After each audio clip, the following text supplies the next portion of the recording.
What up? What up? Welcome back to the channel. I'm Modi J. This is the Mo You Know. This is the Daily Diddy, or is it Diddy Day? 1, 2, 3, 4, 5, 6, 7, 8, 9, 10, 11, 12, 13, 14, 15, 16. Let me start that over. What up? What up? Welcome back to the channel. I'm Modi J. This is the Mo You Know. This is the Daily Diddy. Diddy Day 16. We back in the courthouse. We got some people on the stand today. We will get Jane Doe, and she will be on. She'll be around here from maybe Wednesday to Thursday to Friday to Monday and Tuesday. We got them. We got some extortion yesterday, so it should be pretty interesting today. I think the video expert's going to be on here. You know, this first 30 minutes is going to really be us catching up. Remember, I don't care if Diddy is found innocent or guilty. We're here for pure entertainment. If you get kind of upset with what's being read, don't tell me about it. Please contact the Southern District of New York. Go to the federal building and talk to the prosecution and ask why they're asking those questions. Or you can go to Diddy's defense team, get his inmate number, and write him a letter, because I really don't give a damn how you feel. There will be reenactments. We will be making jokes, of course. When it comes to like the actual stuff, there won't be any jokes unless it's jokes about Diddy. Other than that, you know, we just gonna kick it today. We got about 6 hours ahead of us, and we are currently at 60 hours of covering the Diddy trial. 16 days. We're averaging about 6.5 hours, 625-ish for my calculations. So we got over 60 hours of covering this trial. We're finishing up week 4. We're at the halfway mark, and we'll be back next week, and then the week after that, and however long it takes. But we're here, and yeah, that's what we're going to do. So we're going to go ahead and jump onto this. Hit that like button, hit that subscribe button. Let me get things situated. You know, I don't come prepared at all. We just jump on here and do what we got to do. If you want to know where we're getting this information from, we're getting it from Inner City Press, who is actually in the courthouse. From his Twitter.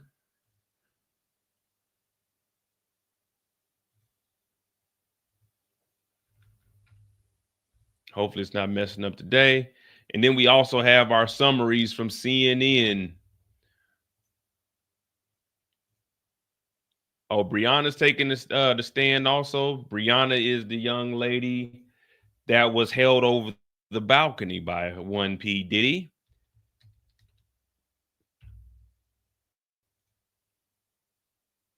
What's going on, everybody? What up, Eric? Angela?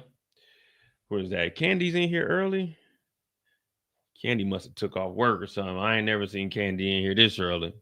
What up, Justifax? Diddy uses power, wealth, and business empire to abuse, threaten, and exploit women, running a criminal enterprise involved ex-trafficking, forced labor, and bribery, and extortion, and arson.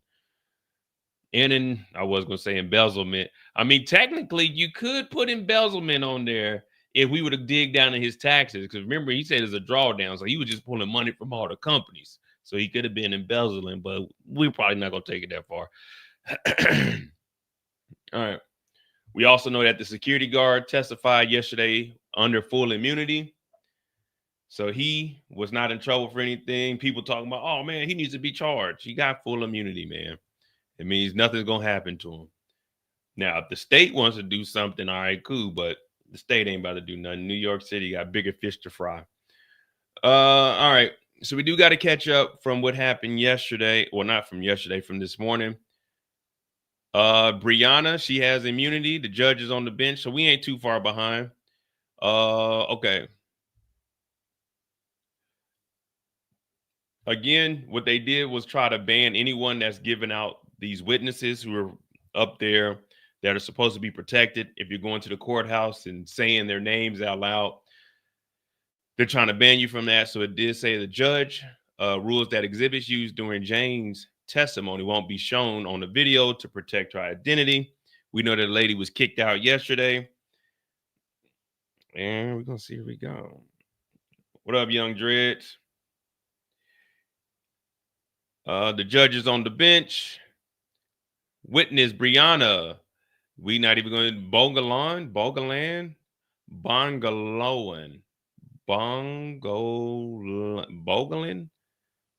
Shit, Briana, man. You know I'm terrible with names. You know I couldn't spell my name until I was in the 10th grade. True story. I couldn't even spell my name to the 10th grade, man. They used to call me a dummy, and I take that. Witness Briana will testify under full immunity. Briana, who's expected to be called to the stand later on, has been brought to the courtroom to invoke the Fifth Amendment right to not self-incriminate. She'll testify under immunity like George and Edie. Now, anyone else that messages me in the comments and telling me such and such, Cassie was under immunity, no, she wasn't. There was only 2 people, and today makes 3. Again, she'll be up under immunity like George and Edie were. The judge will sign the immunity order compelling her to testify. She's expected to testify after Frank, the forensic video expert. The video expert takes the stand. Frank is on the stand from the state and is questioning him for the government. He's a forensic audio and video editor. What up, Mozzie? All right, so we got that. We're going to get this expert. He's probably just going to be talking about if the video was tampered with, but we know the video wasn't tampered with because Diddy went and tried to buy it. We know he harassed a security guard multiple times. We got Frank on the stand. We'll start that at about 8:30-ish.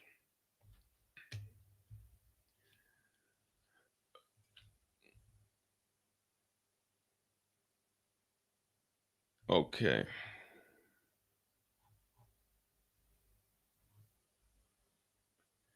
All right, Frank is taking the stand. We'll start here today, guys, and we'll get all caught up with this, and then from there we'll go and get some transcripts so we can do a little bit of reenacting and see what the atmosphere is really like inside the courthouse.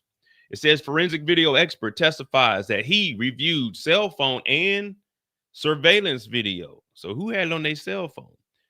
Frank, a forensic audio and video editor, said he's being paid $295 per hour for his work on this case.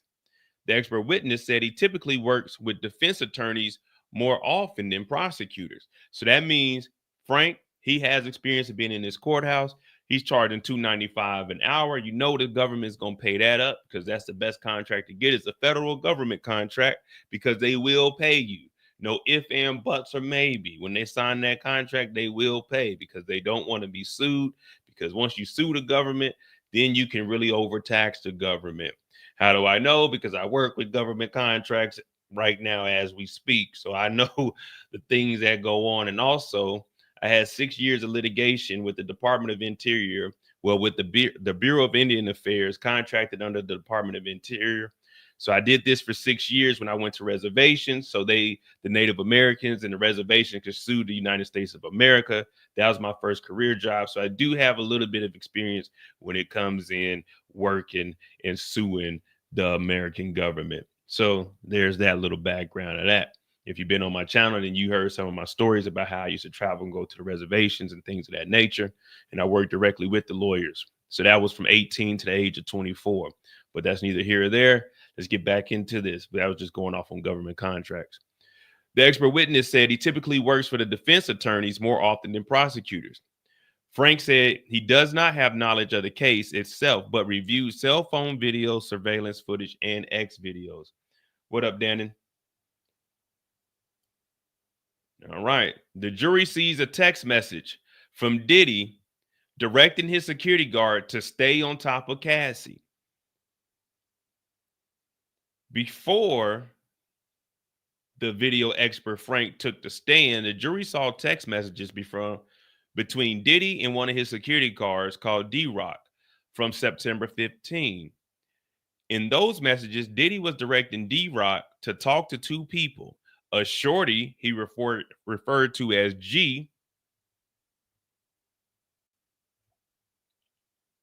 Gina, and Cassie Ventura.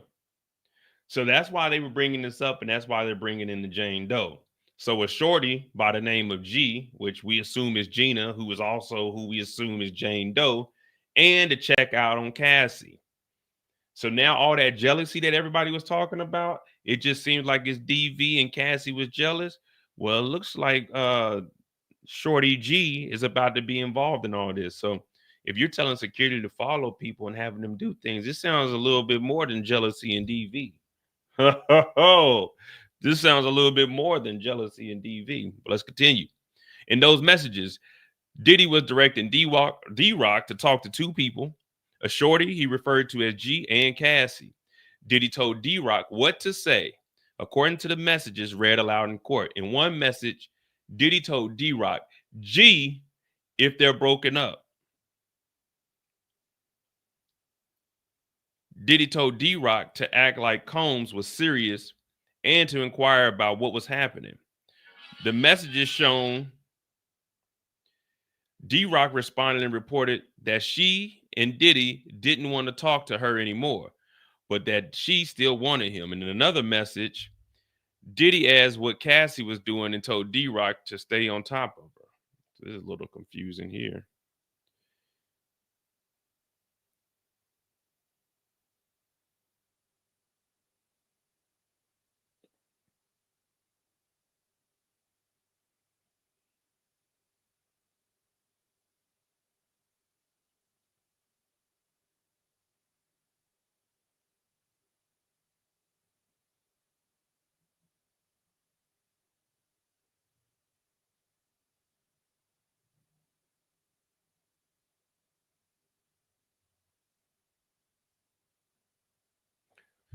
All right. So the expert gets up there and testifies about the intercontinental surveillance footage, which was not manually altered. Frank testified that the surveillance video from March 5th, 2016 incident recovered from the intercontinental system was not manually altered. He said he slowed the footage to real time because of a technical foul conversion process had inadvertently sped up the video. Frank also testified that the timestamps in the surveillance footage do not always accurately reflect the actual time of the day. The jury is viewing the video for at least the 8 times since the trial started. The jury watches a compilation of video clips.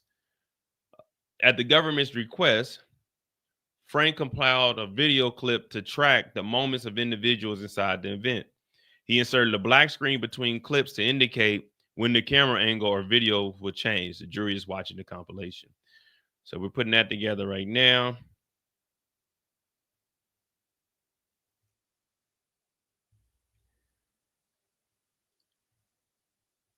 All right, we'll take this back because we got some time in between. So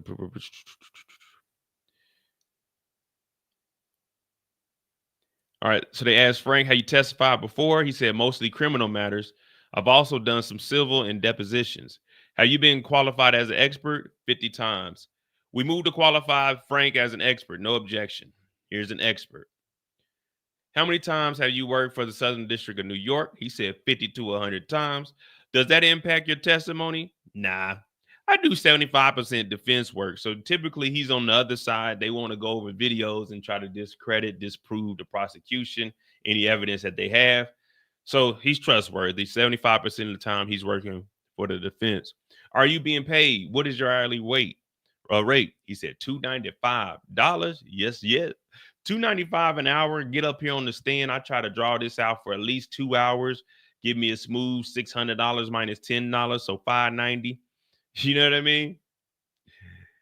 Give me a little bit of money.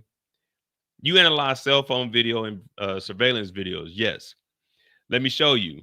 A video of a Tal Combs kicking Cassie on the ground is shown. What is the frame rate? Frame rate per second. It can cause a video to have more info per second. Yeah, I typically record at, if I do 4K, I do it in 30 frames. But when I record in 8K, we do 60 frames per second, just so we can have that crystal clear. Ooh, wee. This cell phone video is a video of a video. It was shot on the iPhone 6, 30 frames a second. It was not edited or tampered with, I found. Did you reach a conclusion? They are accurate. In the surveillance videos, there were issues. The clock was faster. No, the clock was set. The clock was sent to play 30 frames a second, but it was really only 22 frames. So it played faster. We had to account for that. How? We counted the frames and used the software to correct the timing. Were the surveillance videos altered? No.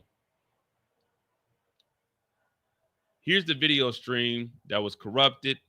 This has caused a distortion. The whole file are just these small pieces. The corruption exists in the video stream. There's a structure called the GOP, not the grand old party, a group of pictures. We have the predicate frames.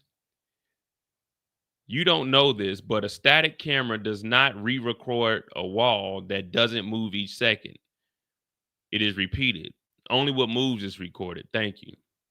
So the walls will just stay the same, and then it's whatever moves, but it's every second that is going to get that frame. But we know it's 30 frames a second. Play 55 seconds. This is Cassie. Diddy throws Cassie to the ground and kicks her. Did you see pixelation? He said, yeah. Does it represent manipulation? No. You can choose motion activity. The camera only turns on when there is motion, but it causes the timestamp issues. Go back frame by frame. I want to point out something. All right, so what is that?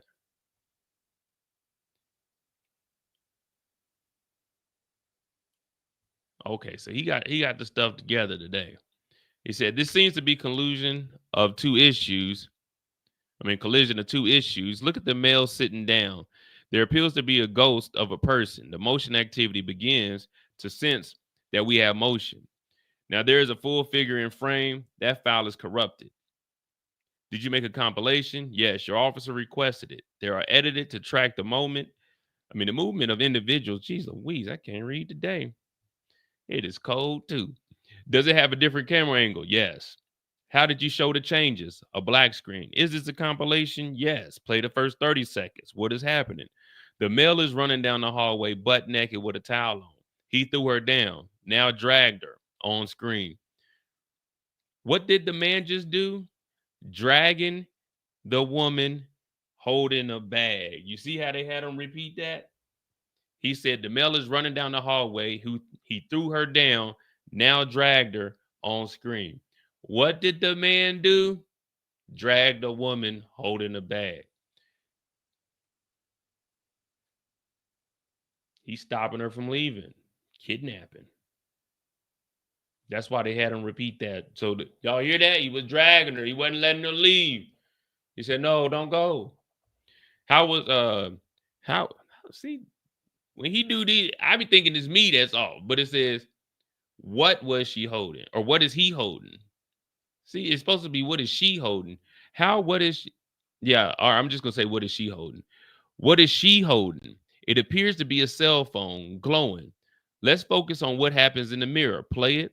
What happened? The male picked up a small object, what appears to be a vase, and threw it across the room at the woman.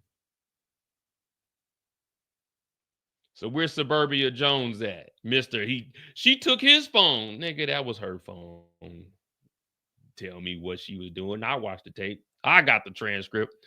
Prosecution will need to help what help guide the jury through timeline of events due to the scope of the case. Oh, this is just an expert talking about this. We don't need the expert. We got a semi-expert over here. They're talking about an incident at this point. They're talking about an incident 10 years later, something 6 years before that. All right, so they're just saying, man, they're doing what we do.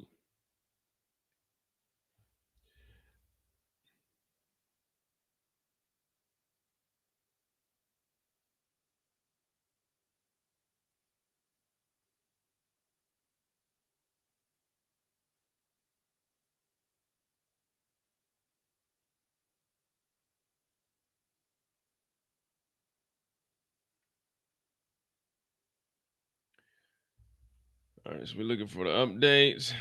Let me see. Let me see if this is working on Twitter.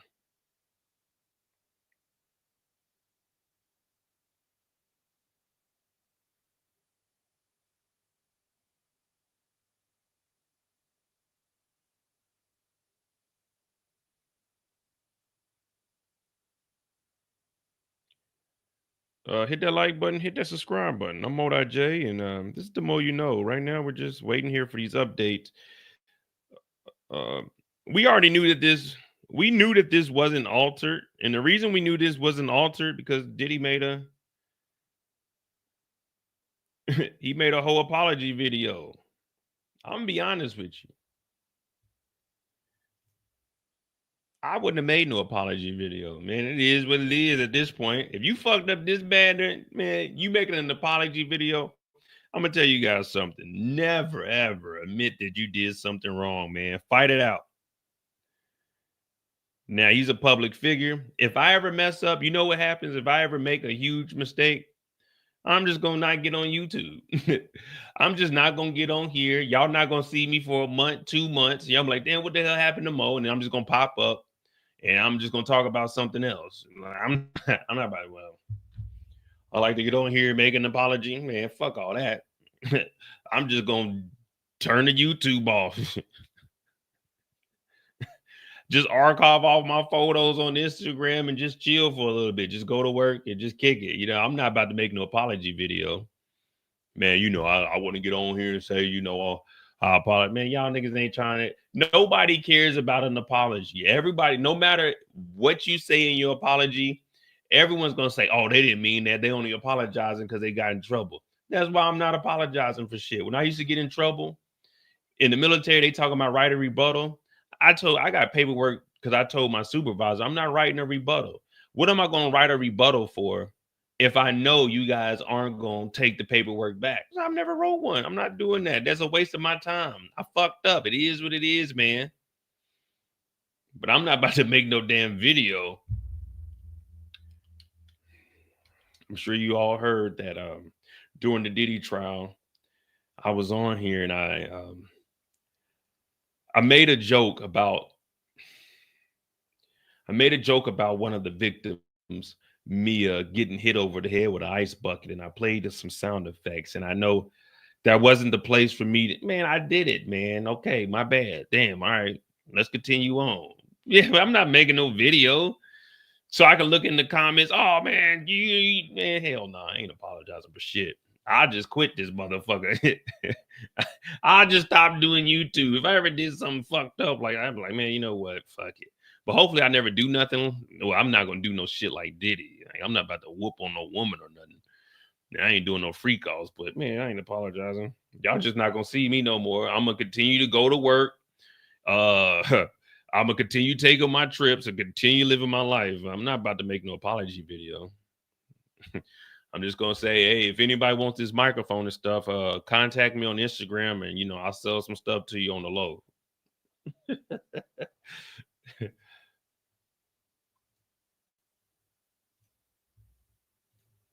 All right, so let's see.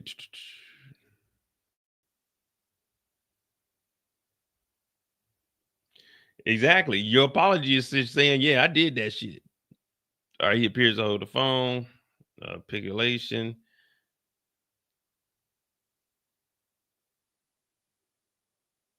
All right, continue to play the video. Who is emerging now? The female with a duffel, her luggage. Now who? The security person. Now the man is Diddy, walks away holding what? Appears to be a cell phone he puts to his ear. Hello, hello, who this is?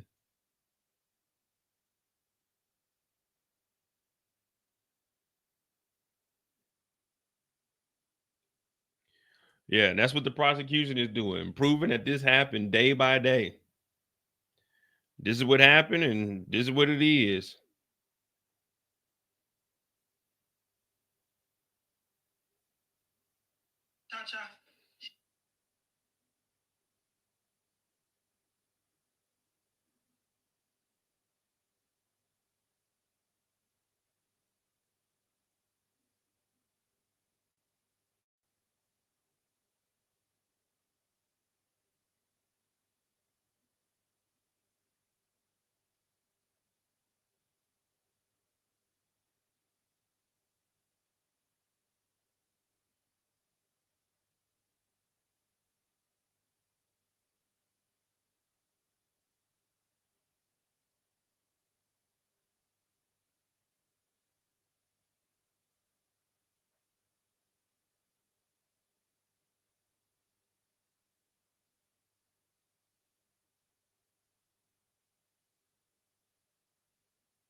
All right.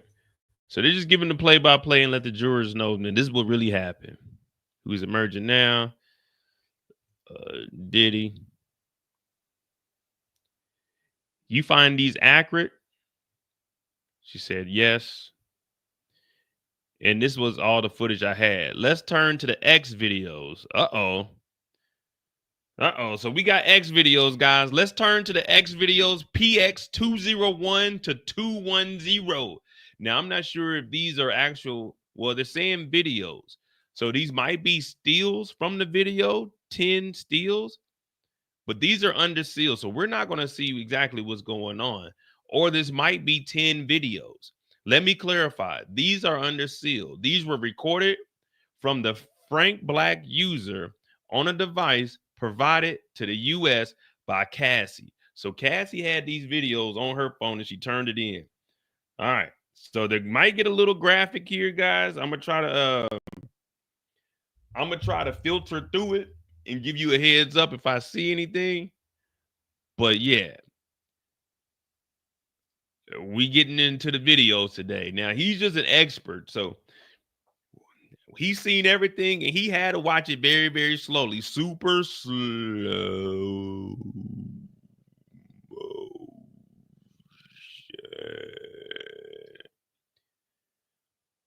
Ooh, I like that.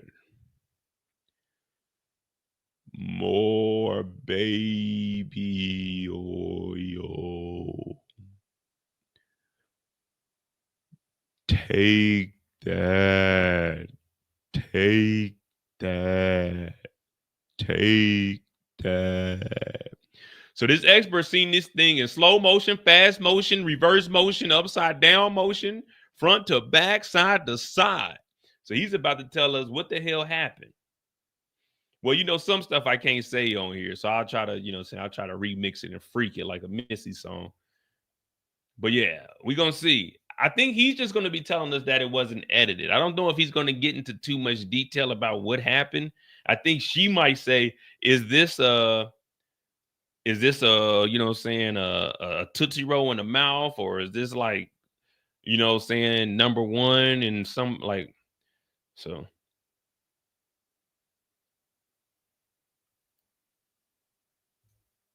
yeah, that's what we about to go through now. So it's about to get serious, guys. I know this is what all you nasty freaks been waiting on.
Okay, let's see what we got. What we got.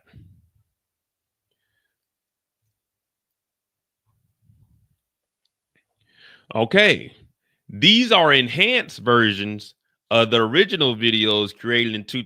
So they got them. They got these videos from the X tapes. They used to be in 720. They got them up to at least 1440, 2K. They got them up to at least 2K right now. These are enhanced versions of the original videos created in 2012 and 2014. Frank, what were you asked to do with these extremely explicit videos? Enhance the audio component. Oh, so you about to hear Diddy in the background talking about take that, take that. Talking about put this on my nipples.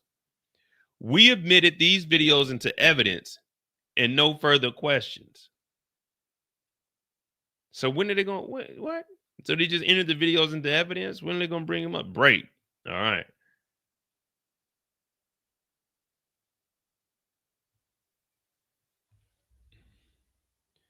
So we on a break, but I guess.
All right, so look like on this break, I guess the defense is gonna come up here, and I mean, I don't know what they're gonna discredit on the videos, but they might. I don't know when they're gonna get into this. I don't know, man. They might talk to another expert to actually break down what's in these videos. Because why bring the videos and then not even talk about them?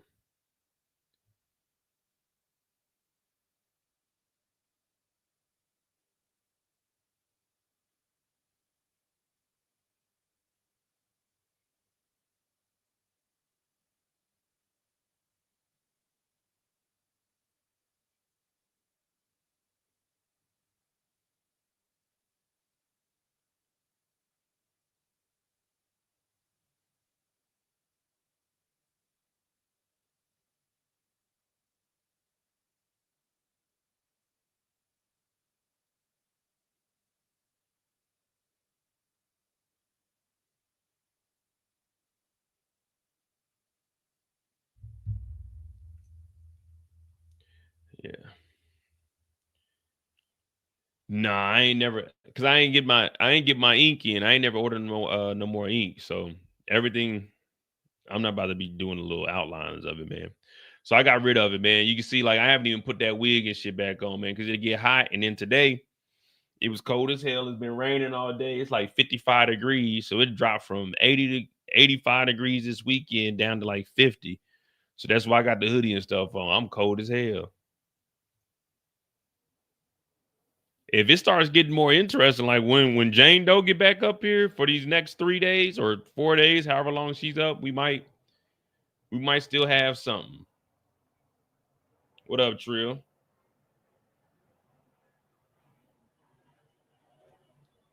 Yeah, well, shit, it's cold now. That's the thing about Germany, man. It's either gonna rain or it's gonna be cold as hell. The forensic video testifies that he enhanced the actually explicit videos recovered from the laptop. So when I say we, I'm talking about you guys, need to see these videos so we can actually analyze what was on it. Now, I don't know if these are going to stay sealed It might just be sealed during the trial, and then after the trial, they'll unseal everything. But and that was 10, I think either 10 videos or 10 photos that they took. Oh no, it's okay. Frank testified he enhanced 10 freak off videos that were recovered from a laptop. So it's 10 videos. Man, he's in there, he enhancing, he's zooming in, he's like throwing up and shit. But he had enhanced 10 sex videos that were recovered from a laptop. Prosecutors said that Cassie turned the laptop over to the government. The videos originally recorded in 2012 and 14 were recovered from the Frank Black user profile on the laptop. So we know Frank Black is Diddy. Prosecutor Madison said as she entered the videos in the evidence under seal. Frank also enhanced the audio on another actually explicit video, so you can hear Diddy in the background with the camera talking, "Ooh, I like that, Daddy." And then Madison's direct examination of Frank is complete. Defense attorney Tina Garagos will cross-examine after the short break, so the break should only be about 10 minutes.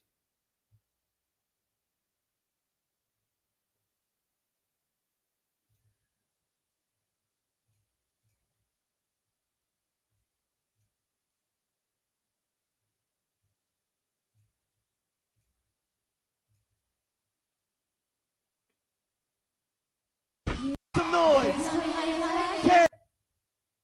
Cassie, come on. What's up, BET? What? All right, so we got the short break, and then we got the defense coming up here. We already at 30 minutes on the stand. So today was an easy day to catch up.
I don't know. I doubt the defense is going to bring up the tapes because there will be no reason for them to show these tapes unless they got a part of the tape that could say like, "Oh yeah, man, you see, she was the one paying, or she was the one that was doing the damn thing." Do you think this is just an off the wall question? Do you think the cameras were rolling like like as soon as the Punisher came in? You think it was press record, or is it before she opens up the door to get that cinematic, like, okay, she opens the door, boom, he comes through, he fades out, and then when it fades back in the next scene, they getting undressed and getting in the swimming pool, then it fades out, and Diddy got the camera turned around looking at him with his toothpick talking about, yeah, I like that, and then it fades out, and it goes back to like them doing things, and he's getting like different camera angles. Or you think it was just Diddy sitting there in a robe and it's like, go ahead. And was there ever any moments like stop, change this up?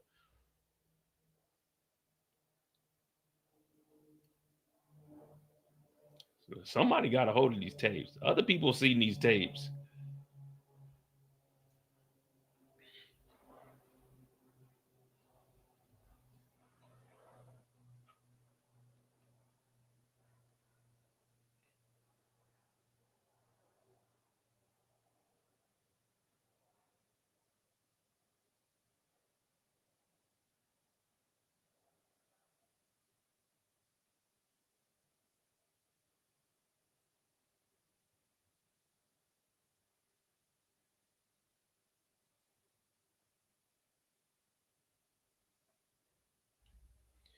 I mean, you don't know. This is Diddy, man. They say Diddy's a perfectionist, so that's 8 minutes ago. Unless this expert is going to give us some real information, uh, we just here. I guess I'll play this while we wait. This is talking about yesterday, the new details emerging.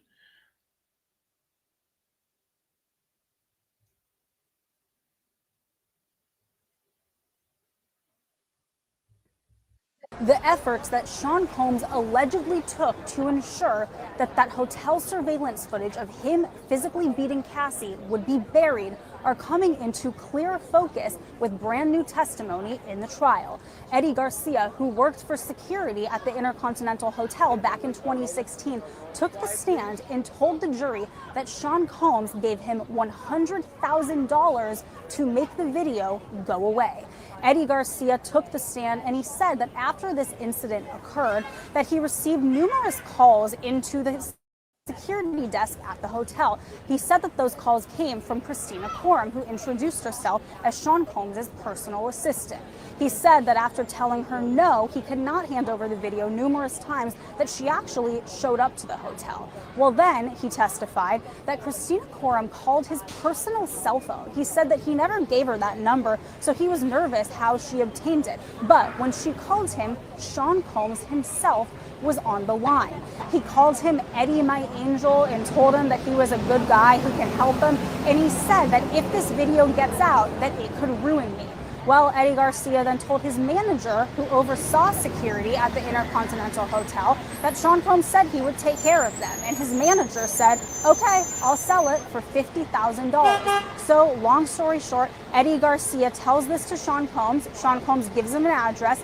He goes there. He is met by Sean Combs' bodyguard. He comes up the elevator into a hotel room. Sean Combs, Christina Coram, and the bodyguard are there. Sean Combs then gives him an NDA that was printed on company letterhead from Combs Enterprises. That NDA said that if he breached the contract, he would have to pay the company $1 million. Sean Combs then gave him a brown paper bag that was full of $100,000, and he brought out a money counting machine to prove to him that the money was there. Eddie Garcia said it seemed like Sean Combs had done this before, had used a money machine like that, and then Sean Combs escorted him out of the hotel himself.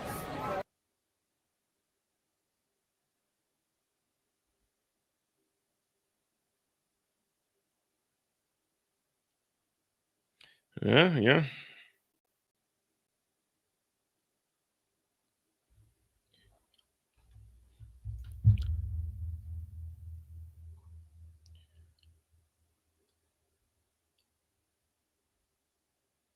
Real court play, they not guilty. All right, so we ain't got nothing else.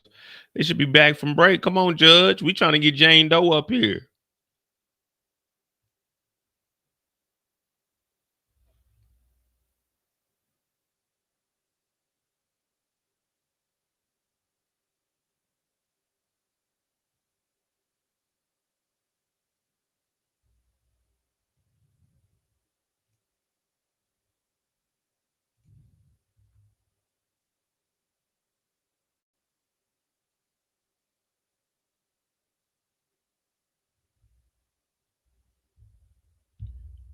It's later, 14 minutes. Yeah, we still on break, guys. My bad. Shit, I don't know how he was doing the videos.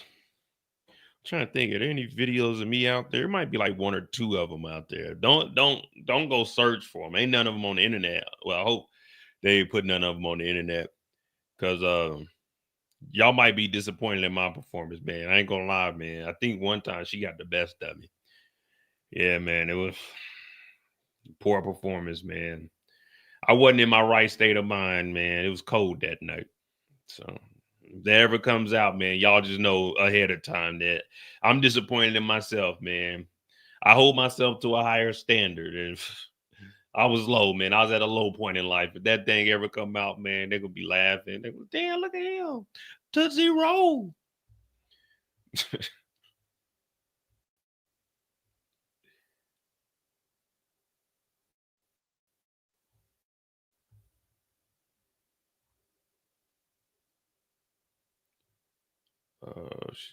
Still just on the damn break. I wonder if you got any updates onto that one.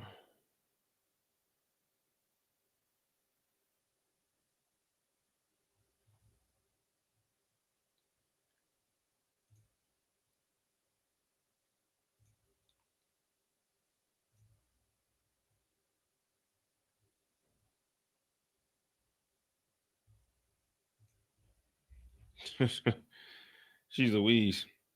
They probably got a sidebar during the break. Man, they probably got all kinds of stuff going on.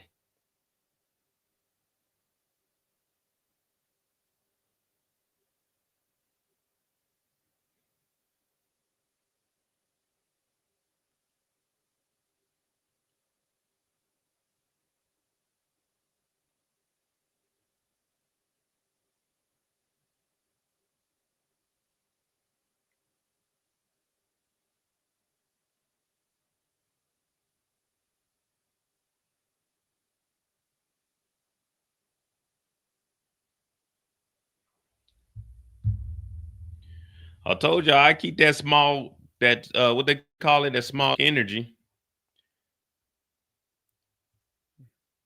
Because it was cold that night. All right, man. We just waiting on some updates. I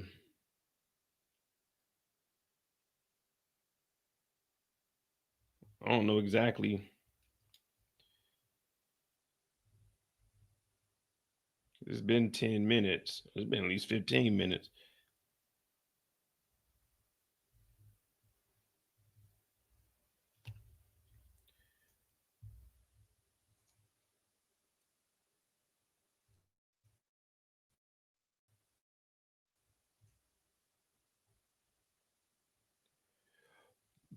Mm-hmm.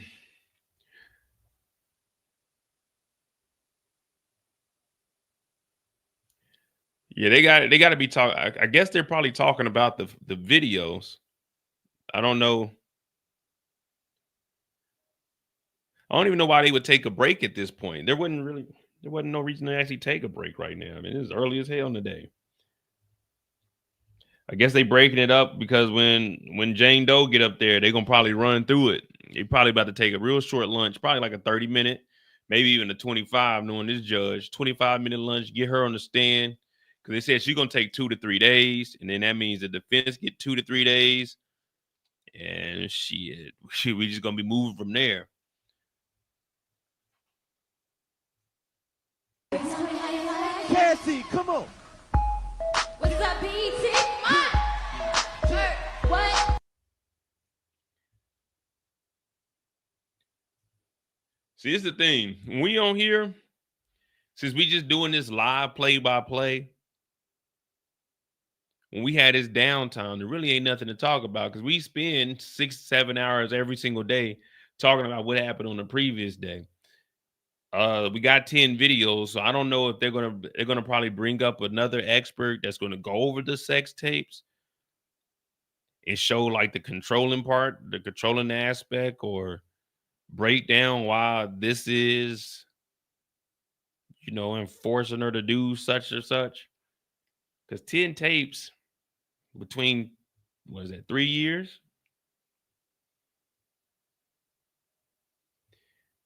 Yeah, it's illegal I think it's illegal to take a bribe, which,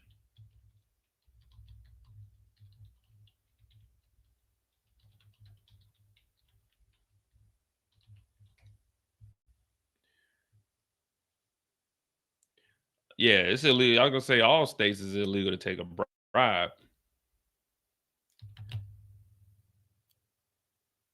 On the federal level, accepting a bribe is a crime at a federal level, especially when involving public officials. Well, there was no public officials.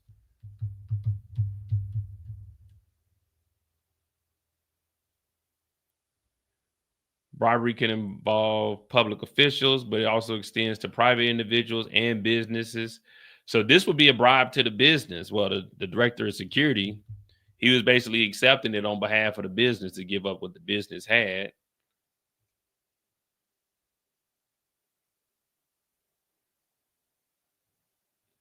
California.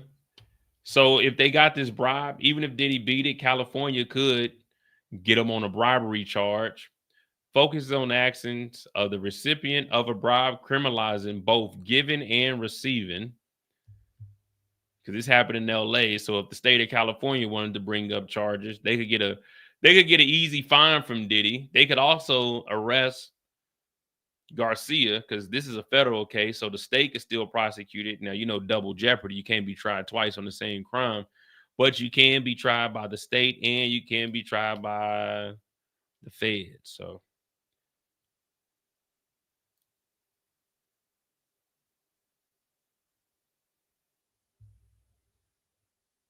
that's what the mayor of New York was in trouble for. Those bribes that he got from the Turkish government. Now not Diddy. Trump is in office.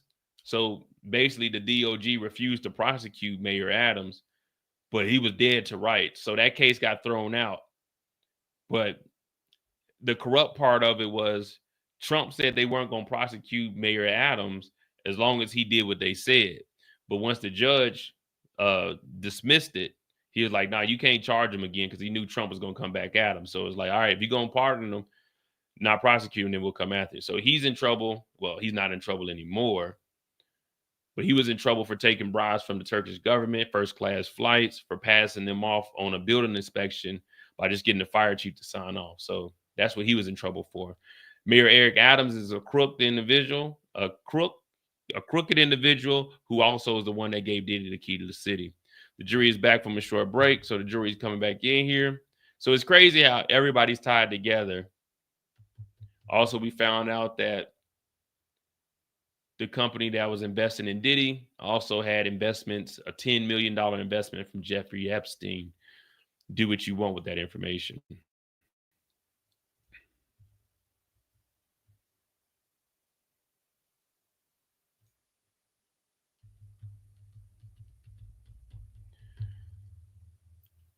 Okay, the jury's back. All right, they're back. Tina Garagos, what is your understanding of the source of these surveillance videos? The native system.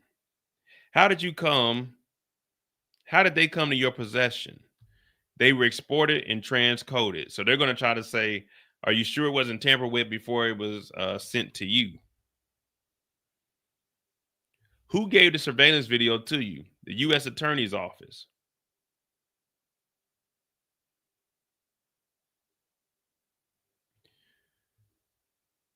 Who gave it to them? I don't know. Did you say it was from a cheap system? I don't think I said that. Let me show you notes. 3,500. All right. So she about to say, nah, man, this is terrible, man.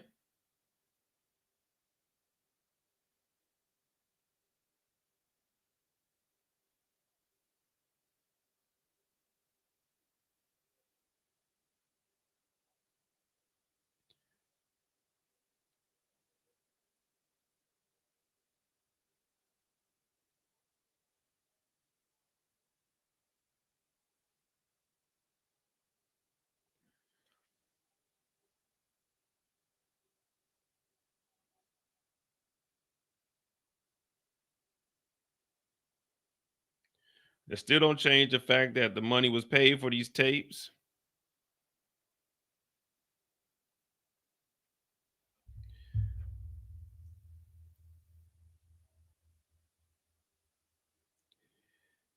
This is only for the witness. The judge said yes. Tina Garrigo said, so you called it cheap. Frank says, I don't know when this document was created. Tina said, but you thought the system was cheap in a way. Let me play you 10C103.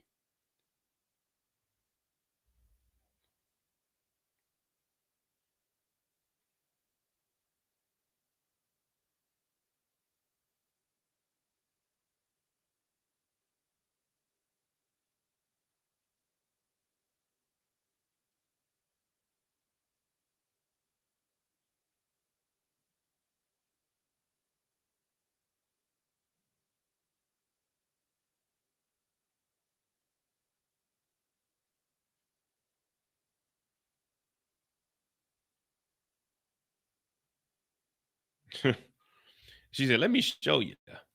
So is it a cheap system or no? I want to know what system it was.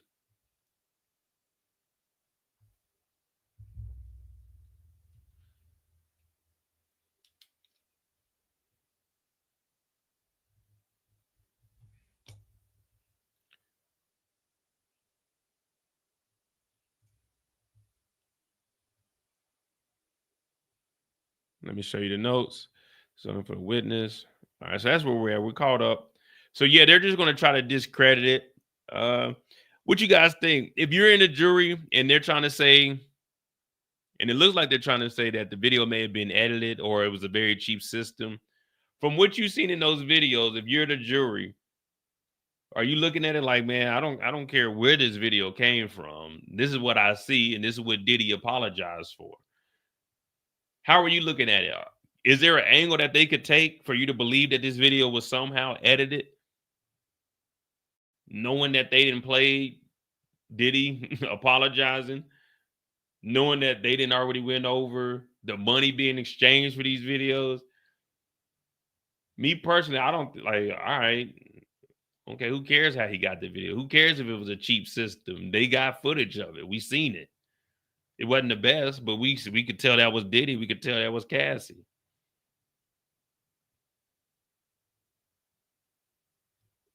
No, that's what he is. He's a video forensic. So he's an expert.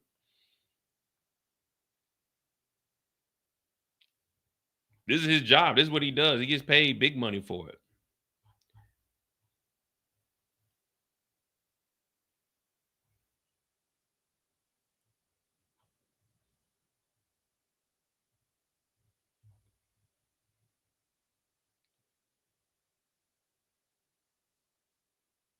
Yeah, he's a forensic audio and video editor. So this is what he does. He's like the top of the line.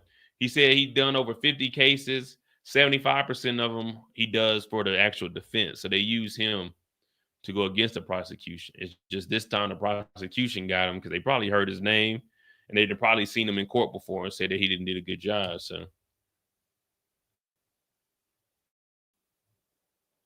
he said it's never been edited. He slowed it down. He did everything he was supposed to do, allegedly. I don't know. Nah, you good, Slime. But yeah, this is the video expert here.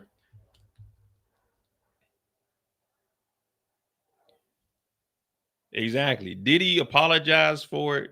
And then yesterday, they never denied that Diddy paid the bribe. They were just saying, who did you give the money to?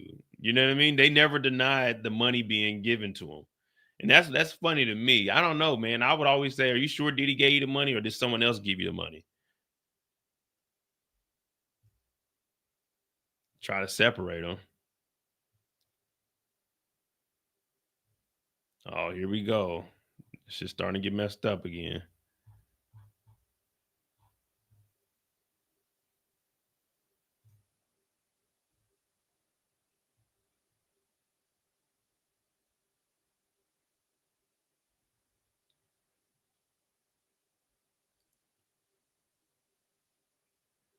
So he said, let me play TNC 103. I guess it's going to probably be a time jump or something in the video that they're going to probably show and say, this is messed up here.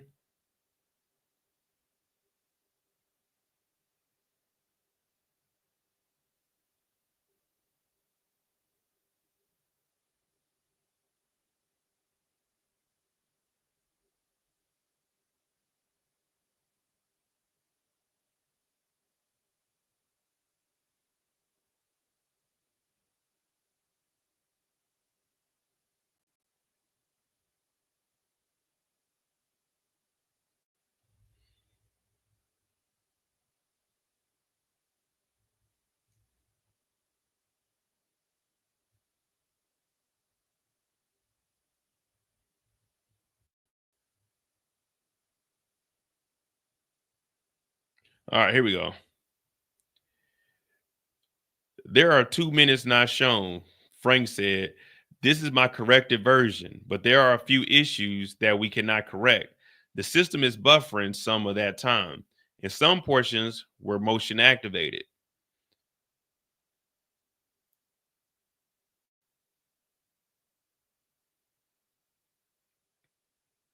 Yeah, like, all right, there may be there may be 2 minutes not shown, but there, all right, look, guys, I got an 18-minute video. There's 2 minutes not shown. So in that 16 minutes, in the beginning, you see 30 seconds of a girl running down the hallway, and then you're going to see about 5 minutes of onslaught. some kicking, some punching, some dragging. Then you're gonna see a nigga take a timeout break and sit down with just a towel on in the middle of the floor lobby. Then he picks up a vase, he throws it at her, and then we see security come out, and then there's a 2-minute missing, and then for the last 6 minutes, we see them going down the hall and security escorting Cassie out there. That 2 minutes that we didn't see that was buffering, we've seen enough. We've seen enough to see the crime that's being committed here. So, I mean, it's already been authenticated. They already accepted the professionals that said it was an authentic video when they submitted this into evidence, because both sides had to agree on that. They had to go to the court to present this evidence. So I guess right now they're just trying to say, well, it's not the whole story. Nigga, we've seen the whole story. We heard testimony from everybody that was up there. And no one's talking about, yeah, man, they were during that 2 minutes, man, Cassie went crazy and shanked him or something. No one's talking about that 2 minutes. We've seen enough in the 16 minutes that was there. Now, was that 2 minutes in the beginning, the end, or somewhere in the middle?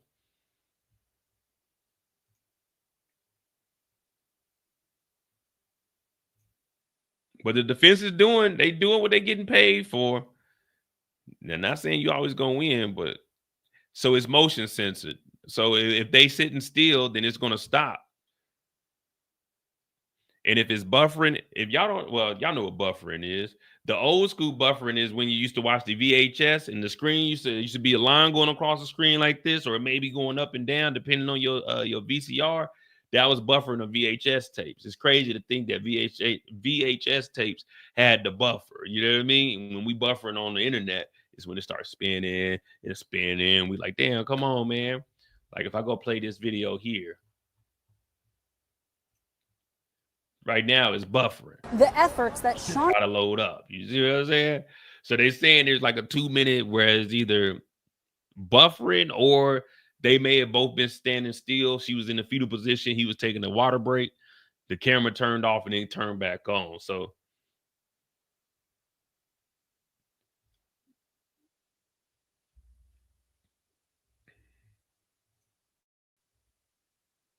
yeah, that's what I'm saying. Like, is she gonna go in? I wonder if he's gonna say, well, those 2 minutes, nothing happened. And he said some portions were motion activated. So he's basically saying, yeah, there might be 2 minutes that is missing. But again,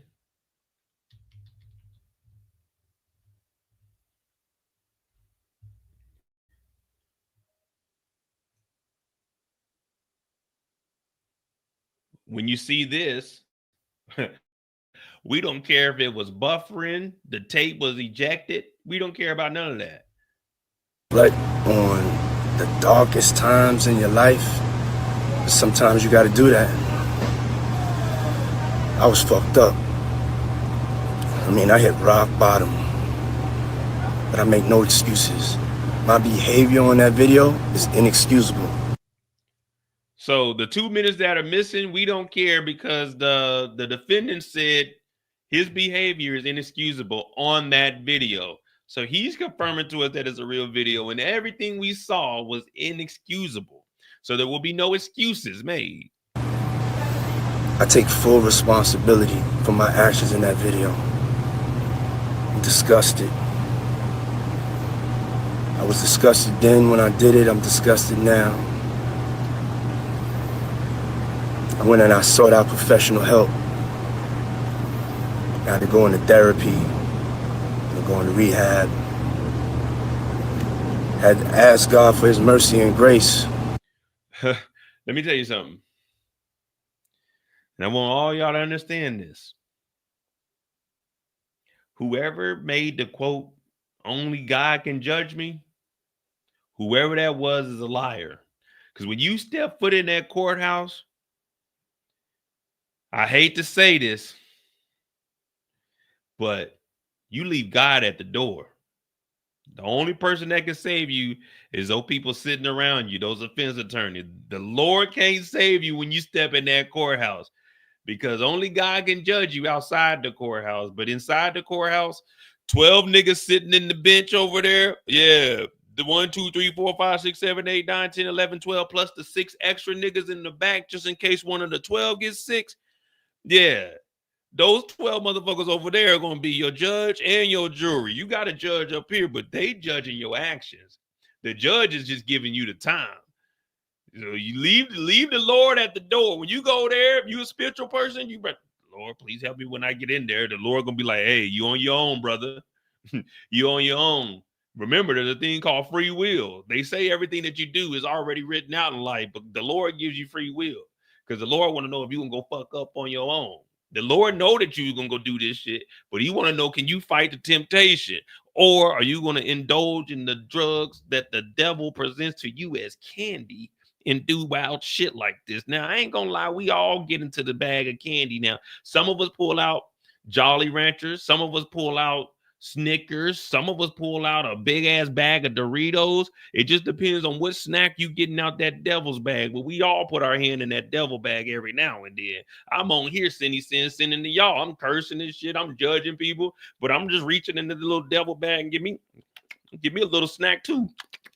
We all getting a little bit of snacks. But when you go in that courthouse, you leave the Lord at the door. You know, they say Jesus take the wheel. Jesus said, I ain't driving in there. This is on you, playboy. This is on you, playboy.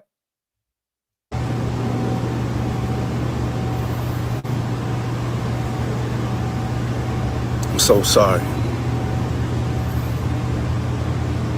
But I'm committed to be a better man each and every day. I'm not asking for forgiveness. We never forgave you, nigga. We never forgave you. That's the problem. You make these apologies. Niggas don't be giving a damn about them apologies, man. It sound good. All right, let's get back to it.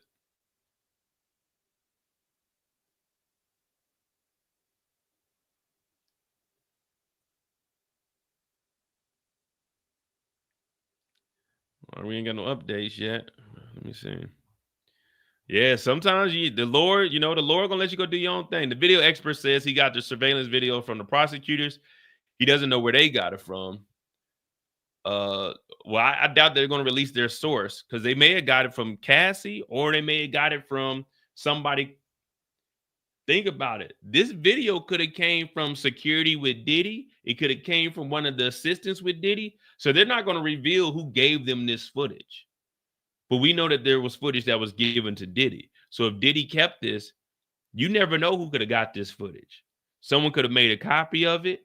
Diddy could have made a copy of it and let someone see it or left it around. And then somebody that's testifying may have been the one that gave them the copy. We don't know. We don't know. But the video expert Frank says he received the video footage of the 2016 altercation from the prosecutors. When asked, he said he don't know where they got it from. This is a slippery slope, guys. Slippery slope. All right, 41 seconds ago. Let's play again. The mail coming into the elevator bank at 11:02, and then the timestamps are jumping around. On the video, Cassie is being kicked on the ground. Frank said it's constantly playing catch up. Play ahead to 11 minutes, 11 seconds, and 28 tenths of a second.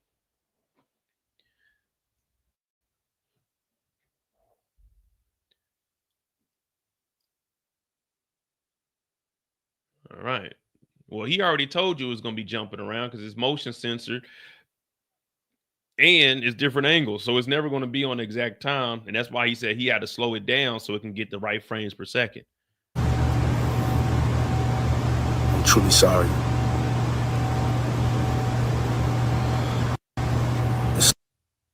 Look, we got 49,000 comments over here. Let's see how many people are sympathetic for him. You got to tell Diddy no. You sorry because you got caught. You're not sorry. You're sorry you got caught. You ain't sorry. And cut. What a performance. We must admit this is a good actor. That's what I say. If you make an apology video, guess what? No one's going to give a damn about that apology video. Maybe in the early 90s, the 80s, but with social media, whether you like the person or not, it's just, I'm not going to lie to you. It's just a thrill to get on the internet and troll. You know what I mean? I love doing it because I'm overseas. So everything that I'm looking at on the internet is from yesterday. You know what I mean? So when I wake up and go to work at 8 o'clock, I'm seeing everything that happened from 6 p.m. up until midnight. So I'm a day behind, but a day ahead. You know what I mean? So for me, it's good to get on there and just see what people got to say. And I just talk a little bit of shit because, man, I ain't got nothing else to do at work. It's early in the morning. Ain't nobody up. Can't hit up the text message. I mean, the group chats that I'm in, niggas is sleeping. So it's just something that takes a hold of your spirit that makes you want to get online and just troll a nigga. So I'm not about to get on here and apologize because not one person said, "Oh man, damn, we feel sorry for Diddy." Everybody talking about this is a bullshit. This is some bullshit. And you only apologizing because niggas seen you get caught. And then even if you did something wrong and you apologize right after, they say, oh, you was apologizing to try to get ahead of it. It's like there's no winning with apologizing. Apologizing is the worst thing you can do. The only time you need to be apologizing if you get that, you in that courthouse and you looking like Young Thug and you about to take that probation and get the hell up out of there. I apologize to the court. I apologize to my people. Yeah, that's the only time you need to be apologizing, when you get to court. Because if you did some illegal shit and you apologizing, oh man, they're gonna show that in court. They're gonna put that in court, man.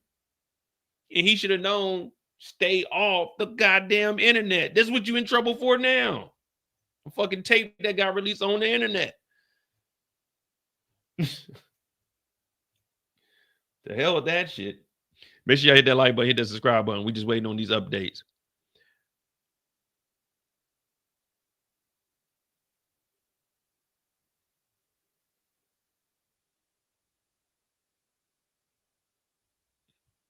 All right, he said, sorry if it's glitching today, but he says, I'm not limiting the comments. And he's smart. What up, Kendall? So remember, the whole thing is engagement. So I encourage you guys, like when I do videos and shit, the reason I don't care about people trolling, because it's all engagement. So the more people that comment on your video, the more likely your videos will get out there. So with him not limited to this is just getting more engagement. This is just getting more views. Because if he tweets something and someone says something that's funny or important, then that's going to get more views on there and it bumps this up. Now, I'm pretty sure since he's verified, he's getting paid from Twitter. And let me tell you, he's making a bag off of these tweets. So he's not limiting the comments because that's just making more money, more money, more money. So that's why I say on social media, I don't care if people troll. It gives you guys some entertainment because you know I'm going to engage with them and I'm going to talk some shit. So that's why I don't care about none of this. And like I said, at the end of the day, this isn't real life because I could be doing lives like this the whole time. You know what I mean? I don't have to be on the screen, but I don't care about none of that. So we could do lives like this and then, hey, if he's trolling, block him. Nah, we don't give a damn about that. Let him troll. We want that. We want the fun and action. We'll continue like this and we'll see if this is entertaining. Cause I do be seeing faceless channels, but I don't know. I can't do that, man. I got to be seen. Y'all gotta know who the hell talking this shit. So when the job comes to fire me, they be like, yeah, that was you. And I can say, no, that wasn't me. That was somebody else.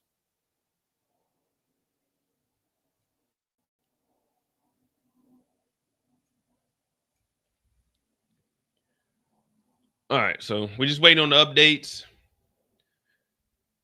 I guess they were trying to say I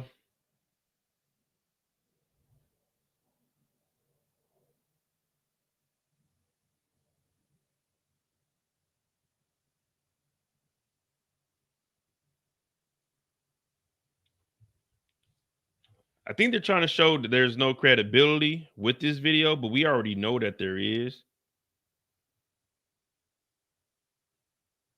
Just because Diddy apologized and we've already had this verified by other experts.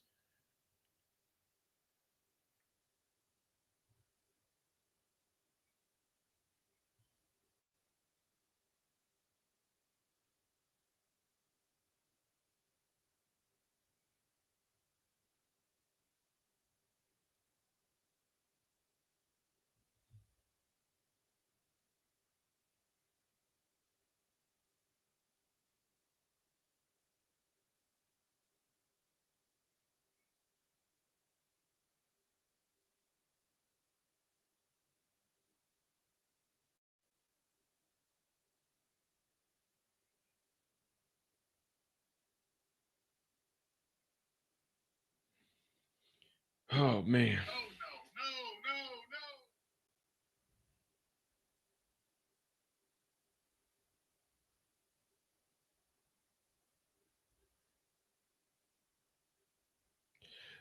Diddy day 16.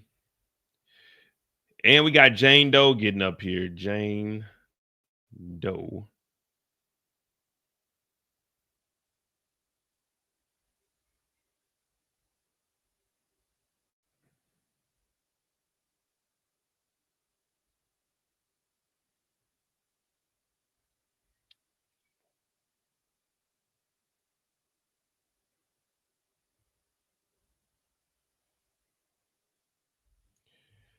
Oh man.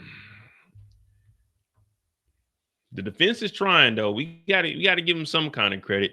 It's just tough, man. I will say these defense attorneys, they got put in a very, very they got put in a very, very bad situation here. I mean, the money is good, but this is tough to defend here.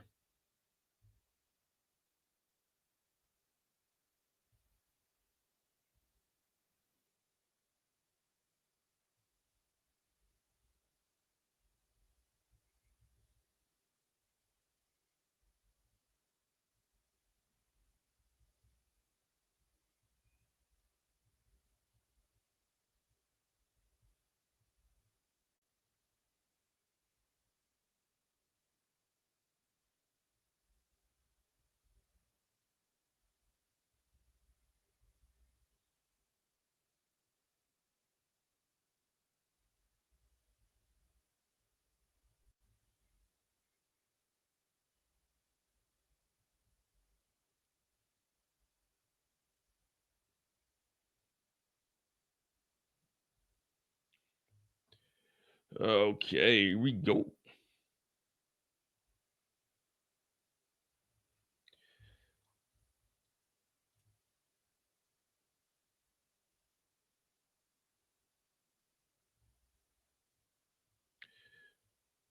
Oh, 9-3. All right, here we go. So it's 3 minutes ago. The female picks up the house phone. That's some sort of cut. I mean, there's some sort of cut. Can you explain? Can you back up and go frame by frame? Sure. But is the male separated from her? Yes. The bag drop triggered it. A 10-second difference. Oh, see, every time you click on it, it takes us. Not this shit again.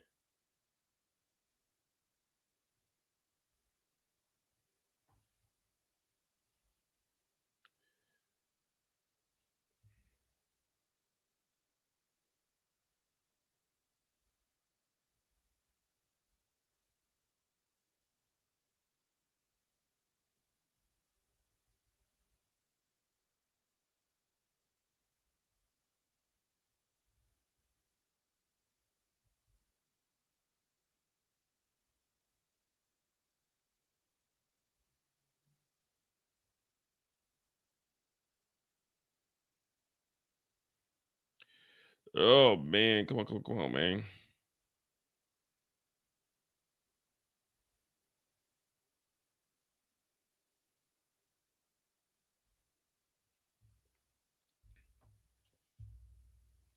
Right now we got Frank, the video expert, and then we got Jane Doe.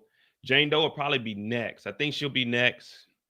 And they said she'll be on the stand for 2 to 3 days with the prosecution, and then we can assume that the defense is going to have the same amount of time with her.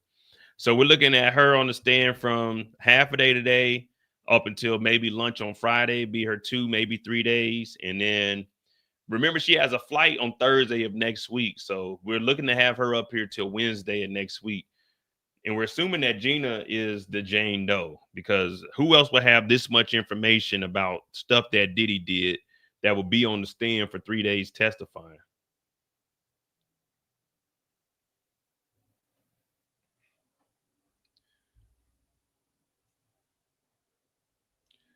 That's what I'm trying to figure out. 3 days on the stand, I'd be like, man, y'all got to pay me. The forensic expert, he's getting $2.95 an hour. I remember the other lady, the therapist, I think she said she was getting like 600 or 500 an hour, 400, something like that to testify.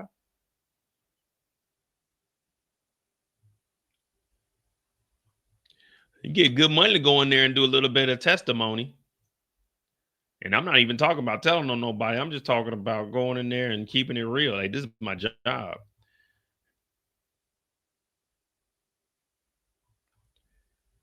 We're trying to find the 55 seconds. And we also got 10 freak off videos. Now, we haven't went in depth with those yet, but we do have 10 freak off videos that were looked at, and they were confirmed to not be edited. The audio was enhanced on a couple of them 29 minutes ago. Twitter's getting out of control. All right, so this is the last one that we got, the 6 minutes to 10-second trigger.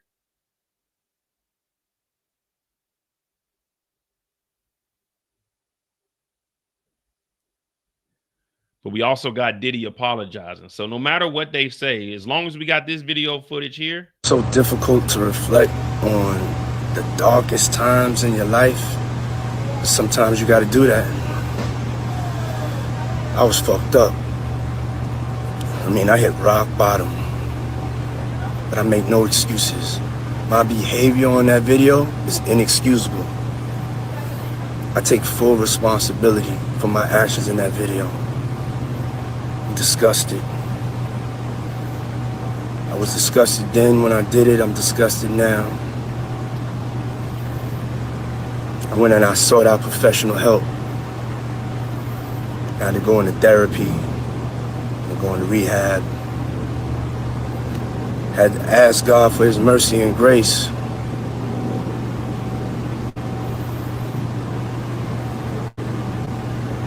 I'm so sorry. So as long as we got that video, we don't care what's on the footage. The forensic expert explains that the motion activated cameras only update timestamps with a distinct movement. Tina is reviewing the surveillance videos, focusing on the time codes and jump instead of advancing second by second in real time. Now, remember, he just said, can you do it frame by frame? But she's focusing on just the time codes and not understanding that, hey, I'm telling you, it's motion sensors. So when it stops, the time's got to catch back up. It's just jumping. The times are jumping because of the motion. But her ass is trying to make it seem like, all right, the time should just be consistent. Even if it stops because there's no motion, the next time should be the time that it is. And he's like, no, go frame by frame so I can show you that this is a time stop because of the motion. And then the time jumps because the motion, it came back on. So she's just trying to say, oh, it looks like they were cutting the time. No, they wasn't cutting the time. When there's no motion, the camera stops. Time keeps going. She's thinking that it's just at midnight, it just starts at 00 and it's a timer throughout the whole day. No, it's going off of whatever time that the computer is set on. So the video expert Frank explained that motion triggers a timestamp. Change in the camera system. Although a person might be visible in the frame, the motion activated cameras do not update the time step until they detect a distinct movement.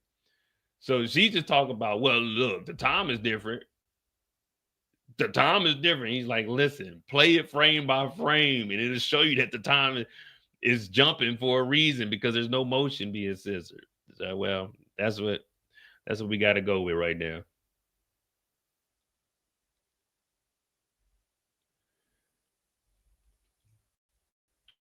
But we got the apology from Diddy. So I'm trying to see. All right, 10 seconds ago.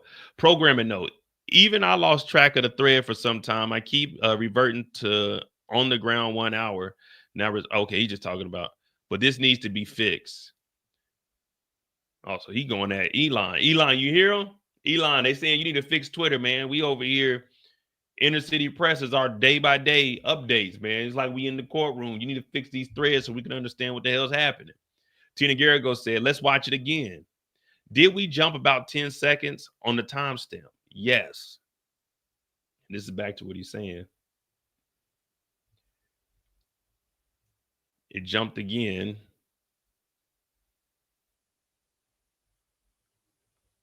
See, this is when you know she's trying whatever she can. She's grasping for straws right now. She's trying to, there's a time jump. But he's explained it multiple times. He said, go frame by frame, but she won't go frame by frame. She just plays it and points at the time. 11:01, 37 seconds. 11:01, 55 seconds. Why'd that jump? 20 seconds. Because there was no motion for those 20 seconds. She was laying on the ground, but you could still see him there. And that, you'll never get through it. It's like arguing with I ain't gonna say it. What up, Jay Brooks?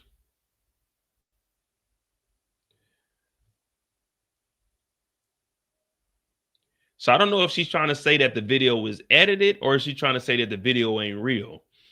But the thing about that, the only thing they could really argue is that the video was edited. Because yesterday didn't object against the bribery. They didn't object against the $100,000.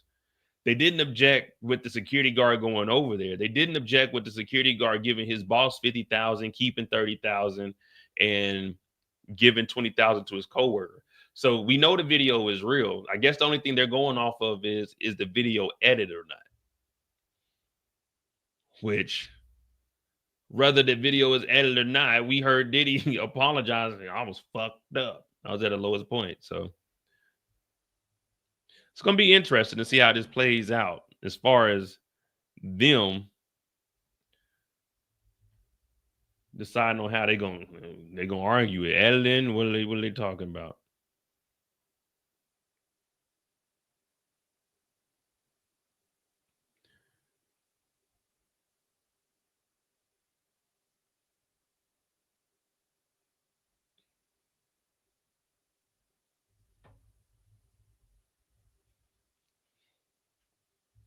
All right, let's see if we got anything. So the timestamps are jumping.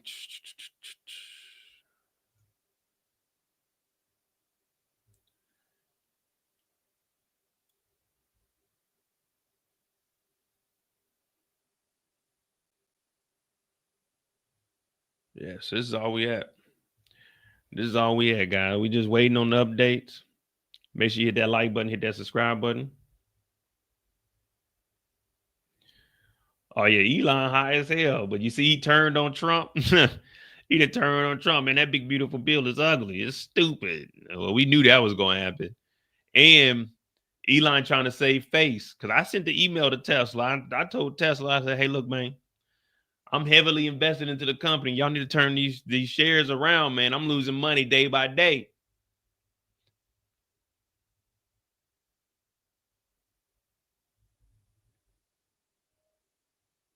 I got it on to those on TikTok. We're just going updates from Twitter, Inner City Press. He's in the courthouse.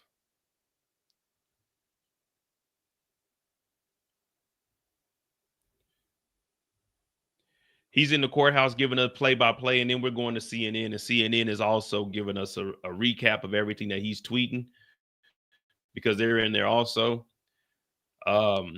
There are breaks in between them up there talking. They may be looking at videos, playing that over again. So here we go. There is 5 seconds offset between the two cameras. That's what you just showed. So Frank is saying between it, when it switches angles, there's 5 seconds in between those two because the motion sensor may not hit that other camera. And by the time you get to that camera, there's going to be probably about 5 seconds to get from the first camera to the next camera to pick it up. So there's a 5 second offset between the two cameras. That's what you just showed. And Tina said, okay, the female picks up the phone and the male walks away. Start again, please.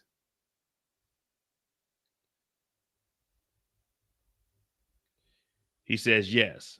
She says, play more. So we're going to be going through this damn, we're going to be going through this damn tape for maybe like another 30 minutes until she can understand that there's a difference in the two cameras are going to have two different times because of the motion sensor, and they're not both in the same angle. So they're not going to be recording the same thing at the same time. And the time it takes to get from one camera to the other is going to be about 5 second gap in between the two. So that's why the timestamps are changing, because he probably put these in chronological order. You know, you had that main camera, and then when they moved, he probably put that in, like inserted it. But from what he reviewed, none of the stuff was edited, and there's only 2 minutes missing.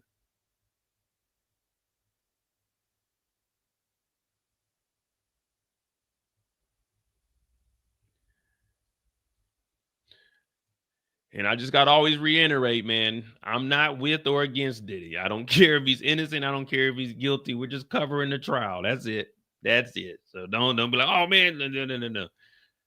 I'm trying to see what the defense is going at here. And that's what I think they're just sticking with. Oh, the video was edited. But I know they didn't. I mean, they're not editing saying that it's cut and sliced to show Diddy doing what he did, because all of that is going together. It's just in between cameras that she's really talking about. And then he said whenever he switched over videos, whenever he switched cameras, he put a black screen. So you know, all right, we're going to a different camera angle.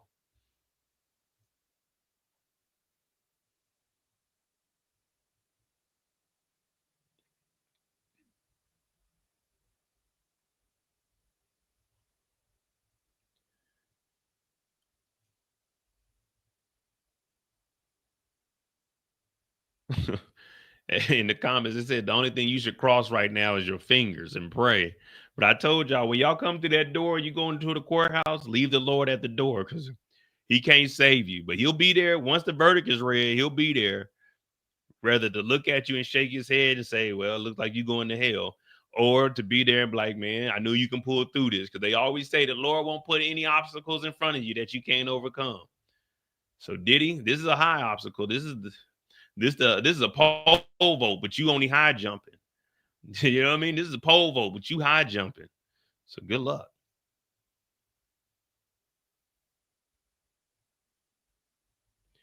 They're trying to run the clock out. Well, they said Jane Doe is going to be on the stand for at least 3 days. They said 2 days, no longer than 3. And then the defense will get 2 to 3 days. So like I said, if they start today and they finish up by lunch on Friday, that'd be 2 full days for Jane Doe with the prosecution. Then after lunch on Friday to lunch on Tuesday would be,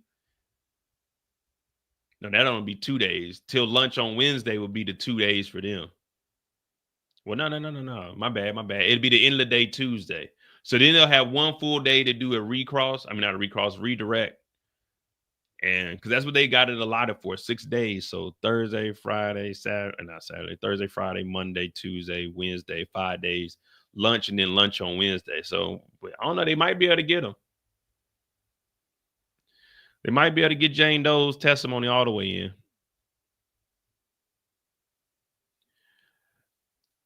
All right.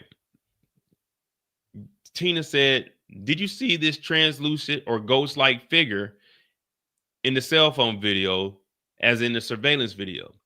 Frank said the cell phone video was not high quality enough to capture it. But it's not there. It is not.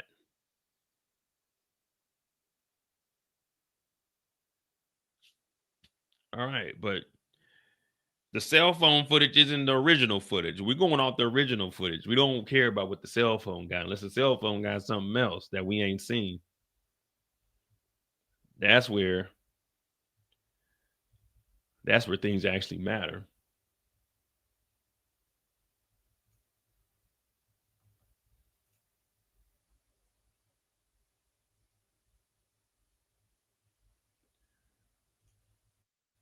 So it looks like we're just going to be going back and forth. Okay, did you see this translucent ghost-like figure? What about the timestamps? Yeah, we're just going to be going back and forth until the defense feels like they ain't got enough information to go off of. So right now we're just sitting here and we waiting. And they keep replaying the video footage, so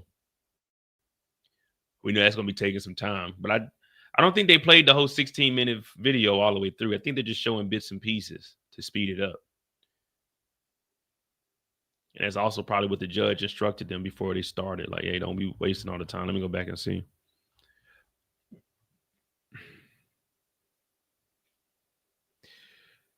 Exhibits during Jane Doe's testimony won't be shown on video to protect her identity. Trying to see if there's anything from the judge. Prosecutors continue presenting their case today. Contemplating not guilty. Blah, blah, blah, blah, blah. The trial is estimated to last. So it's still, all right, so they still officially have it lasting for 8 weeks.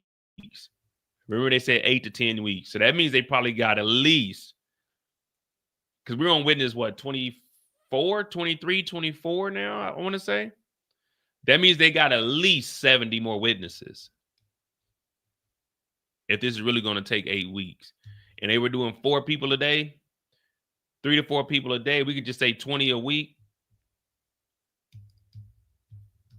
But Jane Doe is going to take up a whole week by herself.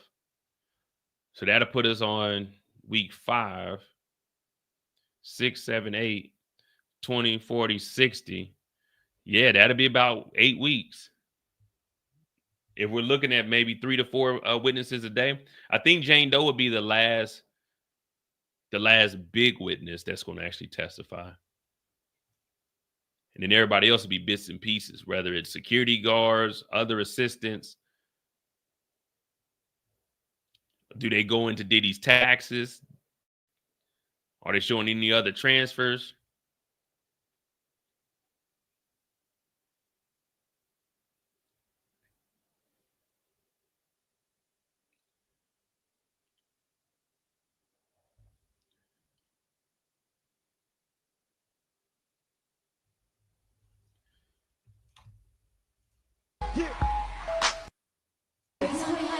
Cassie, come on.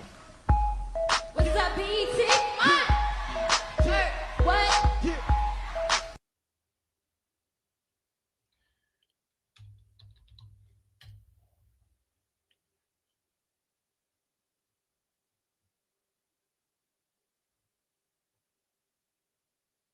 All right, so we got some while we wait on these updates, I'll play you guys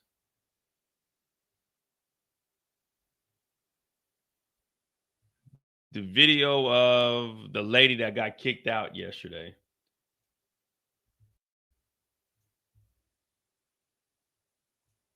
Well, I heard he All right, so this is the lady that got kicked out yesterday. had his mouth open and shaking his head, yeah.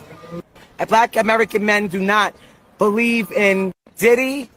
Everyone thinks this is a joke. Everyone laughs in every courtroom in here at you. And I don't think it's funny for people to laugh at a black man going through what he's going through right now. And that's what you shouted out in the actual courtroom? In the actual courtroom, and it's not funny. Laughing at black man legacy being destroyed. How did Diddy react? Well, I heard he had his mouth open and shaking his head, yeah.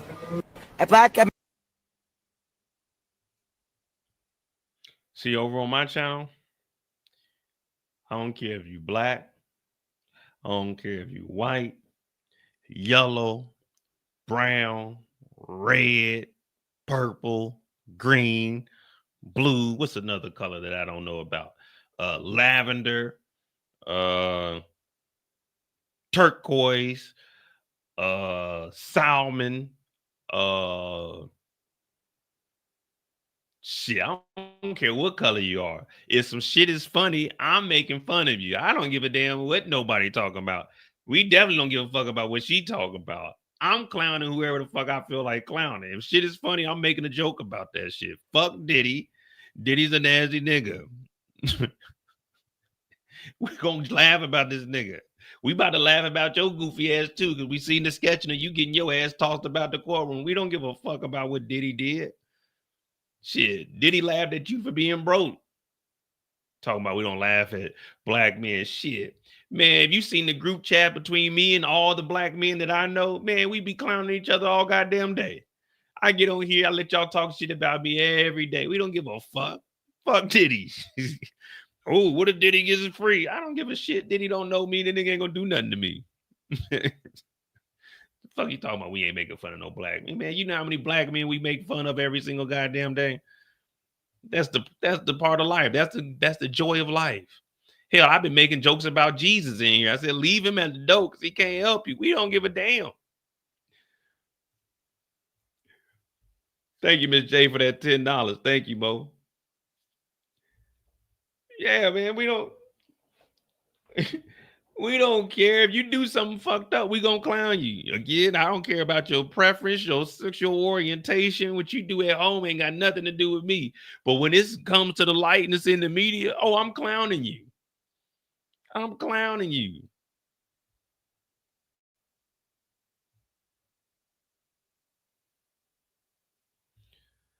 Talking about we laughing at Diddy. Man, fuck Diddy. The fuck?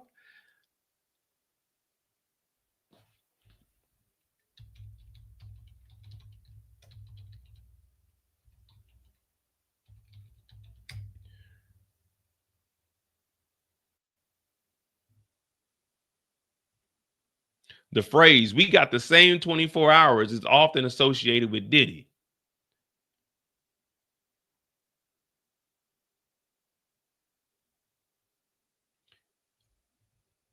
This is what Diddy was saying to us.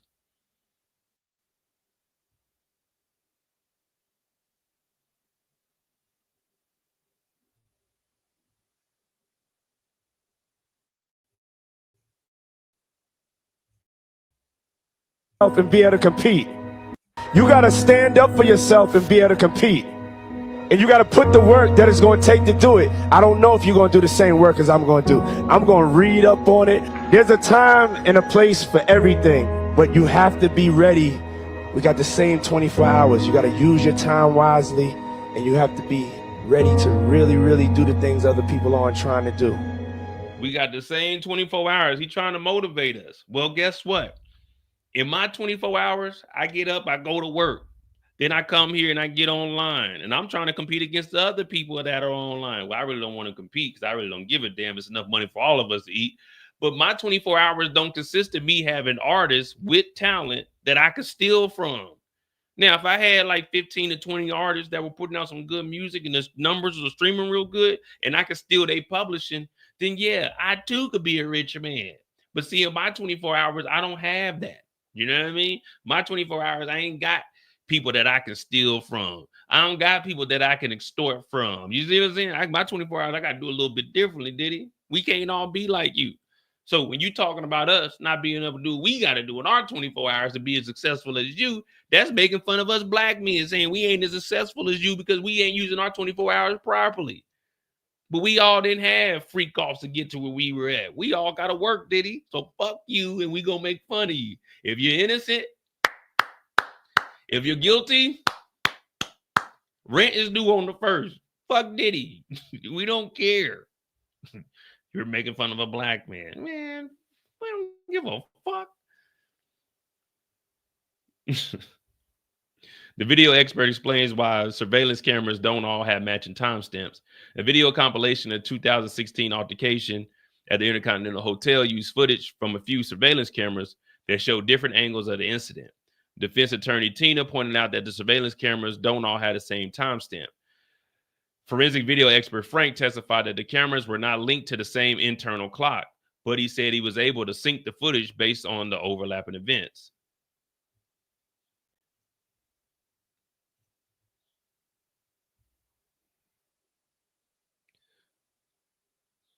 So I don't know. The threads are messing up, so we're not seeing if there's any updates. We just got 11 minutes ago.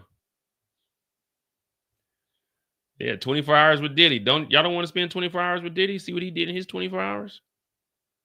I will play that, but you know, right now they need all the money they can get, so I know they definitely gonna copyright that. And this is disingenuous anyway. You ain't even showing us what you did in your 20. We know what you did in your 24 hours. You were high on drugs 99.100% of the times. You were having freak offs for multiple days. You didn't put that in your 24 hours with Diddy. Let's go see what 24 hours with Diddy consisted of anyway. You know me, I don't care. I take those risks. I take those risks. I do it for y'all. Hopefully they ain't got no music playing, but I know they do because it's Bad Boy for Life.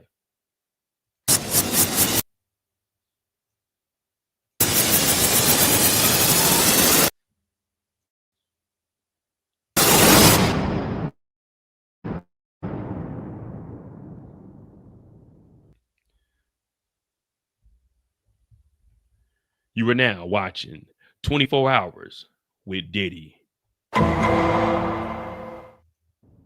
How's everybody doing tonight? In the theme of Empire, how's everybody doing tonight? We doing good, Diddy. We doing good. How you doing today, nigga? Happy birthday, James. Happy birthday. We love you. Is that James Cruz? That's James Cruz, one of the heads of Bad Boy that they were talking about yesterday when they mentioned that when they were talking about all the labels. Remember when Derek came up there, they were talking about James Cruz. That's who he's wishing a happy birthday to. Hey, Lee, let's go.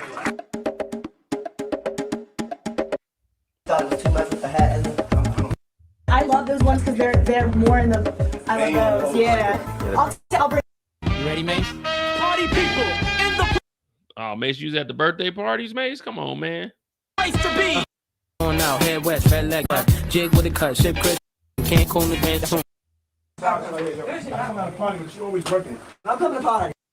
Uh-oh, we got a hotel room. Let's see if we can see anything laying around. Might have to mute this real quick. Let's see if we can see anything laying around this hotel room. All right. Can't see nothing on the night. Well, I don't know. That might be a little bottle or something right there. I can't really make it out. 4 hours, come party with us. The Crystal. What's up, boy? Since you want to Puff Daddy, how many motherfucking countries you been to, boy? About like 50 in like a year. Yeah. Hey, yo, we're about to tear that bitch down. Historic About to tear that bitch down, huh, Diddy? style. London Turtle. Oh, they in London with it. Who is it? Gigs that be over there fucking with Diddy? Feel your eyes, they are low. This that club I was telling y'all about, Tape. Where me and my boy Mac were trying to get in here, but even if we had a table, you still had to have like you had to have like 5 women with you. And we like, dog, come on, man, we're gonna buy a table, man. They wouldn't let us in there. Tape is small too, but I'm telling you, fellas, if you get a chance to go over to London and you can get in the Tape, I'm talking about the baddest of baddest are there before the like me and my homeboy Mac got up there early because we knew you had to get a table and we wasn't on no list. But we went up there early. It was probably, I think the doors open at like 9:30ish, 10. And we was up there at 9. We talking to the security. Security was cool. The damn promoter was like, we ain't got no table. Y'all got any women with you? We're like, nah, man, we just pull some like, we'll just get something out the line or whatever. When they, you know what I'm saying? When they come in, just we try and get in there, mother. We didn't get to make it in there, man. So I never been on the inside of Tape. I only heard about what's on the inside of Tape. Speaking of Tim Westwood, I met Tim Westwood in 2017. I got Tim Westwood's email. True story. I was doing some networking and I almost got an internship with Tim Westwood. But Tim Westwood, this is before all those allegations came out. And after that, I was like, damn, Tim, good thing I didn't get that internship. Matter of fact, I can show y'all the email.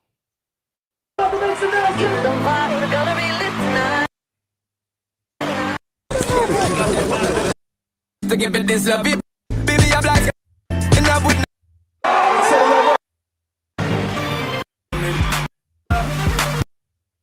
Hey, yo, the once in a lifetime is package. It's only gonna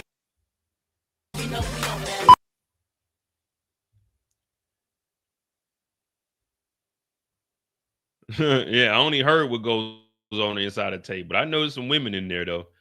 The forensic expert left the stand. Surveillance video from 2016. Alteration reliably depicted what happened. Video expert says Frank confirmed that he believes the security videos that were captured in 2016 hotel altercation between Diddy and Cassie reliably depicted what happened that day. So he's saying that they weren't edited and we can believe them. So do they? All right, we got a sidebar right after that. So that'll put us at 150. So there was almost an hour in between the first break that we had and now. Let me try to find that Tim Westwood email. Yeah, you guys wouldn't believe it, man. When I tell you I've been around and done a lot of things, seen a lot of places. Let me see. Is it in this email?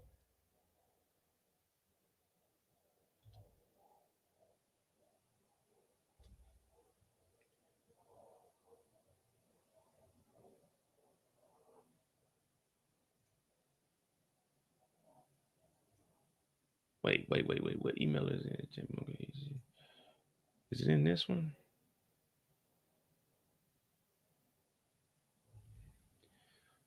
I might, let me see. I'll probably do.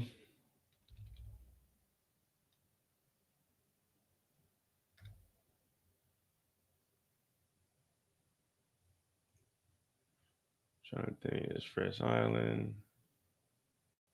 Sent.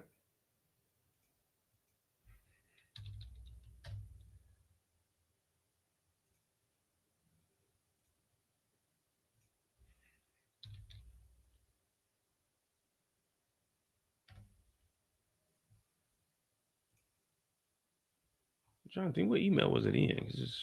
It ain't that one because it's going to go back to March 10th.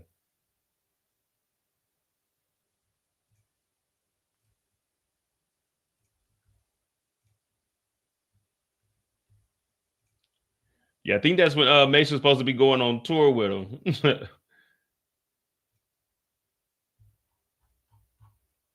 2017.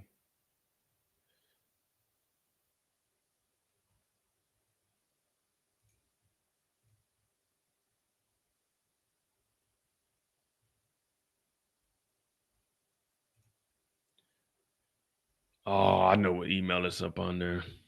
Ain't that about a snitch? Hold on, give me a second. Gmail.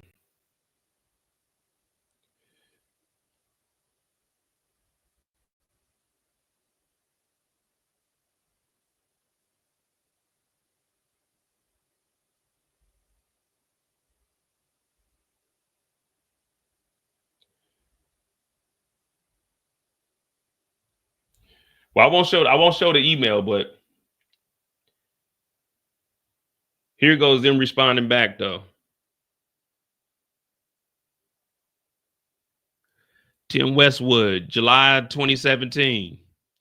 Yeah, they were, when I got out the military, there's a moment where, I was doing, that's back when I was doing skits and stuff. So, there was a potential offer to be an intern for Tim Westwood back in 2017 when I got out.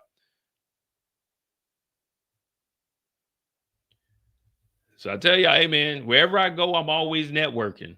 So we got Briana coming up next. Nah, close call, nothing. I would have been doing nothing. All I would have been doing, look, I know how I move. All that weird shit, I'm not with that. I don't need niggas to put me on no women. I can talk to women myself. I don't need drugs. I don't need no liquor. I don't need no nothing. I can get in a woman's ear. Oh, you funny. Oh, thanks. Yeah, I don't need none of that. All I was doing was trying to network. I was just trying to get in the door because I knew I was going to come back overseas eventually, make me some connections and just do what I wanted to do, man. Because, fuck that. It is what it is. You got to look out for yourself. But yeah, so there was almost a moment, and it would have been in 2018 that I would have been interning for Tim Westwood. It was really just to get into the radio because I got a homeboy that actually does music. He's a A&R, and I got a homegirl. She's an A&R for Sony Music in London. I've known her since 2016. So yeah, I got a couple of people over, and that's one reason I always go to London. Cause, I got connections. I know a few people. Not nobody major. I know an A&R for Sony, but that's about it. She ain't trying to pick up on me. She ain't trying to hear that. I be sitting there freestyles every now and then. She's like, "Oh, Mo, you're so stupid."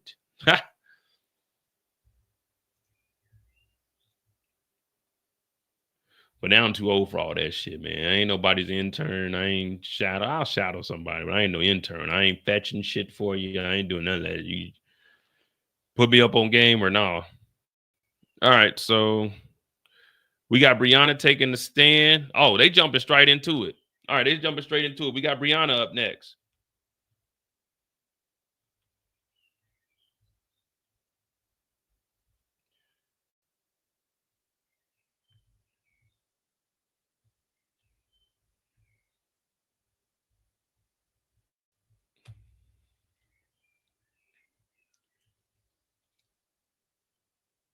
Nah, I definitely would have been on the stand. See, Maurice is my boy. Y'all think I know people. Maurice, he know way more people than me. When we go to the UK, when he was over there, shit didn't matter where we was at. Maurice like, hold on, I know this person. I'm like, all right, cool. We going through back doors of building. We walking through an alley. I'm looking around like, what the hell are we? And then we end up inside a club. We on the stage and shit. So yeah, Maurice, he know way more people than me, but he lived over there. I had to do what I had to do in the short periods of time that I'm over there. But I might be going back on Juneteenth because But other than that, I'll be back at the end of August. All right, so we got Briana on the stand.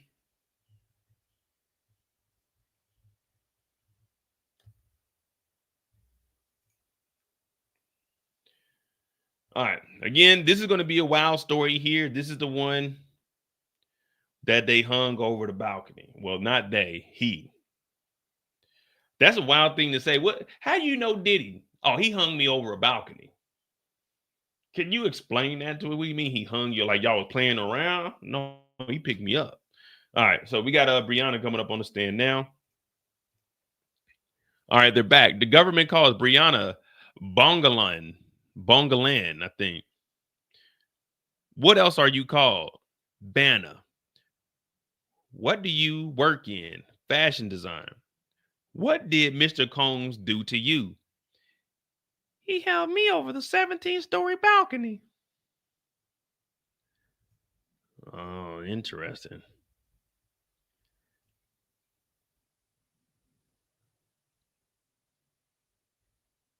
Any after effects? She said night terrors. I wake up in my sleep. Who is this? It's Cassie, Cassie's friend. And I met her in 2013 at Young and Reckless, the streetwear company, then at Diamond Designs. My homeboy used to wear Diamond Designs. I used to wear Young and Reckless. Wild times. How could you describe Cassie and Mr. Combs? Volatile. I did not want to meet him right away. I seen a black eye. She begged me to meet him. Oh, wait. Whoa. She said, how do you describe the Cassie and Mr. Combs relationship? She said, volatile. I did not want to meet him right away. I had seen a black eye. She begged me to meet him. Did you work design for Mr. Combs? She said a little. So who had a black eye? Cassie had a black eye?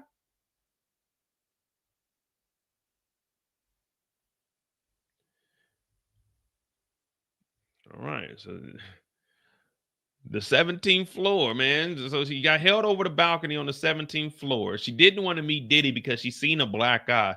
So I'm assuming she's saying she seen Cassie with a black eye. I had seen a black eye and she begged me to meet him.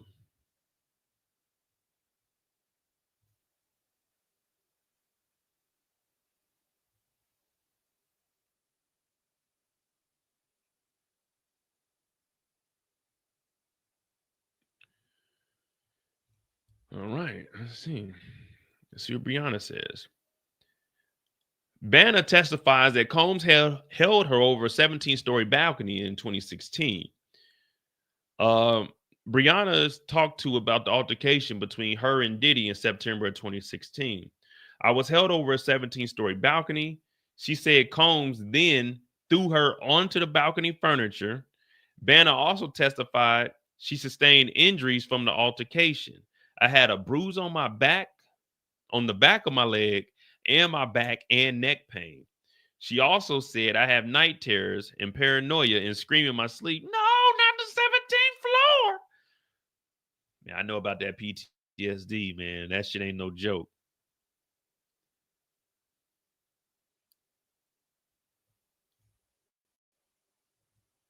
This is where it's getting good.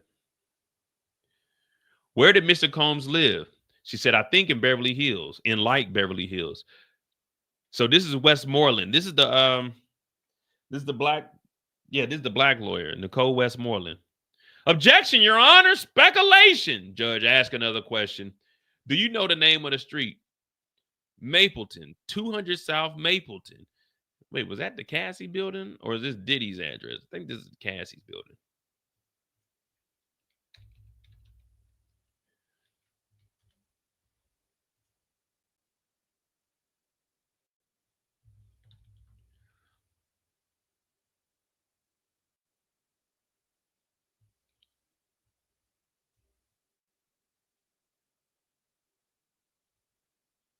Oh no, so she remembers.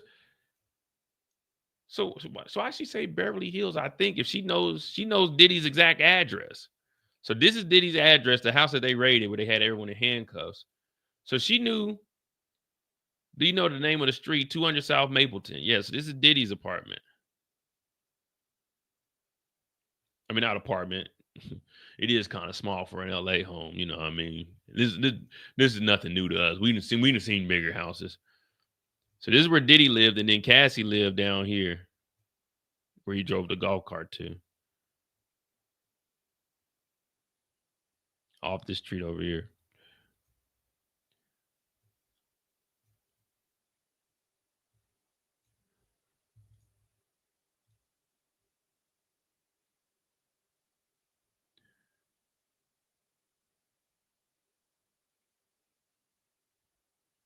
Yeah, so when she said, I think Beverly Hills, the defense said objection. But yeah, what were they objecting to? Like, the lady knows the full address. She just didn't know if it was Beverly Hills. Is Beverly Hills different than Hollywood? You know what I mean? Like, is Hollywood Beverly Hills? You know what I mean? Because you got, all right, like you look at the boroughs, all of that's New York City, but it's like, I mean, you got the Valley, you got Long Beach. Like, what is Beverly Hills Hollywood? I don't know nothing about no LA. I don't know nothing about no New York.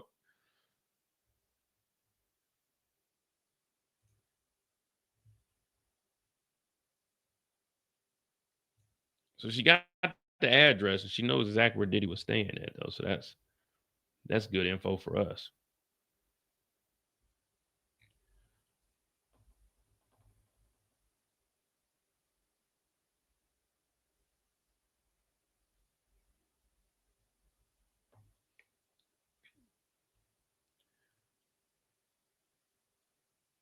What did you do with Cassie? All right. What did you do with Cassie? She said, we did drugs. We go shopping. We'd hang out with Deontay and others. Y'all remember Deontay? Deontay was the one that got spun around like a helicopter on Diddy's back. That sounds crazy, knowing what Diddy done. But yeah, that's Deontay. He was in there with Mia, but he was also hanging out with Banna. All right. So they said they did drugs. They went shopping together. They hung out with Deontay and others. In this photo of you and Cassie shopping, she said, yes, in April of 2016, Puff texted Cassie, asked where she was, sent the list of where she been. Damn, he needed a whole list of where she been? What up, V. Siobhan? Had you or Cassie told Mr. Combs where you were? She said no. How did it make you feel? Objection, Your Honor. Overruled. Like, oh my God. He knows where we've been. Where would you sleep at Cassie's? On the couch or balcony? Oh, you never sleep on the balcony unless you there alone. Unless you there alone, man. I'm not afraid of heights. I don't mind heights. I don't like looking over. I mean, I will, but I never put my hand on the rail. I always just like look over so I can catch myself if need be. But you never sleep on the balcony unless you're there by yourself. You know, whenever I'm there, I try to keep the balcony door locked. So if somebody does like break in and try to get me out there, they got to at least unlock the door to get me over there. So that'll give me some extra time to fight for my life. Yeah, man, I do weird shit, man. I'm sorry. But that's the kind of stuff I think about. Maybe I watch too many movies. Banna testifies she was hesitant to meet Combs after seeing Cassie with a black eye. So it was Cassie seen with a black eye. She says she and Cassie worked together for a streetwear company called Diamond Supply Company from 2014 to 15, and that's when they became friends. She also said Cassie was in a relationship with Diddy when she met her, but she didn't meet Combs until about a year later. I wasn't really fond of what I was seeing, so I wasn't really wanting to meet him, Banna said. She said she has seen Cassie with a black eye before and has seen her upset while on the phone with Diddy. She also finally agreed to meet Diddy after Cassie begged her to. So Cassie just wanted people around because she felt the more people around, objection, Your Honor, speculation. Yeah, you're right. Safety in numbers is all I'm going to say. But Diddy didn't give a fuck who was around.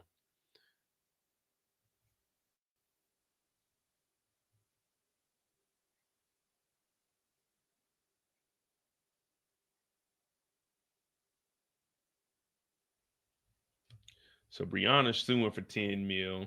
Briana was sleeping on the balcony. So she sustained injuries during this incident.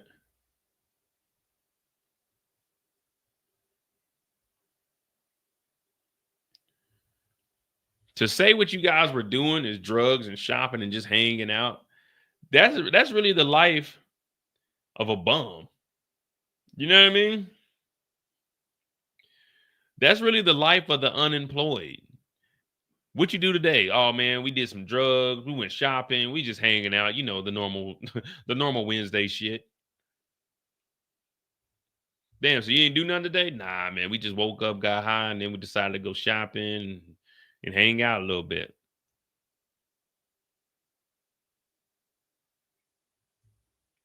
Man, whose house is this over here? This motherfucker is shitting on Diddy.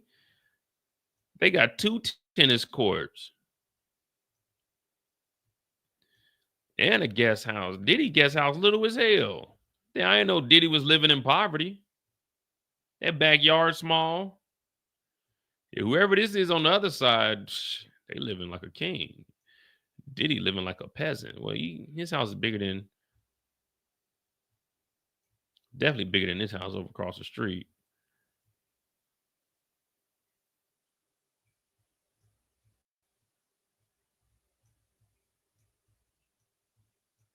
This corner house is nasty.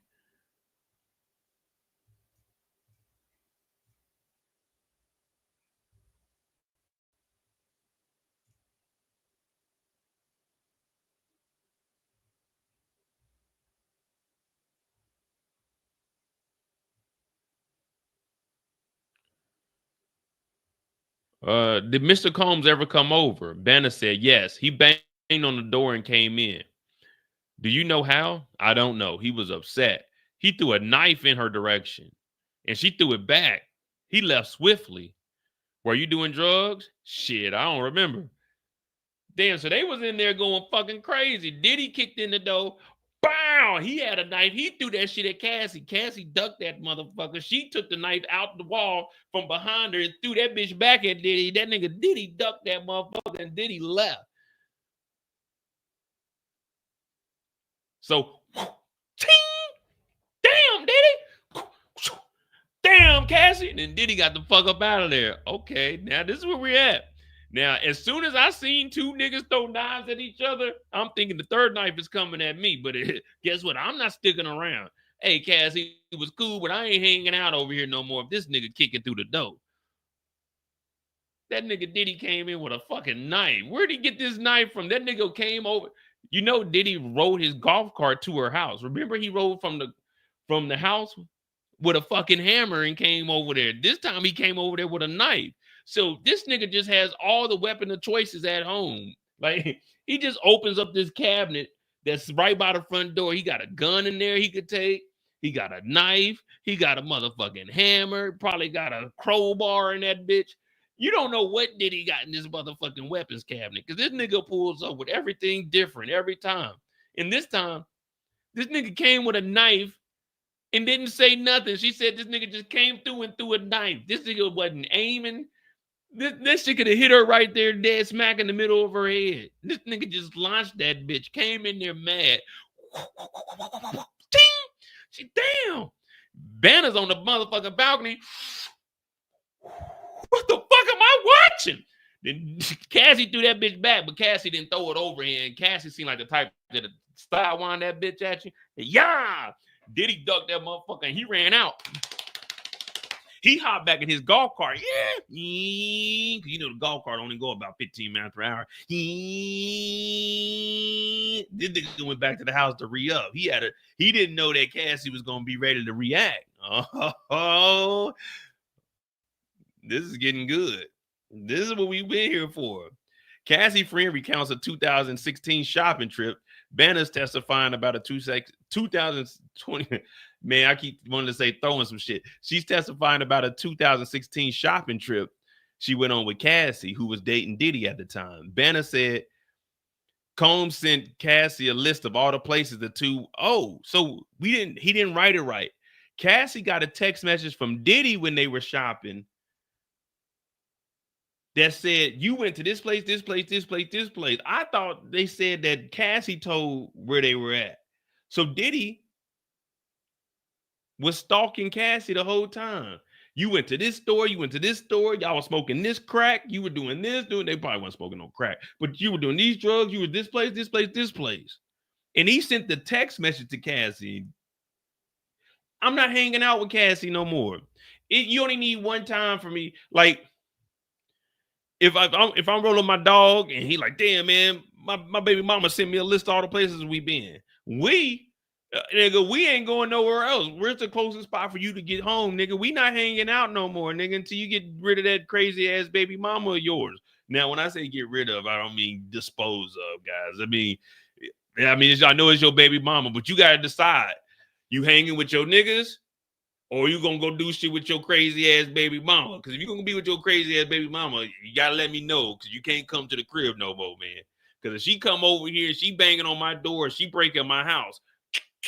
I'm telling you straight up, I don't give a fuck if it's your baby mama or not. If she breaking my shit, then it's bang bang. And if I gotta lay you down too, because now you turn it on me, then so be it. But I'm letting you know that crazy ain't coming to my crib, and she ain't about to be texting where I've been all motherfucking day. I ain't your goddamn baby daddy. You don't keep tabs on me. But yeah, that's all it would have took. She did what? Oh man, hell no, nigga. You gonna have to figure that out, nigga. But no, we ain't hanging out. She ended up flattening my tires or some shit. You ain't flattening my, if you flatten my shit, then I'm on both y'all ass. But no, hell no. That's all it would have took. And after Diddy came in and threw a motherfucking knife, oh man, hell no. I'm not kicking it with Cassie. The only time Cassie's gonna see me is when we doing a photo shoot. And even then, if Diddy is up there, then nah, Cassie, don't come over here talking to me. Hell no. Talking about Diddy threw a knife. That nigga didn't even look. He just kicked in the door and threw a knife at her. Oh, this is getting interesting. All right. Did you call the police? Hell no. Why not? I was scared as shit. Did you see any injuries on Cassie? She showed me on FaceTime before makeup for the perfect match. So this is before the perfect match. That's the freak off video. I mean, not the freak off video, but the incident in 2016. What did she say? She was quiet. We were at a party at the Blind Dragon. This is the birthday party. Remember, Deontay was there.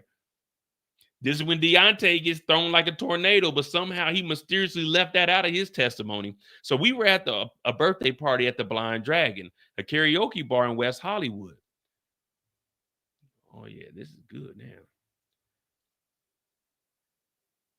Then we went to Cash's house to help her pack. Deontay was there. Puff came. Remember, they were packing to go to the OVO Fest. So this is why Diddy ended up slapping the hell out of Drake, because Drake thought he was doing some slick shit, but Diddy don't play that. Diddy knows everywhere Cassie's at. Diddy knows all conversations. So we don't know if Drake and Cassie did anything together, but if they did, that's probably one reason why Diddy slapped the shit out of him. But then we went to Cassie's house to help her pack. Deontay was there. Puff came. The state said, "Are you under subpoena?" She said, "Yes. I won't get in trouble if I'm truthful." Oh, shit. Did Diddy provide you drugs? Yes. Once he called G. She said, "I'm not an avid user.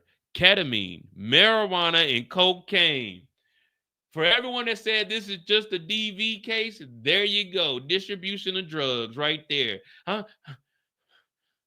And remember, she got full immunity. So she going to tell the whole truth and nothing but the truth.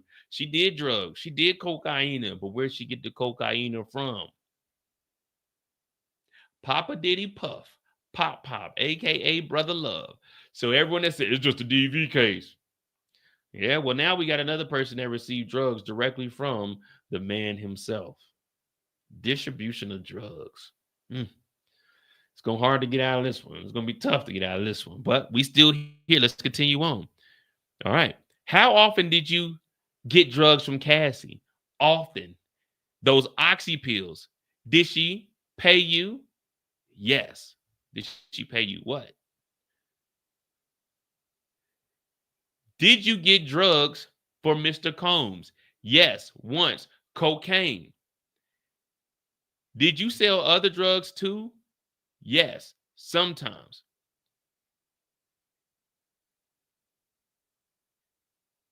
So she was selling pills and cocaine. Wait.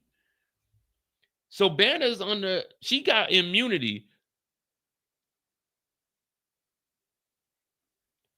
So Banner got immunity because she was supplying drugs also. So it's how often did you get drugs for Cassie? She said often. Oxy. Did she pay you? Yes. Did you get drugs for Diddy? Yes. Cocaine. So she was a supplier. So she was a supplier also. So we got a drug dealer named One Stop. We got a drug dealer named G. And Banna was also a supplier of drugs. So that's why she got the immunity. Diddy, you can't rough up your supplier. You can't rough up your supplier. You watched the man, it's alleged that your daddy was snitching and Frank and them had to handle that business. So you should know that you can't fuck with the supplier like that, man. They gonna tell you, they gonna tell everything. Remember, you gotta tell up, you can't tell down. And now she wiping her hands clean of her drug pass. She got immunity. Oh yeah, I sold drugs. I sold big dope, big cocaine. I did that. Guess what? None of that matters anymore. I got immunity. I can't be touched. I can't be touched. The state can still come back and get it, but the statute of limitation on selling dope is long past. So I can't be touched. This is an easy way to clean your slate. All I gotta do is tell on this nigga and tell the whole truth and nothing but the truth. Yeah, I sold Diddy drugs. Yep. Mm-hmm. Big B. Yeah, that was me. You know what I mean? Bad boy, Banna. That's what they call me. Bad boy with the cocaine. Bad boy. You know what I mean? So let's continue on. Did you get drugs from Mr. Combs? Yes, once. Cocaine. Did you sell drugs to others? Yes, sometimes. Did you try with Cassie to stop drugs? Yes. We tried to cook, but there were a lot of drugs around. Did you try with Cassie to stop drugs? So y'all thought just cooking was going to stop drugs? Has Mr. Combs ever threatened you? Yes. There we go, the intimidation. Let me show you a photo from April 2016. Who's in it? This photographer who goes by the name of Bad Boy with an I. We thought it was cool. That was his name. We thought we'd make some art. So Diddy probably whooped his ass because his name is Bad Boy with an I, not to be confused with Bad Boy with a Y.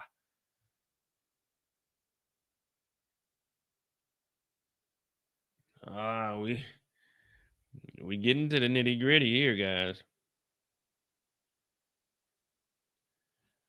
Okay. So there was a photographer by the name of Bad Boy with an I, not to be confused with Bad Boy with a Y. So she said that Diddy threatened her. So I'm assuming it's because they fucking with a guy by the name of Bad Boy, and Diddy's probably like, I'm the only bad boy. No, he's Bad Boy, and he's Bad Boy. Yeah, Cassie was in the kitchen seasoning the chicken, finger licking. I mean, I don't know if that's a way to stop drugs. You know, I've never been like an addict or anything, so I don't think just going in the kitchen and cooking is going to make me stop doing drugs.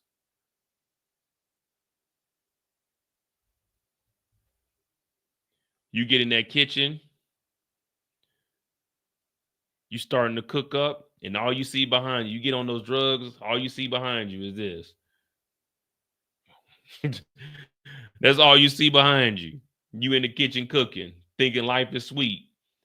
Man, what the fuck? What are you doing here? It is Diddy right behind you. You cooking up. When they say cooking up, I'm assuming cooking, crit that. But you just over Cassie's house and Diddy popping up in it all white. Like, man, what the hell?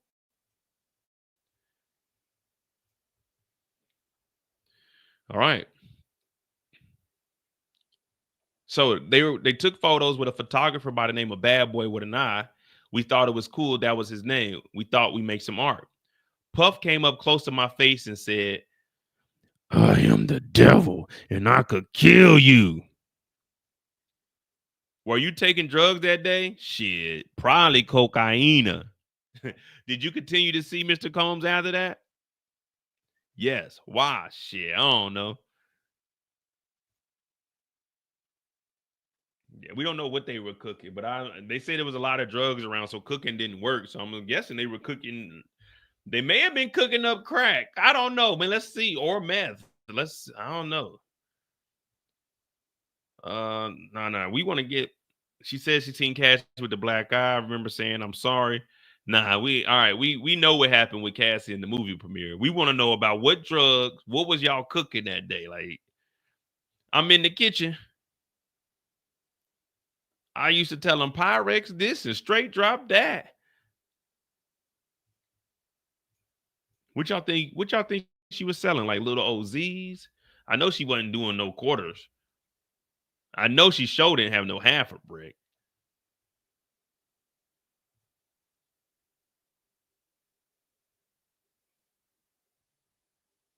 Did you tell the government about his threat in your first meeting? No. Why? Objection, Your Honor. Sustained. We could break here. All right. So we got us a 30-minute lunch.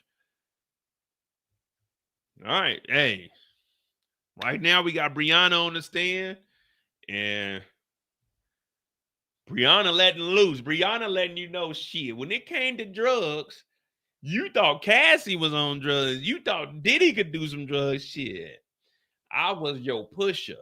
I'm your pusher, man. Damn. So Brianna looked at the judge like, you sure I ain't gonna get in trouble for what I'm about to say? The judge looked at her like, yeah, we gave you full immunity. Crack, cocaine, meth, pink cocaine, meth, amphetamines. I also supplied pipes, needles. What you needed? Some heroin. What you need?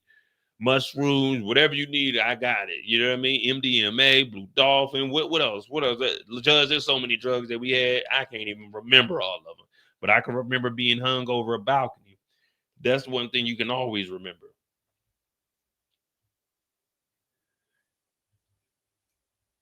Damn.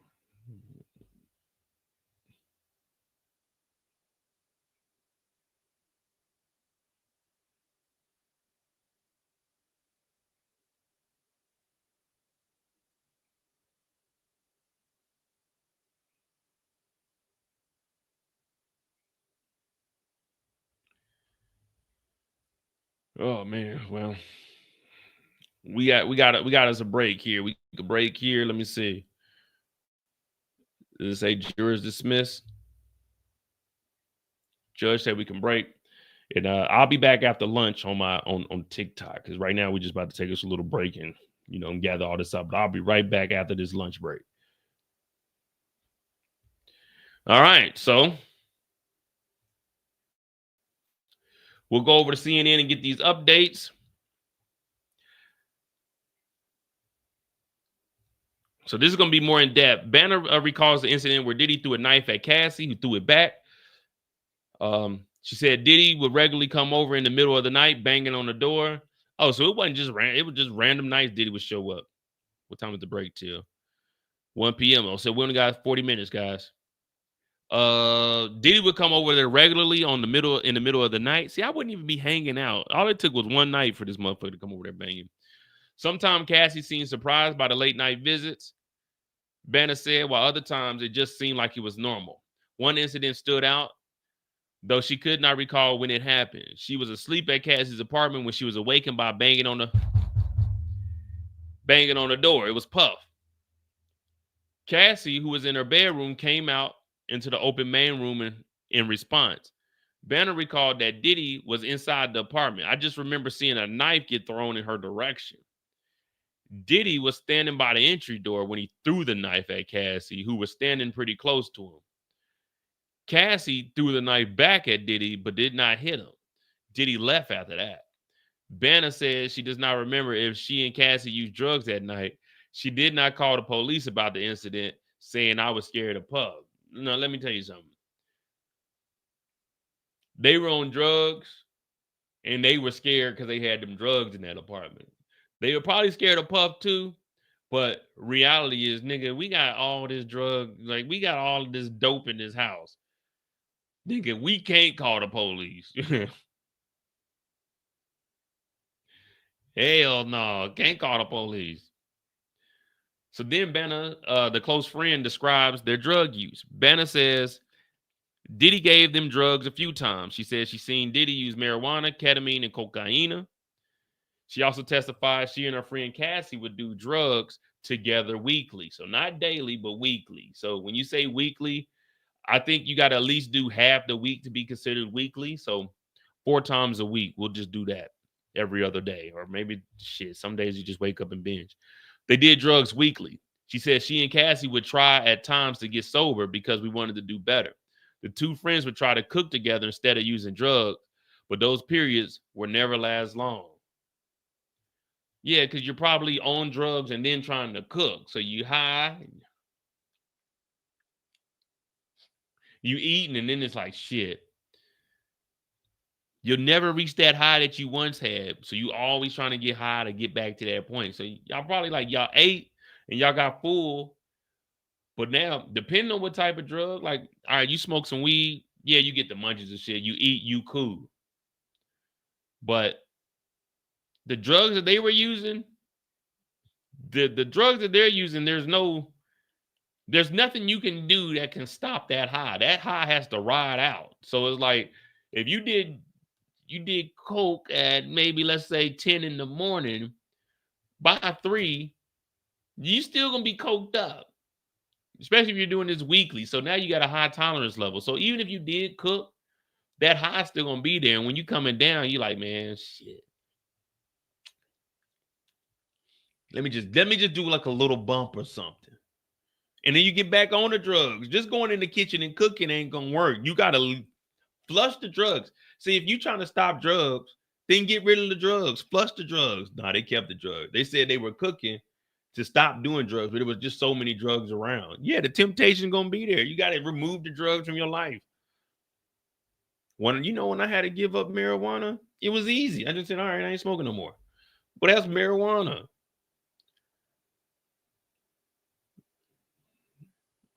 Let's see. Court is taking a break. But yeah, I mean, it sounded like they were just having a good old time, man. This is what the youth was doing, right? This is what you 28-year-olds, 30-year-olds would do, right?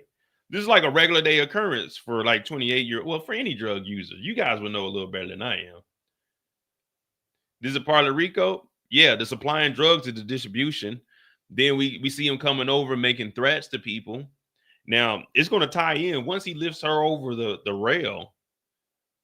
This is just what they're doing now is showing a pattern of Diddy being aggressive. I think with her, it's just they're just using her for the pattern, but now we're also filling in that she supplied Diddy with drugs and Diddy gave her drugs. So it's showing that not only was Diddy buying drugs, he was also giving people drugs.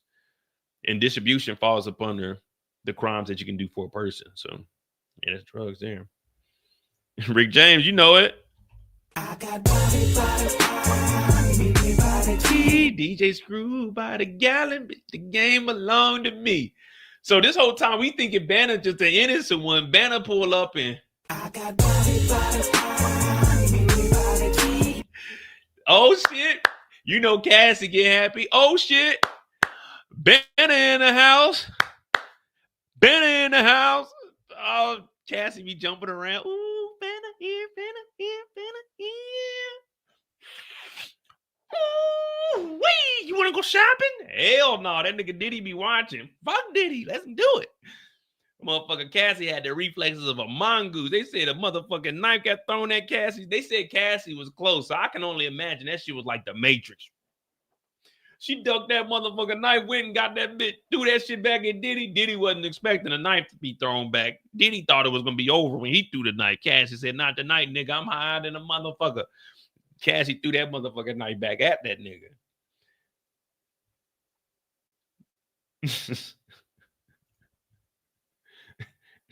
Were you high that night? Shit, I might be high now, nigga. I couldn't even tell you. Nah, that night was crazy because I was sleeping with the balcony open. After I do about 4 lines, I need that breeze on my ass. You know what I mean? I was sleeping in just my drawers too. Then I heard the banging at the door. Yeah, it was Diddy. They didn't come over there a lot though. Sometimes it's regular occurrences. Sometimes the nigga just one time I ain't gonna lie to you. Y'all probably ain't gonna believe me if I told y'all this. One time I was sleeping, I could have sworn I seen Diddy climb up 17 floors and come through the balcony though. Diddy climbed up he was like Spider-Man, Spider nigga. Cause this nigga, I don't know how he does it, but Diddy got access to everything. Now, I know I'm on oath, Your Honor, so I can't confirm or deny like Eric said, but I could have sworn Diddy climbed up 17 stories and came through the balcony one night. Yeah, I kid you not. I kid you not. He climbed the 17 stories. That's death. The nigga's different. He got 24 hours to do a lot of training, man. I tell you. I tell you. Shit. You know what? Well, I ain't dark enough. I'll say I'll play Diddy. I'll do that role some justice. They'll probably have Michael B. Jordan play Diddy just because Diddy tried to get at him. Let me see. We got a break. Okay, we don't have any other updates. We'll wait for him to drop a video.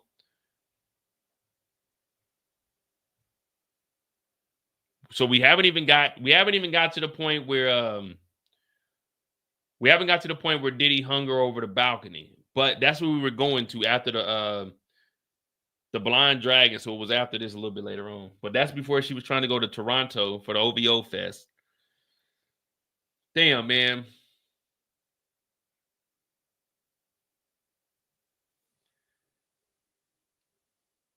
So this is just Briana's story. When we get to Jane Doe, for Jane Doe to be up there 2, potentially 3 days just from the prosecution, we're about to get the wildest stories. We're about to hear about other freak offs that were taking place. So everyone talking about, oh, this is just about Cassie. Well, we got someone else that's about to be up here. Cassie was up here for 4 days. We got someone that's about to be up here for 6 days. So she's going to know about the freak offs. She's going to know about stuff with other women. Also, the incident with Young Miami. If this is Gina, you know what I'm saying? If this is her, we're about to hear some wild ass freak off stories. Plus, if this is her,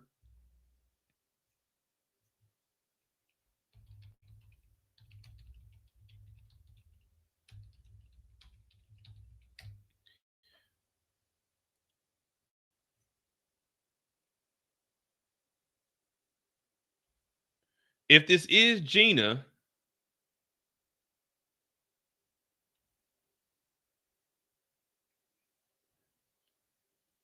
he like stomped on my stomach like really hard, and I like took the wind out of my breath. Yeah, so if this is who's about to take the stand, this is the one that said Diddy made her lose a child because he kicked her in the stomach. Diddy's ex Gina claimed in a 2019 interview on the podcast Unwind with Tasha K, man, you paid that money to Cardi B yet? I know a lot of Tasha K shit be some wild, far-fetched shit sometimes, but you owe Cardi B that money. Cardi B over there wilding out too, man. But this ain't turning into no gossip channel. We only doing pure paperwork. And then we can follow the paper trail. That's cute. But she was on Unwind with Tasha K that the rapper stomped on her stomach and punched her in the head during their 5-year relationship.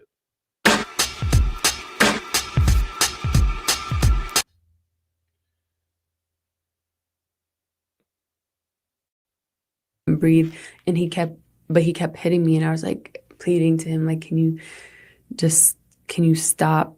I can't breathe.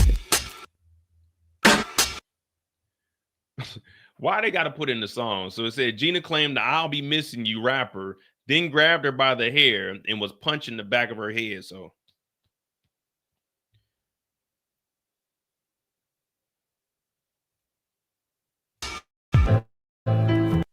Gina's relationship with Diddy began when he was on and off again with Cassie. Cassie recently sued Diddy. We know that part.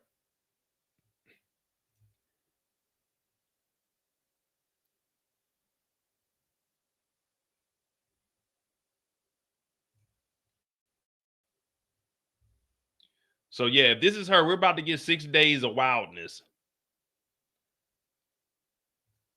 And remember, she's the first one that was coming out with all of this stuff that I've seen. I mean, I knew about the lawsuits that Diddy was going through with the chef and all that.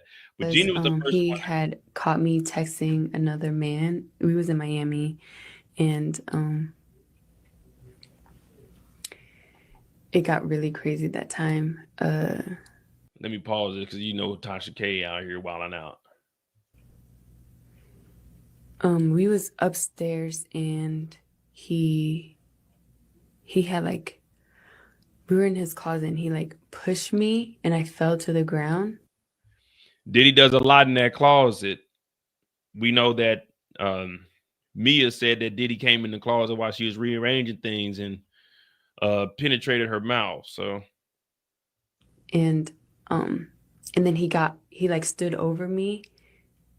So I was like laying on my back and he stood over me and he started like punching me like this. Like he avoided my face, but he like started punching me like on the side of my head and I was just like covering my face. So when she was first saying this, everybody was like, oh, she just lying. She's trying to get some money. And then we see the Cassie video. So now it's like, whoever says that Diddy did this,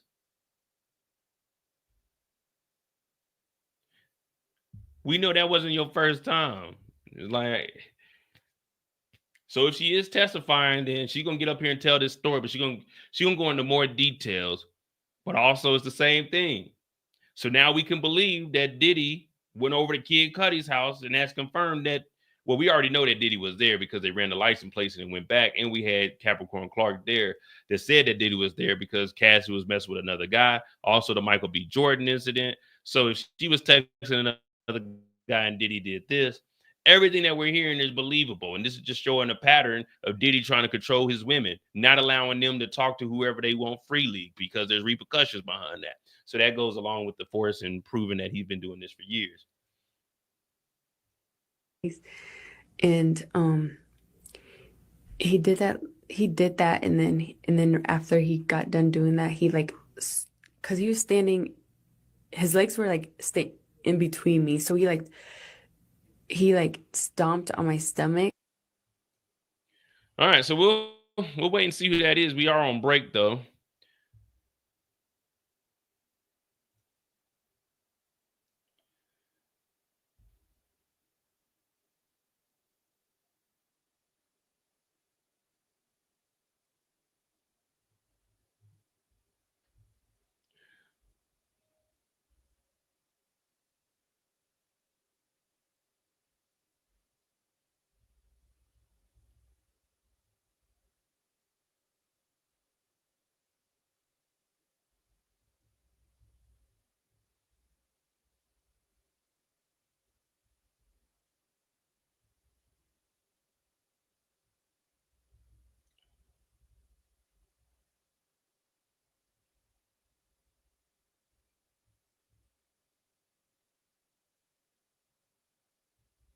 All right, well, we on break, guys. We are on break. Yeah, I mean, again, I'm not here to say that they innocent or guilty. They do get up here and contradict. Sometimes they say, I don't remember this, or they do remember it, but hey, man, I'm just trying to put it together in my mind. Like if I was a juror and everything that they're saying, and then other people are saying it also, and then people are confirming it, and then I see the video, and then we start getting evidence. I'm like, all right, well, if Diddy did all of that with the hotel security, and then, so the way I look at it is, if Diddy was willing to pay $100,000 to make the Cassie situation go away and get the tape because he said it would ruin his reputation, then what else was he covering up? You see what I'm saying? Yeah, they might be trying to get money, but shit, man, let's be honest. Let's all be honest right here, right now. If there's an opportunity that you were wronged in something and you could sue them and get a significant amount of money, you're doing it. If you could potentially make $100,000 off of suing for something, you're going to do it. If someone wrecks your car, what are you doing? You filing that insurance claim, which is technically suing their insurance company to pay for what it. Now, it's just a claim, but it still got to go through being legally processed and everything. So if that's the case, if someone wrecks your car, go pay out of pocket for that shit. Don't get their insurance information. Because you got wrong, right? You want to get paid for what you got wrong for. So that's how I look at it. It's like, all right, yeah, they trying to get money. What did you do wrong to them? Now, there are money grabs. Now, that's a whole different situation. But you see what happened when 50 Cent's baby mama was like, oh, 50 R-word me? What did 50 do? He got a lawyer and he sued her ass for defamation. And what did she do? Shut the fuck up because she was lying. Now, if any of these people were lying, Diddy would defamation. Oh, no, I ain't do none of that. Why didn't Diddy ever address this and say I didn't do that shit? Or why didn't he ever pay her off? He just kept quiet thinking that shit was just going to be, you know what I mean? So that's how I look at it. Like, if you didn't do it when 50's baby mama that's fucking with Diddy was talking about, oh, 50 R-word her, what 50 do? He got a lawyer that same day, dropped a defamation case on her. And what she do a day later? Oh, those comments were taken out of context. She removed all that shit because 50 ain't do that stuff. Fuck that. You have to fight for your life. I'm quick to tell her, I ain't do that. Hell no. Man, you get the fuck on somewhere. What happened? I told y'all I was facing 4 years and 11. Where what I do? They read me my rights. They asked me that one time. Fuck them niggas. I said I'm getting a lawyer. I ain't talked to them bitches ever again. Got my lawyer, went on base and bought me a lawyer. I ain't gonna lie, that 4,500 set me back because I was just getting in the military. You know, I was in that transition period. I was just getting in. Come out for it, man. Fuck that shit. I'm about to fight for this. You niggas, man. Hell no. I ain't do that shit. No. So if a motherfucker on TV talking about, oh, Mo did this to me, motherfucker, we suing then. Nigga, please. I ain't do that shit. Because if I ain't do it, then let's go to court. Prove that I did that shit. Well, I didn't do it, so you can't prove it. But fuck that. But then we see a tape of Diddy doing something like that. Then it's like, all right, well, it's believable. It's not like, oh, Diddy's an angel. Nah, we seen Diddy do this shit. So it's like, I don't know, Diddy. This sounds a little familiar. And she was saying this before Cassie's law. So how is she saying everything that happened to Cassie in this lawsuit or whatever on TV, wherever the fuck, on Tasha K? She was saying everything, details of what Diddy does. So it's like, damn, she might be trying to get money back. Then we looking at it like, oh, nah, Diddy wouldn't do that. But once the tape dropped,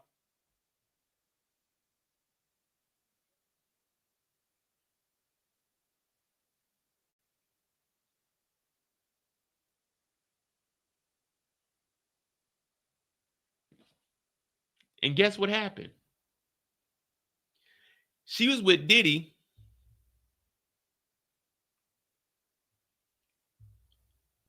Let me see something. Let's do a little bit of research.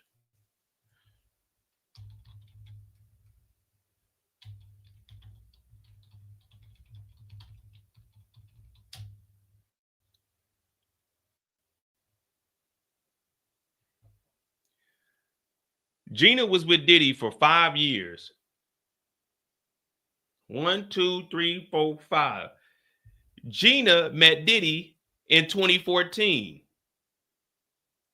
That's year 2014, 2015, 2016. Year three is when the incident with Cassie happened. So you mean to tell me in these 3 years, when we've been hearing Diddy whooping on Cassie, breaking in back to 2011. So in those 3 years, what he was doing to Cassie, what he's doing to Banna in 2016, none of this happened to Gina. And she was the one talking about this in 2019 before Cassie even put any of this out. So yeah, I believe that whatever she's saying, that nigga Diddy did that shit because that goes, she was in there 5 years while Diddy and Cassie were on and off. So if Banna was getting fucked up in 2016, hung over a balcony, Cassie was still getting beat. From 2014 to 2016, I can believe that Diddy was doing the same thing to Jenny that told us this in 2019, 4 years before Cassie even said anything. So it's like, come on, man, the timelines. So you mean to tell me that Diddy was just an angel with her for 3 years and nothing happened until 2017, 18? Hell no. So that's what I'm looking at it as. If it is her coming up here, we still don't know if it's Gina coming up here, but if it is, they're going to align those timelines up. They're going to say this happened to Cassie in 2016. Banna got hung over the balcony in 2016. Deontay got turned into a fucking helicopter in 2016. Gina got assaulted in 2016. So they're going to put these timelines together. That's why they're bringing everybody in one by one. Tell your story. Give us the dates. So it's boom, boom, boom, boom, boom. So it's like, come on, man. You mean to tell me Diddy did all of this to everybody and just skipped over her?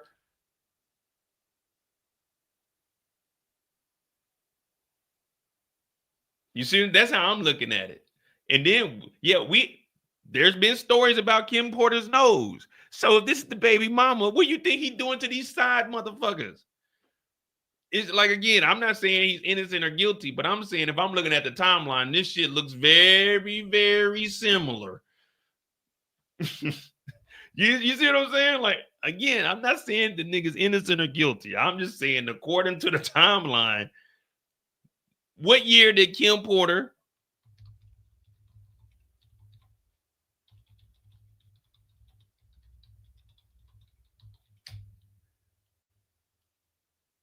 2005. So this is earlier. Now, remember, they said that Kim Porter almost slit Diddy's wrist.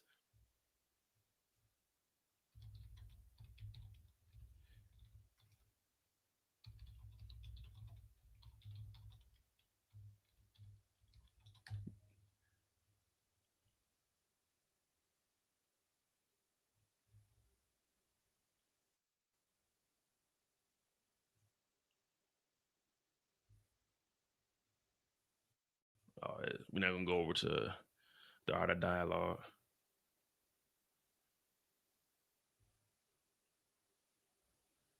"2011, Diddy had his wrist slit, and they said Kim Porter did that shit."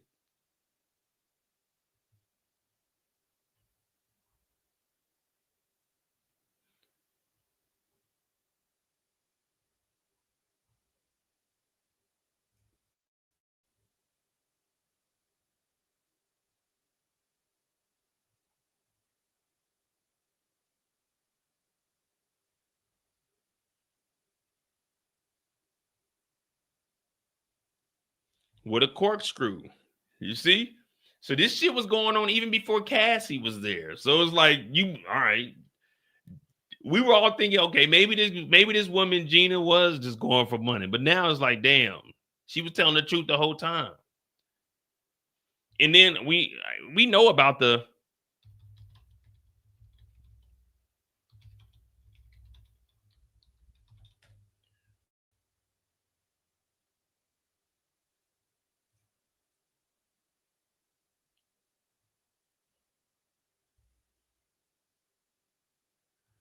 let me make sure ain't no wild shit on here.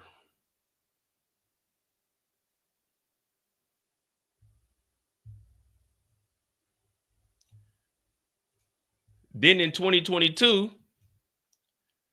the Young Miami tweet to Gina, "If I wanted you to eat my budussy, Diddy would have had you on your knees, hoe." So then the new girl was still antagonizing the girl that said Diddy had been beating her for years. So it's like, come on, man. That's why I said, hey, go ahead and enter this into evidence. So this shows us also that even in 2022, Diddy still had control over women and forced them into sex acts. So it's just like, come on, man. All of it's on the internet. That's why you can't post wild shit on the internet. That's why none of my pages or anything is ever connected to my name. Hell no. You look me a dude, that ain't my page. Who is that? That man, J Mo. Who the fuck is my legal name? Is not J Mo. My legal name is Julius Moore. My legal name, that ain't J Mo. Who the fuck is J Mo? I don't sign the motherfucking thing, J Mo. Who the hell that is? That ain't me. Somebody may have got on there and was pretending to be me. No, who the fuck is that?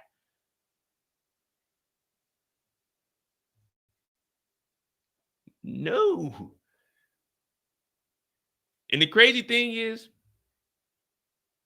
all of this that I'm really piecing together, it's just being on Instagram. You just see wild shit and they post it and you're like, what the hell is this? Or, somebody will send you a meme like, what this motherfucker talking about? I'm like, what is this? Young Miami. Nobody give a fuck about Young Miami or this. Ain't nobody listen to that bullshit. Who the fuck is Young? Oh, that's the girl Diddy with? Oh, what's she talking about? Oh, they talking crazy, talking about Diddy with had her doing such and such. Oh, okay, cool. And you just remember stupid shit. Like, what? Why would you tweet something like that?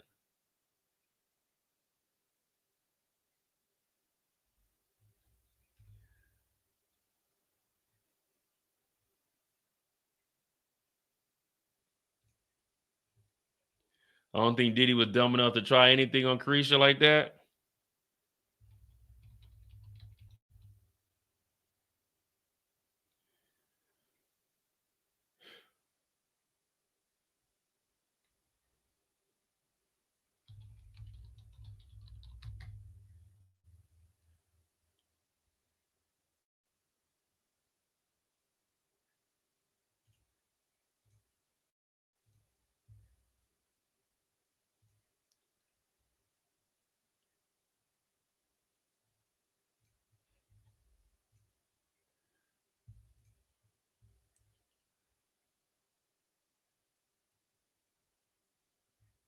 Why? What do you mean, why? Because it is the BET Awards, 25th anniversary. You understand? I can't say it. You got to. It say take a shower. If you like golden showers, I do. Golden showers, meaning when the guy pees on you, pee on you everywhere. You like it? I just like it. Well, that's the same thing Cassie was getting, but then she insists, I don't actually like him. No man has ever peed on me. Diddy told her to take that stupid, make a tweet or something and say you don't like that shit, because that's exactly what was happening to Cassie. Diddy, listen, Diddy isn't trying anything. Diddy is doing. Diddy is doing.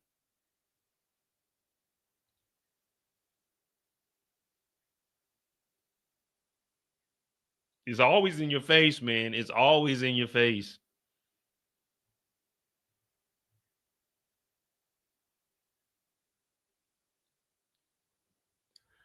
I always go back to my interview and say, what the fuck did I say? Said the 31-year-old with a laugh around the 52-minute mark. So then they have a whole press conference to make it seem like she don't like it. There is one thing I do want you to clear up. Okay. The golden showers thing. So, because I heard you say you just said that to promote the game. I always go back to the media and say, why the f did I say that? Like, I really don't know. To the point, I was like, Carisha, what the f?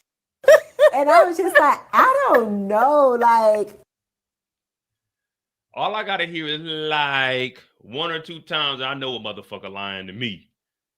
Lying. I'm just thinking, why? Yeah, Diddy said, nah, fuck that. Because this would have just been a tweet. I don't like golden showers. We'd have been done with it.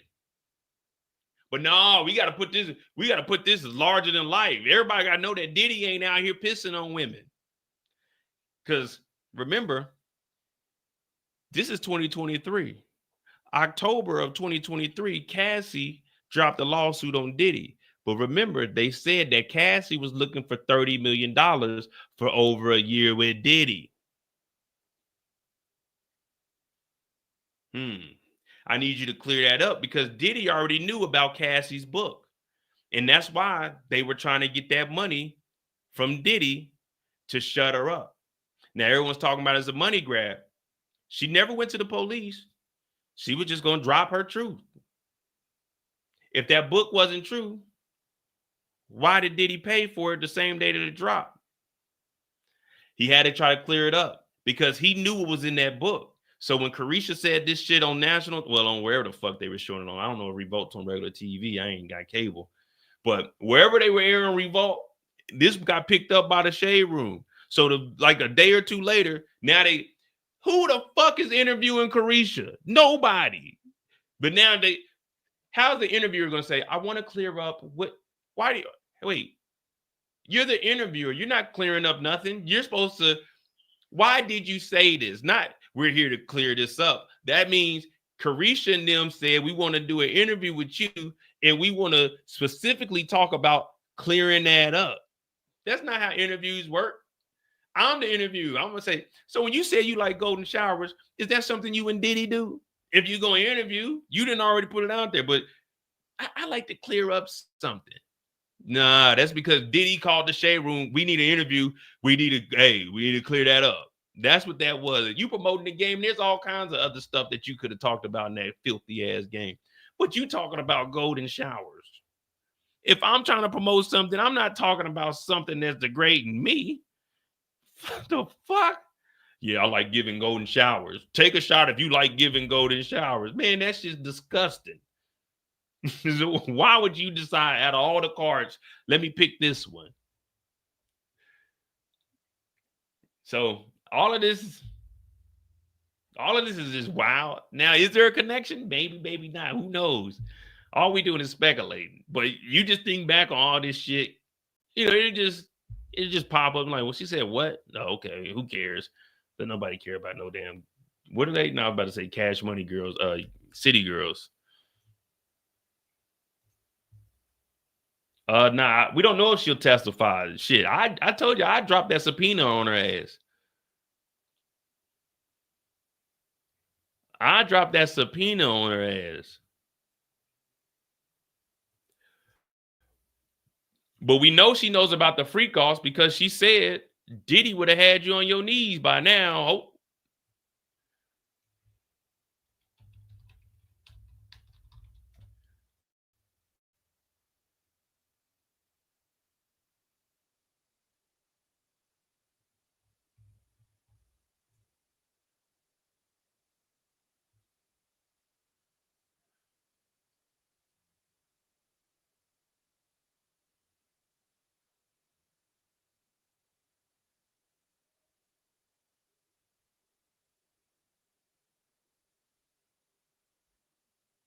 Just ignorance, bro. I tell you, man.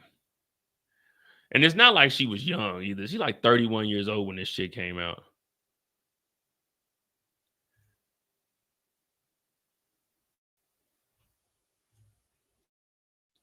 And then, like, look at this. This is wild here too, man.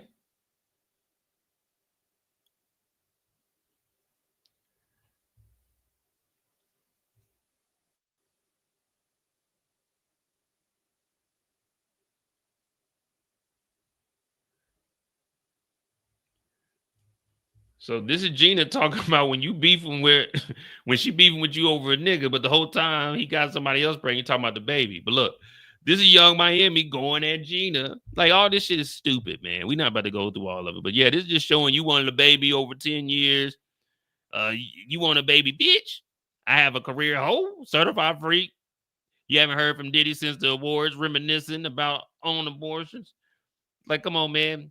But that goes in the line with Diddy doing the A-Town stomp on the belly, man. It's unfortunate, but this is where we are, man. We still on, what time is it? Let me go get some water real quick. We got to be back at 1 o'clock too. Jeez Louise. Starting to sweat. Man, it's starting to get hot in here. Starting to get crazy. But yeah, once we get back, Briana's back on the stand and it's about to go down.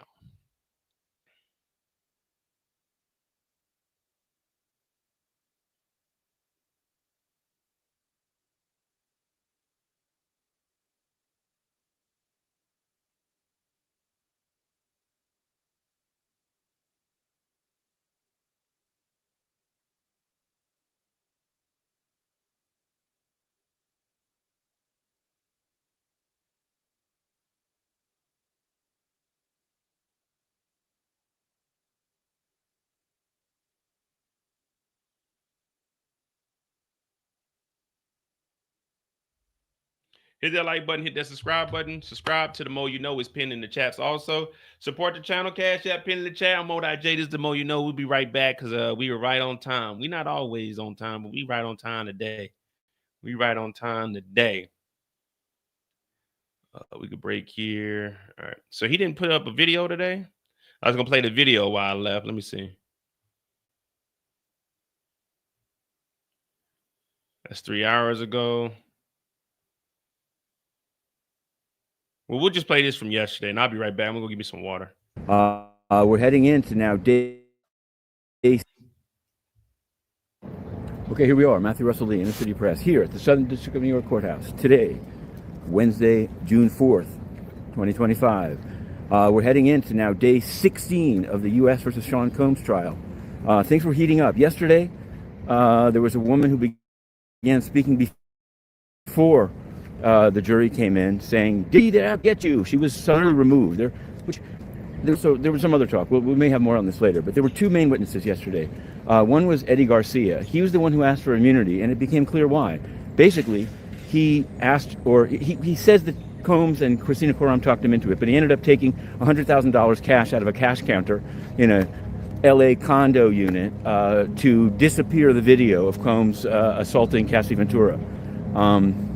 This is going to be pushed as obstruction of justice pretty clearly, but they didn't draw the point on there. They just got his testimony. Same thing with this CFO of various Combs entities known as Derek Ferguson.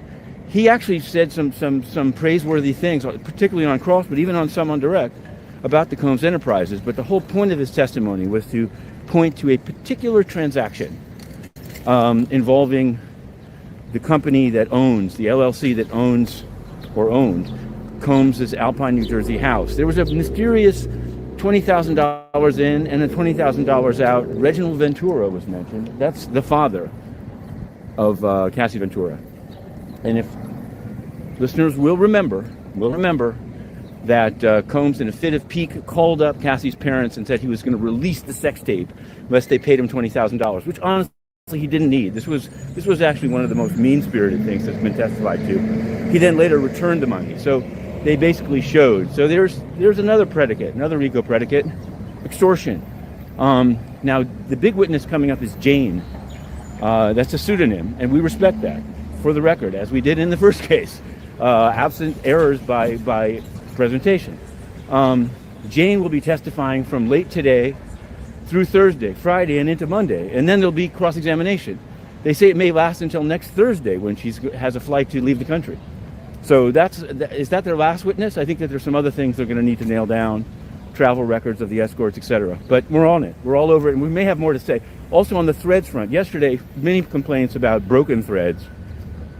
We tried to fix it by limiting replies. It definitely seemed to work, but there were some who didn't like it, and I personally like replies too. So we may go back to the original way. We'll just have to see if that works.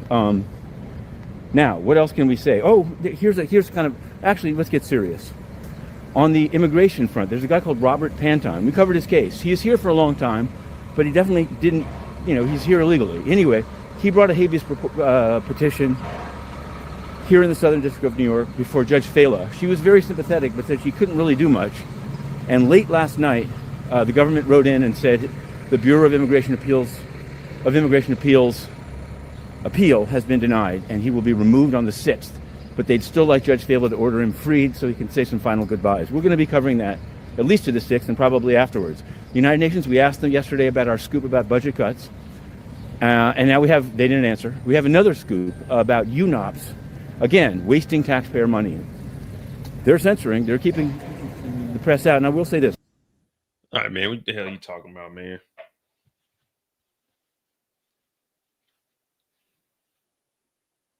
Y'all think this is a toxic relationship? This sounds like an everyday relationship in Kansas City, minus the money.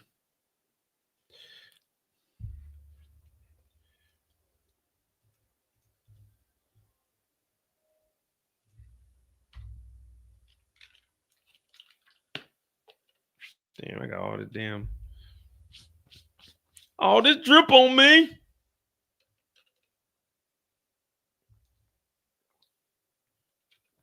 All right, we still ain't got no updates, but they supposed to be back at 1 o'clock. Oh, y'all don't know about night fights? Come on, man. Put a 5 in the chat if you ever had a night fight. Night fight, just regular old day, man. Man, I got that banner nose, man. My damn nose itching today. Don't y'all think I ain't on none of that shit, man.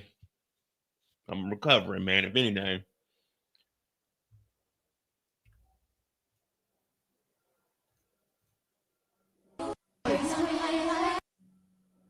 Cassie, come on. What's up, BT? What? All right.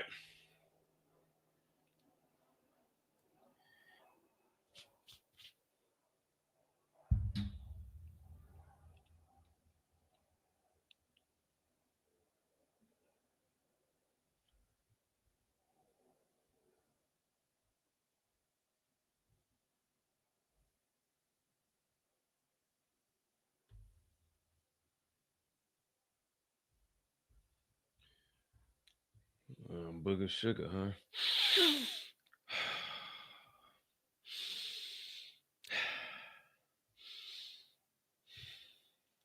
Nah, you see, my nails are wide open. I bet Diddy can't do that.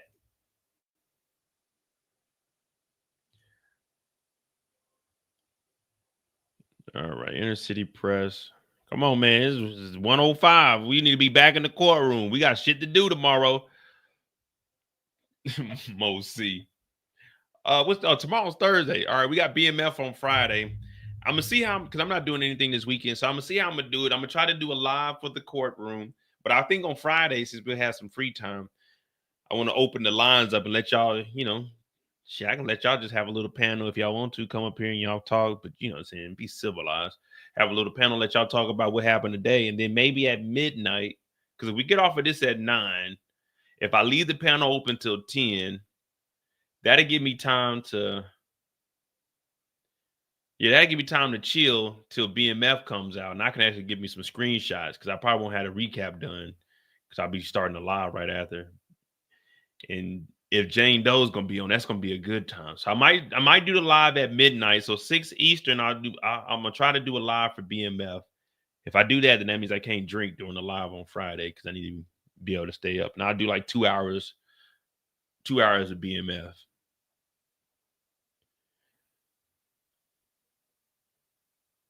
Yeah, so I do power recaps, I do BMF recaps, last those. I do a lot of TV shows, but I put everything on pause because of the Diddy case. So I probably won't be having multiple videos of BMF unless I'm working on the weekend. But this is my last free weekend until July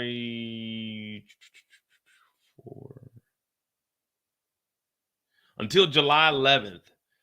This is my last free weekend that I have, because then next weekend I'll be doing something on Saturday. No, next weekend I'll be in Frankfurt on Friday night. So I'll probably do the live and then head straight out of here Friday night, go to Frankfurt, and then Saturday I got this event that I'm going to. The weekend after that, there's a shoe pop-up convention, so I'll be at that on Saturday. And then Saturday afternoon, I'm going back to Frankfurt. And then the next weekend, I'll be back in Frankfurt. Plus, I got to get my hair twisted. And then the weekend after that, I'm going to Switzerland for the 4th of July. Because I don't think I'm going to go anywhere on the 20th. I think I'm just going to go down to do the pop-up, the shoe pop-up, show my face, network, and then head to Frankfurt that evening. Yeah, and then, so yeah, after this weekend, I'll be busy every weekend. So I probably won't be doing no videos over the weekend for the week. I don't know. We'll see. We'll see. Nah, I never watched Forever, man. I didn't know if I really wanted to watch a teenage love show or however old they were. I know people said it was good. Maybe I'll watch it before season 2 and drop that. And then we got season 3 of Squid Games. I couldn't even think of the name. Yeah, so we got a lot of stuff. But y'all know once the summer happens, shit, I went on a 5-week run last year. We did the Olympics. We went to Greece. We went to Paris. We went to Greece. I went to Brazil for a week. I went to Berlin. So once the summer hits, I'm gone. The weekends, those are mine. I gotta enjoy my life. So yeah, after this weekend, summer has started for me, and every weekend I'm gone. So and then I'll be back on July 11th. But I'll probably end up going somewhere the end of July, and then I got a week in London for Carnival. Then Labor Day weekend, I'll be in Amsterdam, and then the weekend after that, I'll be back in London, showing my parents around. And then in October, I do want to go snowboarding this year, so I'm probably gonna go back to either Switzerland or I might go over to France and do some snowboarding over there. So that'll be my November trip, and then December, I don't know what I'm gonna do because I'm not gonna do nothing until like New Year's. So yeah, once the summer hits, I'm good. I'm booked. I'm out. I'm doing what I gotta do. So we're gonna make the best of it as we can. This trial, hopefully, it's over in 5 weeks, so it doesn't interrupt, some of my trips and stuff. But we'll do that. So I mean, if y'all say Forever is good, I just don't like. I'm gonna have to. I could start. I'll start an episode tonight. All right, I'll make that promise. I'll start an episode tonight, and I'll see if it's cool or not. If it is cool, then I'll watch it out. How many episodes is it?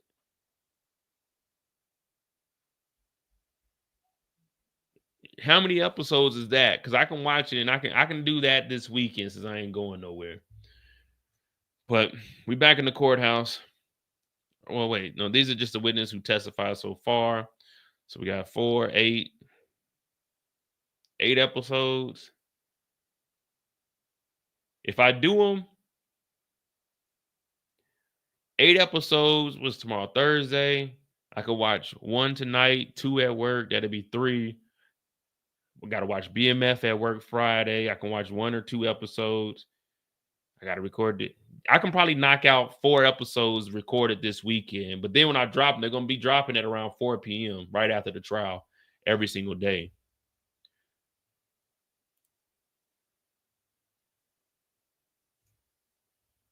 I'm not going all the way out to Owlcast, whatever the hell that is, just to go wine tasting. I'm not going wine tasting. If I go anywhere in France, I'm going to Cognac France, and I'm going to spend about $3,000 on different cognacs, but I'm not going wine testing. I can do that. Actually, they got a bazaar. I think the bazaar is this weekend, the 6th to the 8th. Ooh, if the bazaar is this weekend, I got about $500 I could spend on some wines. I do need to give me some German wines too. But yeah, I'm not going all the way out there to do no wine tasting. That sounds like something I had to do with, like, if I had a woman, then yeah, I'd go out there with her for that. But me just going out there niggified, hell no. Hey, what up, man? How much that wine going for? All right, so yeah, we still haven't got an update. So this is what he's saying about the first. So far, they've only been. Okay, here we are, Matthew Russell Lee, Inner City Press, here on the midday break in day 16 of U.S. versus Sean Combs. So far, there have been 2 witnesses today. One was Frank Piazza. He's a legal audio and video. He was hired at $295 an hour by the prosecutors to work with the surveillance video and the cell phone video taken by the security guard. And he put them together. Now, Miss Garagos, Tenny Garagos, spent a long time cross-examining him about timestamps. Basically, this allowed the jury to see the video again and again and again. Some are saying that this will numb the jury to the effect of the video. I don't know. It was quite a strategy. Now, the next witness is a woman named Briana Bongalan. We've heard of her before. She was dangled off the 17th floor balcony in Los Angeles. So far, she said that Combs came up to her and said, "I'm the devil and I could kill you." She didn't say this in her first interview with the government, so they've said she thought it was just a meet and greet. Queued up to do the cross-examination is Nicole Westmoreland, most recently of Georgia. She and Steele were in the young thug YSL trial, and she's objected a number of times. Once was, I think, sustained. Once was overruled. But expect quite a cross-examination of Ms. Bongalan. Now, later this afternoon, we expect Jane, and we will, in all events, be maintaining the pseudonymity which they've ordered. As we were doing in the other one, that when they put up exhibits that are in evidence, we're going to report them. But that's about how it goes. So this is how it is here, midday. It's proceeding. We've managed to have threads with replies, which I'm glad to say. It became difficult, but I think I found a way around it. It's much better that way. Social media must be social, and the news will continue to be reported. We're here in Chinatown, so I've got to get a couple of dumplings. We'll have to see. Inner City Press, to be continued. Oh, man. Okay, here we are, man. Nah, hey, I mean, the job that he's doing, he had to stitch all of that together. He had to speed it up. So he was working. He wasn't over there slouching for $295 though. I'm with you, Eric. I definitely do that for $295. The judge is back on the bench. Briana, a long-term friend, will resume her testimony. But yeah, $295, man. I guarantee you, I would at least got 5 hours of work in. But he wasn't only doing the video, the 16-minute video. He also went over 10 freak-off videos. So there's 10 sex tapes that they admitted into evidence after he went over and reviewed it.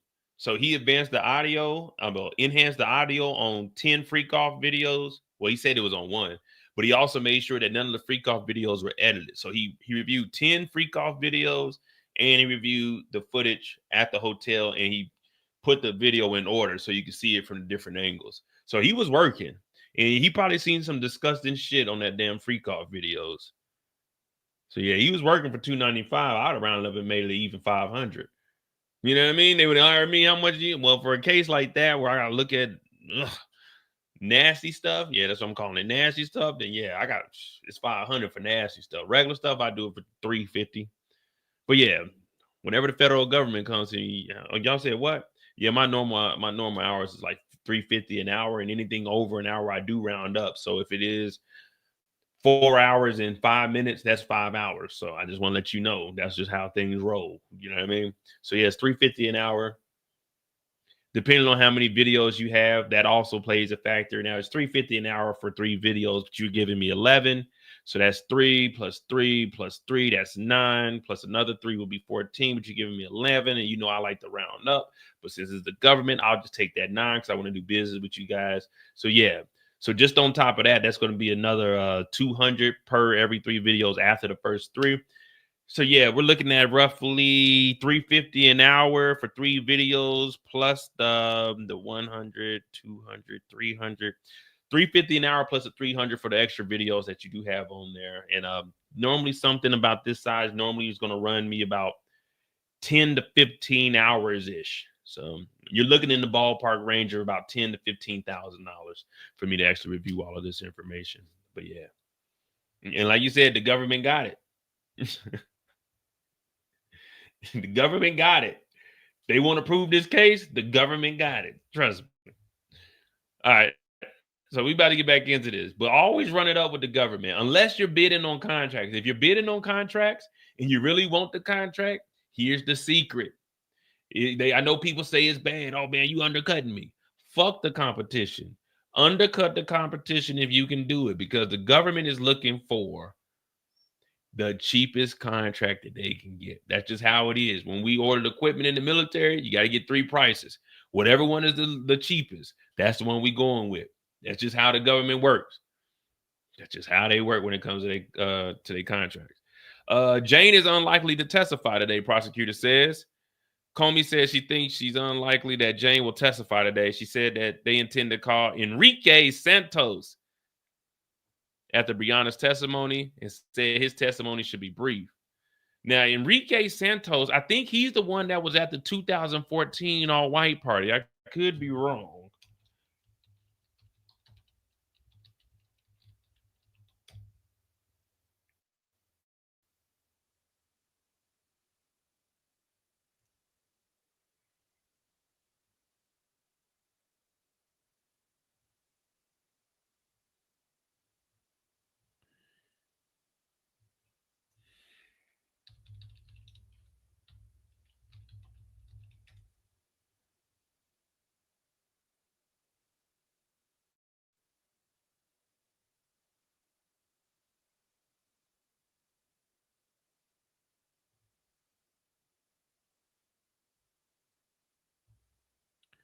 I can't remember. He's the one that was at a Diddy party doing interviews on the carpet.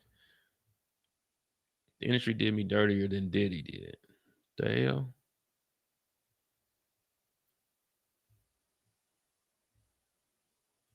All right, cool. So we should get some updates now. Well, yeah, we'll try to do BMF on Saturday. I mean, not Saturday, Friday night.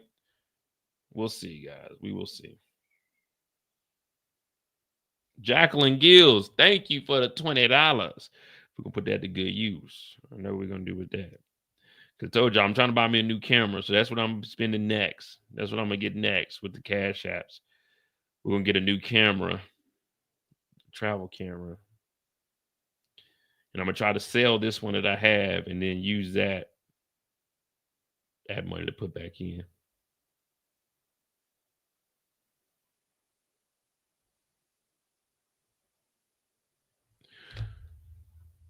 Uh, 7 minutes. They're back. Judge, anything before we bring the jury in? No disputes. We don't think Jane's going to testify. So that'll give, if Jane goes on tomorrow, that'll give us Thursday and Friday, 2 full days with her, with the prosecution and they're gonna probably get her done. They're gonna try to get her done by the end of Friday, and then because if they go 2 days, the judge is gonna give the defense 2 days. So this is a little sleazy here, because remember they said 2. It shouldn't be longer than 3 days, but they know that she got to leave on Thursday. So what they're going to try to do is draw out as much information as they can on Thursday and Friday and end right at the day. So the judge only gives them Monday and Tuesday. And then Wednesday, it'll just be like a redirect. So it'll be short and sweet. So maybe the defense can't go and try to do shit. But that's just the way court is, man. That's just the way court is. Oh, yeah, ain't nothing like a Diddy party, Slime. You know what it is. All right. We would like Enrique Santos on today, some exhibits for Jane and tech issues. The jury's come out, then it's told to return to the jury room. Jurors, we have some technical issues, have to go under the tables. I'm going to ask you to retire to the jury room just for your comfort. We'll bring you out in a few minutes.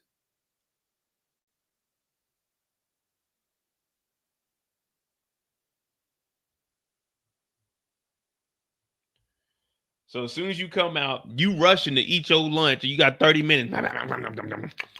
Oh man, we gotta get back out there. You know you about to fall asleep. You kind of got the itis. And then as soon as you get out there, you didn't rushed all your food. Now your stomach is rumbling. He talking about, hey, go back into the hey, turn it back around. We got tech issues. Go back into the jury room. We got to get up under the table. So what they getting up under the table to fix? Who was in there sliding Astroglide on the wires?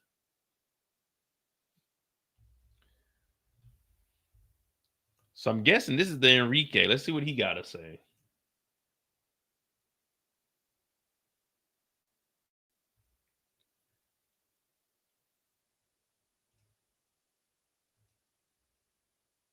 Apocalypse with them. Now I'm talking about beyond the P. Diddy, and I mean, at least P. Diddy gave some Vaseline or whatever he gave. I was one of those artists that went through that thing they're talking about. So where somebody the or a five group of people heartbeats took advantage of you. They took way advantage of me.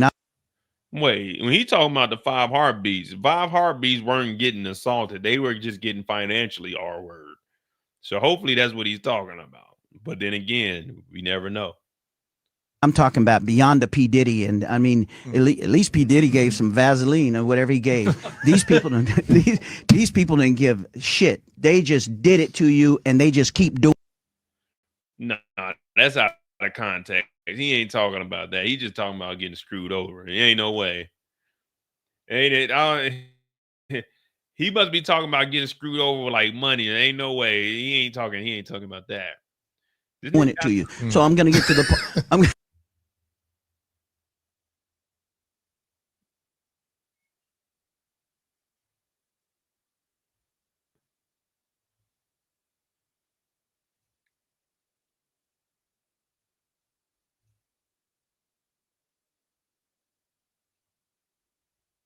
Yeah, radio person. See, I knew he was doing like interviews. That wasn't him talking. That was somebody else. I think it's Diddy's 2014 party. I remember seeing this guy.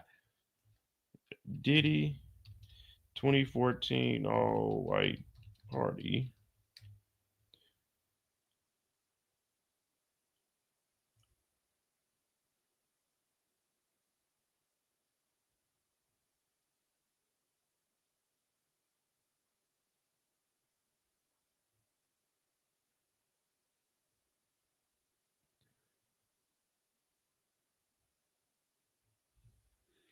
I'm sure I don't remember what video we was looking at. Was it the 2014 or was it the 2011?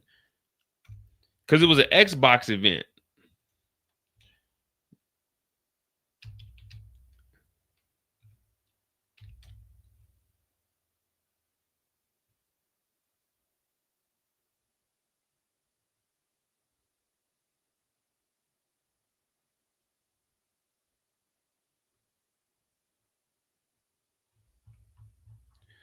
Damn, we were watching it. We were watching this the other week too.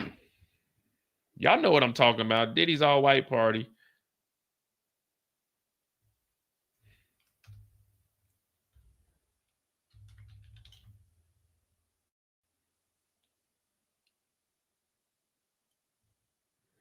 Damn, I ain't gonna be able to find it, man. Let me see.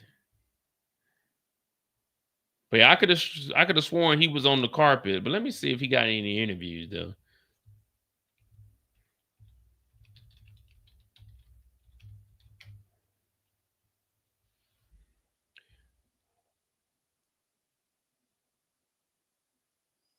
Oh, that's Stevie B that was doing the talking. All right, we'll wait. They're gonna mention it though.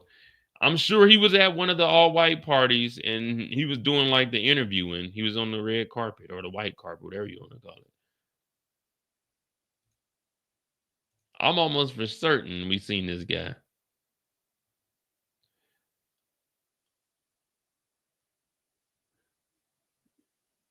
Is that the break? It's ongoing tech issues. And seemingly no Jane witness today, and the thread should continue here. All right, so we just waiting around. They got tech issues, and we just kicking it, man. I'm gonna keep trying to find this Diddy all white party, man. So it says he's back resuming.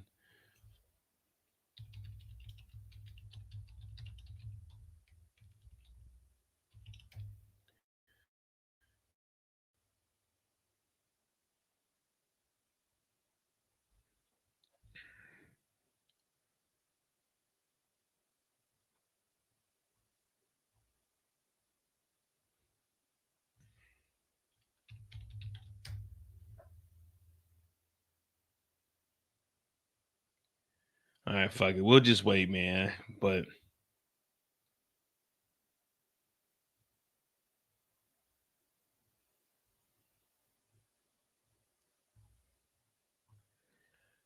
I could be wrong, but I'm sure I heard it. I'm sure when I watched that video, he was the first person they seen. All right. Briana resumed questioning a minute ago. Let's see if we got any updates. So this is part 2 of Briana. Briana witnessed a knife fight between Diddy and Cassie. Briana has not got to the part of the story where she was hung over the balcony. Now, my understanding is that Diddy lifted her up under the arms and was holding her over the balcony. That's my interpretation of being held over a balcony. Like just having someone lean over a balcony, that's not being hung over the balcony. They had me on the rail. But in my mind, I'm thinking Diddy had her up, hands up under her armpits and over the actual rail. But then again, like you got to be strong. She's little as hell. They say she's like 4'11". So about 80 pounds. That 80 to 90 pounds, that ain't too heavy, but that's still enough to get your hands to shake. So maybe he just lifted her up, like I would throw you over this, but she wasn't actually over the balcony. Either way is scary because all it takes is a little wind and whoa, shit. Or that nigga hand get a little oily or sweaty and then whoa. So either way, it's still scary as hell. But if he was actually holding her, like, if he's like actually holding her over the rail, now that come on, Diddy, you need to go to jail just for that. That's wild shit. Who is Briana? So Briana is nobody to Diddy. Briana was friends with Cassie, and she was just around. And she said one day they went out shopping. And Diddy sent a text message to Cassie and then listed off everywhere they went. And then she used to be hanging out at Cassie's house doing drugs. Diddy would give her drugs. Cassie was begging her to meet Diddy. She seen Cassie with a black eye on FaceTime. And one night she was sleeping at the house and Diddy came over there and banged on the door. And then he came in with a knife and he threw the knife at Cassie. Cassie ducked. Cassie retrieved the knife and she returned fire on Diddy with a knife. Diddy ducked and then Diddy ran up out of there. Briana was like, what the fuck was that? Because she couldn't remember if they were on drugs or not. But she sold Diddy drugs. She sold Cassie drugs. Diddy gave her drugs. Her and Cassie tried to stop doing drugs one time. So they went in the kitchen and started cooking. But the drugs were in the back talking about, smoke me, Briana, smoke me. Briana and Cassie couldn't fight that urge. So they went back and they hit the drugs. We don't know what drugs they was hitting. But ketamine, she was on cocaine heavy. She said that. Her words, not mine. She said that she was on that cocaine. She seen Diddy do cocaine. And we're about to get into the point where Diddy was allegedly hanging her. Well, I'm not saying alleged. She said that shit, and this is up on the oath. So we got to assume they tell them the whole truth and nothing but the truth. She has immunity, so there's no reason to lie. You might as well tell your whole truth and get that off your conscience. She said she got night terrors. She tossed and turned in her sleep at night. She can't go look at balconies, sliding glass doors. It spook her out a little bit. Being anywhere above the first floor kind of scares her too. Yeah. Looking out a window scares her. She don't fly planes because it scares her. So yeah, that's where we at right now. That PTS is kicking in. PTSD, you know what I'm saying? But remove the D because the D is for Diddy, and we don't want Diddy around because Diddy did some things that we ain't proud of. His words, not mine. He was at his lowest moment when this shit was happening. But Jane Doe ain't gonna testify today. We just got Briana, and she's gonna tell her story. This is the night that they went back after the Blind Dragon, where Diddy turned Deontay into a helicopter. This is when she jumped on too and tried to help out. But then she got thrown off. I think Mia was there also. I think Mia was the one that jumped on her. Mia jumped on the back.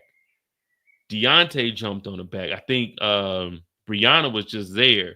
And then this is the same night that Diddy pushed Cassie into the bed. She got the gash. And he said, look what y'all made me do. So then he blamed it on everybody else. So that's where we're at right now. And we're going to get Briana's testimony as soon as we get an update from Inner City Press. CNN says she's back up there testifying. So we'll do this. Of course, you know, I'm only going to joke around when I find it appropriate. None of this is funny. It's serious. They're fighting for their lives. But if there's a funny moment, then I'm going to be honest with y'all. I do reenactments here. So it is what it is. Y'all don't get mad when y'all watch biopics. So don't get mad at me, man. Y'all weren't mad when we seen Ray Charles shooting up when Jamie Foxx was playing him. Y'all wasn't mad when he snatched up old girl and told her to get the hell up out of there. You know what, Ray? I'ma leave. He said, go ahead and leave. I'll sing it by myself. Hit the road, Jack. Don't you come back no more, no more, no more, no more. Hit the road, Jack. And don't you come back no more. Oh, what you say? Yeah, so this is here for entertainment purposes. All we're doing is reading the transcript.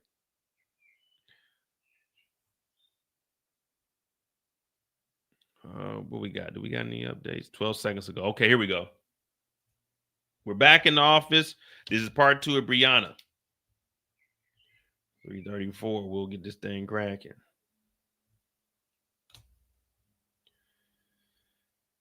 Yeah, Big Red office hours were 9 to 5. It seems like this nigga Diddy's hours is whenever I wake up, nigga. Okay, so we got. Oh no, that's old stuff. All right, so we're starting off here. Okay, so we're jumping straight into it. We got action. Put your seatbelts on, guys. Briana. Mr. Combs came right up behind me on the balcony. He lifted me up and put me on the railing. Can you show us how he held you? To myself? Show us. How much did you weigh? I can't say because I was on drugs, but about 115 pounds. What did Mr. Combs scream at you? He yelled, you know what the fuck you did? I said back. I don't know what the fuck I did. What? So Diddy yelled at her and said, you know what the fuck I did? So Diddy picked her up. And at this point, he just got her on the railing. She's only 115 pounds. I'm tossing 115 around easily. 15 is going on that's a torture rag. Yeet, yeet. So she's only 115, but she said she was on drugs. She like 4'11", 5'1" or something like that. So she little bitty. She about as high as my mic stand. So Diddy picked her up and put her on the railing. How long did he hold you there? How long it takes to say that multiple times? You know what the fuck you did? So she's on, I don't know if she's sitting on the rail or he got like, she might be short enough that he lifted her up and she's standing on the rail and he's holding on to her. So he's talking about, you know what the fuck you did?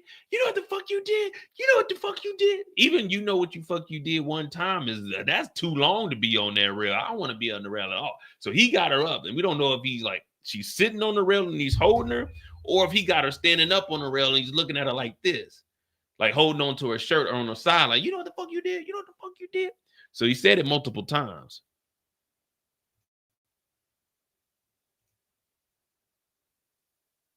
What next? He threw me on the balcony furniture. So he took her down and threw her off. Were you injured? She said, I didn't know at first. What did Cassie say? Shit, Cassie was in the room. Cassie, along the lines of, did you just hang her over the balcony? I heard her girlfriend is in the house. Wait, so there was someone else in the house?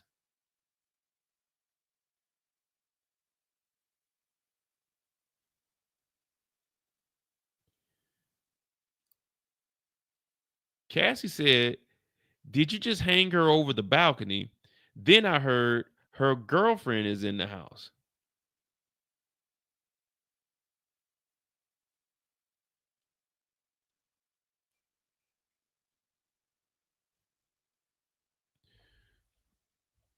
Oh, shit.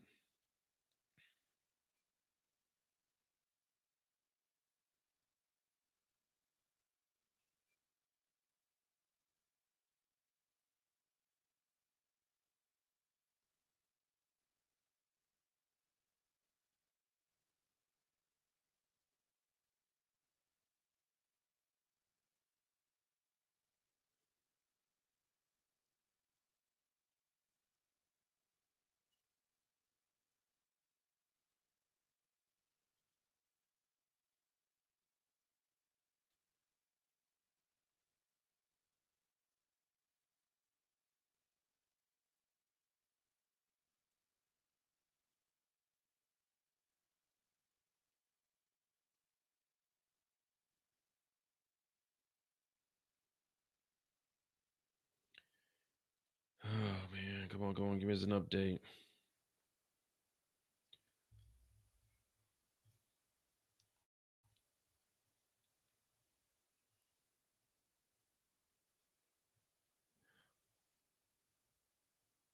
To the jury, that bag, what happened? I was on account. What happened on the balcony? Wait, what? This shit's all out of order.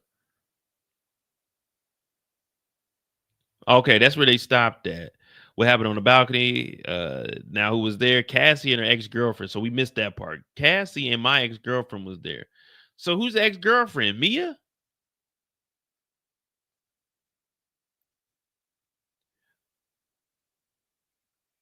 She said she was about 115 pounds. Okay, so we read this. What next? He threw me on the balcony furniture. Were you injured? I didn't know at first. Along the lines of, did he hang you over the balcony? Her girlfriend is in here. So there was another witness in the house.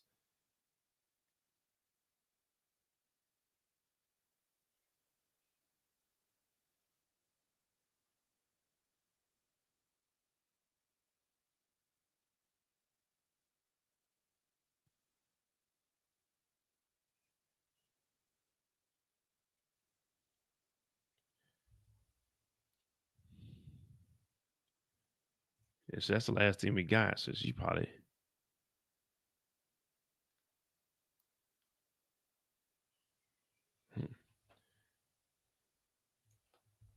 So now we got Mia was in the house. Deontay was in the house. Briana was in the house. Cassie was in the house. Diddy was in the house. And we now know that there was a ex-girlfriend that was there. Unless Mia's the ex-girlfriend. But that means we got 5 witnesses of what happened.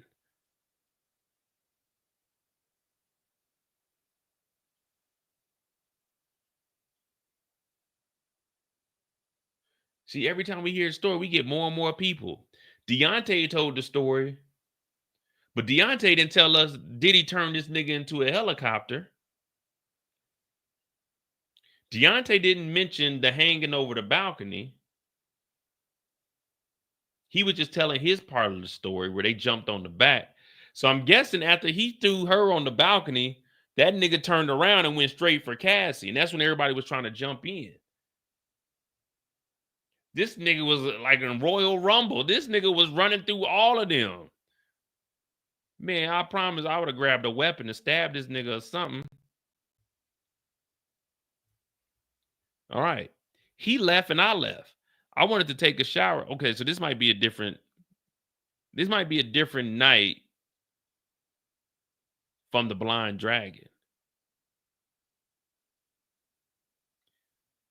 Yeah, because we're not getting any dates. But he left and I left. I wanted to take a shower. I felt disgusted.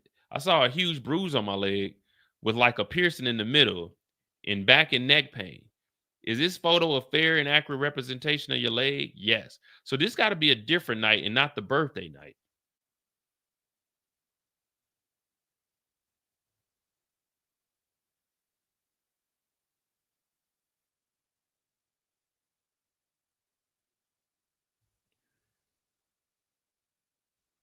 No, that ain't real. So she took photos. Jeez Louise.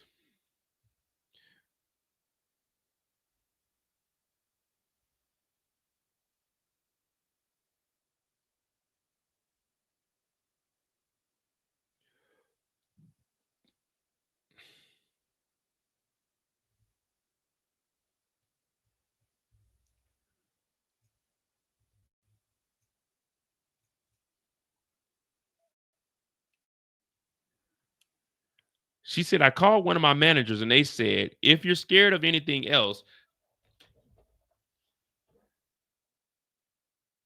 just go to the chiropractor. Did you tell the chiropractor who did it to you?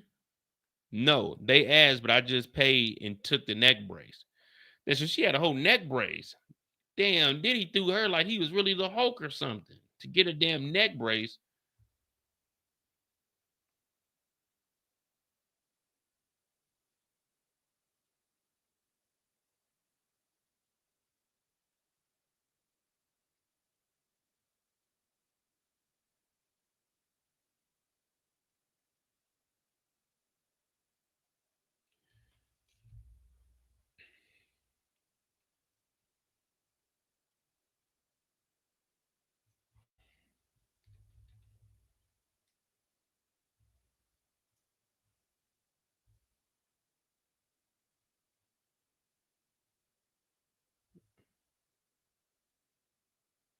Hey, what I'm about to put on the screen is serious. So don't joke about what you're about to see because she got put in a neck brace. That's fucked up. That's fucked up. Ooh, that ain't it. That's what I'm about to put on the screen. Disclaimer: do not laugh. Do not laugh.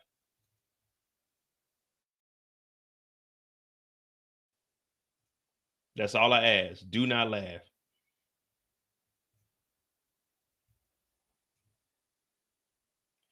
Put a one in the chat if I can trust you not to laugh at what I'm about to show you guys.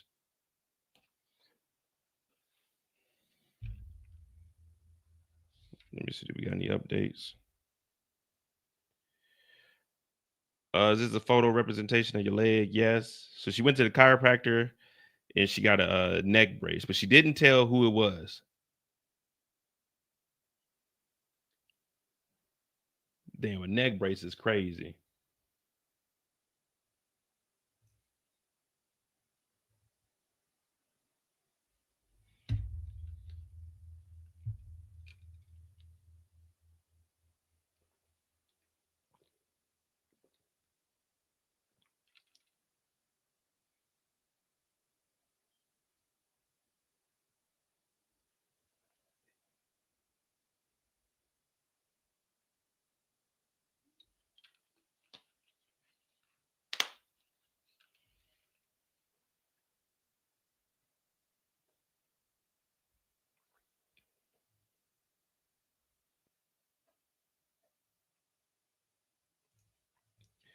That's what I would have looked like after Will Smith smacked Chris Rock. That's when I took that photo. That's how I would have been. I would have rolled over the floor. I would have sued the hell out of Will. Yeah. The good times.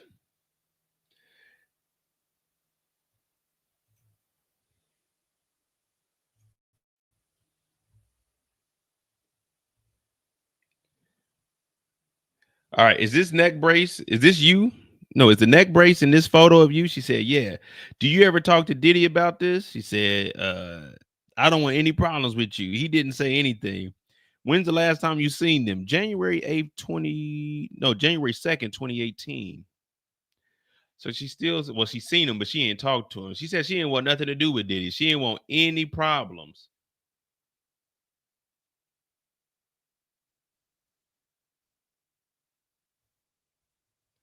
So that shows the intimidation factor there. All right, so now we're gonna get more in depth. Briana offers more details on when she said Diddy held her over a balcony in 2016. She testified she was asleep with her ex-girlfriend on the couch in Cassie's apartment when Diddy came banging in 2016, September. Cassie was in her bedroom at the time. Briana took her ex-girlfriend to hide in the guest bathroom and then went to the balcony herself to appear casual. Oh, so the girlfriend probably wasn't supposed to be over there. Diddy paying for it. Briana says she hid the other woman at the time, testifying, I didn't want to expose her to things that I see. She had a marijuana cigarette on the balcony facing away from the door when Diddy came in on the balcony. I either lit the blunt or was about to light it. Briana said he basically came up behind me and he lifted me up and then had me on top. Oh, shit. So he came behind her and picked her up. That means she's sitting on the rail. Her feet are, oh, hell no. See, I was thinking he had her like this facing him, but she was looking over the balcony. She was sitting on the rail looking down off the, oh, fuck that. As soon as that nigga threw me down, I promise I would have went in that kitchen and I would have stabbed this nigga in his back. It would have just been a bloody crime scene in there.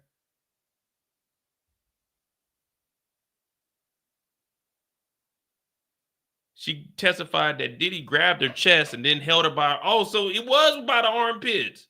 Having her, oh, shit.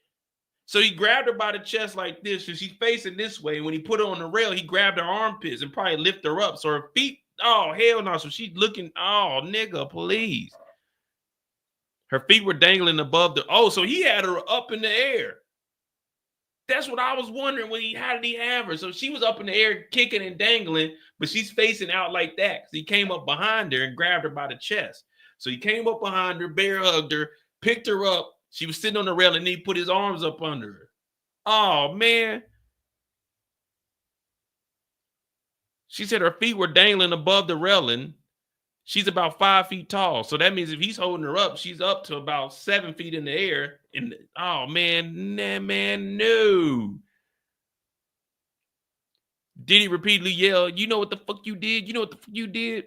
She said she still doesn't know what Combs was talking about at the time. She recalled responding with something like, I don't know what the fuck I did. After about 15 seconds of dangling over the balcony railing, Combs threw her on the patio furniture. She said she had a lot of adrenaline and didn't realize she was hurt. She said she was falling. She heard Cassie's voice. Cassie said something like, did you just hang her over the balcony? And it sounded like she was in disbelief. Cassie ain't never went through no shit like that. Hanging over the balcony is worse than anything.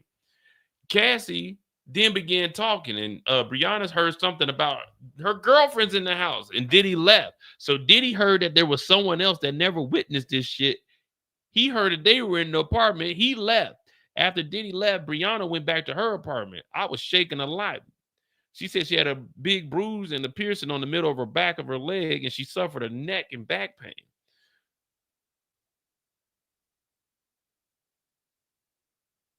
She's 5 foot. Remember, she said she's like 5 foot, 115, and that may have been 115 on a good day. The way it sounded like they were doing drugs weekly, she may have been 100 pounds. Man, I'm not hanging out with Cassie no more.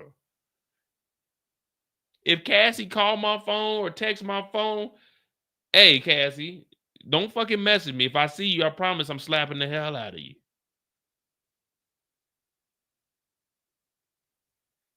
So Diddy had her up here. You know what the fuck you did? And then he just threw her. We're not believing that Diddy set her down and then just pushed her into it. Diddy had her in the air and threw her back onto the, that, you know that's what that nigga did. When Cassie said her girlfriend's in here, Diddy tossed her ass and left.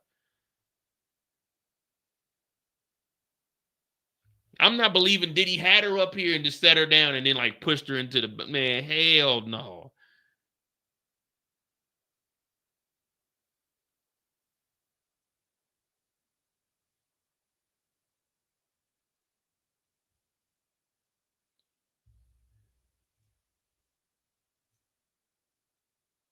Yeah, man. Full disclaimer, man. I was in the 6th grade, man. You know, I got to tell that story all the time, but I stabbed a kid in the 6th grade and got expelled. So I know for sure Diddy did some shit. Everybody asked me, man, I promise you, I would have tried to kill Diddy.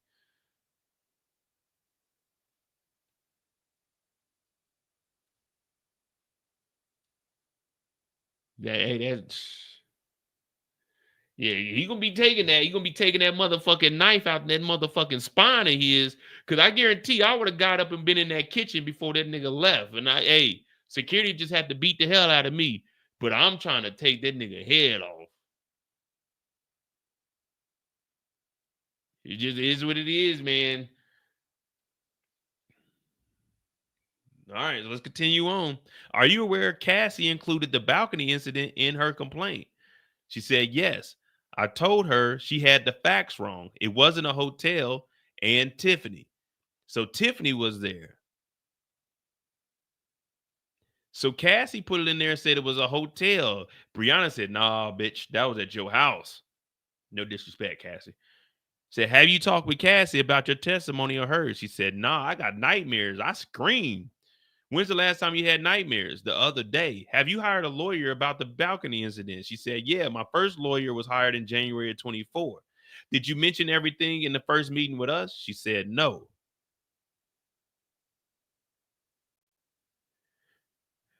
Did your first lawyer send demand letters to Diddy? Multiple. And the demand was high. He picked it. Did you approve the letters? No, they were incorrect. I let him go. Who? Tyrone Blackburn. Y'all remember Tyrone Blackburn? Man, they were throwing his name around a lot.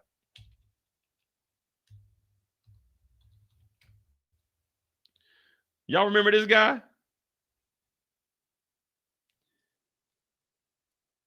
He was taking on some of the cases initially for Diddy, or going against Diddy.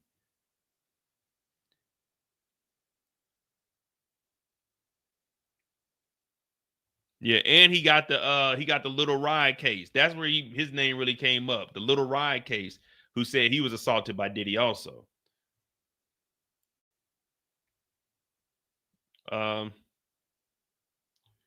Okay, here we go. Briana said that Diddy or one of his team FaceTimed her a day or two after the balcony incident. Briana said that Diddy or one of his security guards FaceTimed her a day or two after the incident on the balcony. I remember saying a couple of times, I don't want any problems with you, she testified. She said Diddy didn't say much, but he kept putting his hands over his head and breathing and alternating, looking away from the camera and then looking back.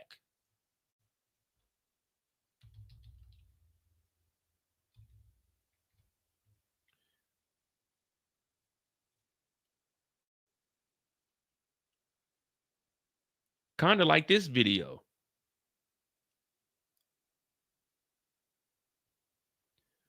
Kind of like this video where Diddy keeps looking away. Sometimes you got to do that. Look, kind of like this video. Kind of like this video where Diddy's apologizing, but he keeps looking away. Breathing heavily. That's Diddy's thing when he's bullshit. Diddy looking away. Look at the camera, breathing deeply, looking away. Damn. Everything's lining up. If you're the jury, like, wait a minute. Everyone got the same story, and this shit has been corroborated by multiple people. All right, let's continue on. So it's kind of like that. Oh, no, we was over on CNN. But he kept putting his hands over his head and breathing and alternating, looking away from the camera and then looking back. Briana also said she didn't report the incident on the balcony to the police because she was scared. She said she and Diddy saw each other after the incident and tried to be cool. Briana said she saw a chiropractor after the injury. She testified that her managers told her managers about the incident and one advised her at least to see a chiropractor. She was too scared to do anything else.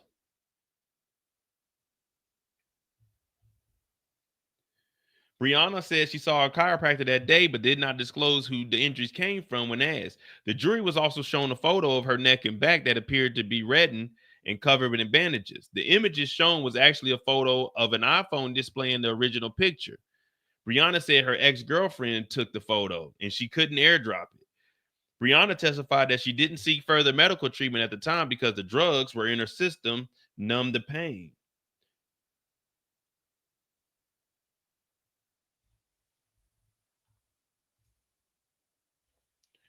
Briana says the last time she saw Diddy and Cassie was New Year's 2018 in Miami. So it was 2017 going into 18 because Cassie left in 2018. I think that's what they said. So Briana said the last time she hung out with Diddy and Cassie was around New Year's in 2018. Briana testified that she went to the penthouse suite at the one hotel in Miami with Diddy and Cassie for New Year's, where they did ketamine for 8 hours. God damn. After that, she left and decided she could no longer use drugs. She tattooed a date on her neck as a commitment to get sober and not go back. Briana says she wasn't able to get sober right away, but she's sober now after leaving the hotel in Miami that day. Briana said the relationship with Cassie has become sporadic. So 8 hours? So they go to the New Year's party. They don't get back to the room till probably like 2 or 3 in the morning, and then 8 hours?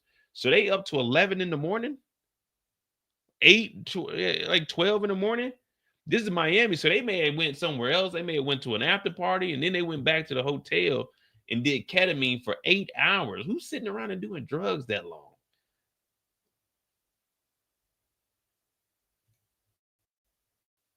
She said that's the last day she took the illicit products. Did people reach out to you? She said Tiffany, Cassie, the producer Rob Holiday. Was he friends with Mr. Combs? Yes. Westmoreland said, can we have a sidebar? All right, so we got a sidebar. We don't know if a freak off took place in Miami for New Year's. We know that there was 8 hours of drugs, ketamine to be exact, that was taken.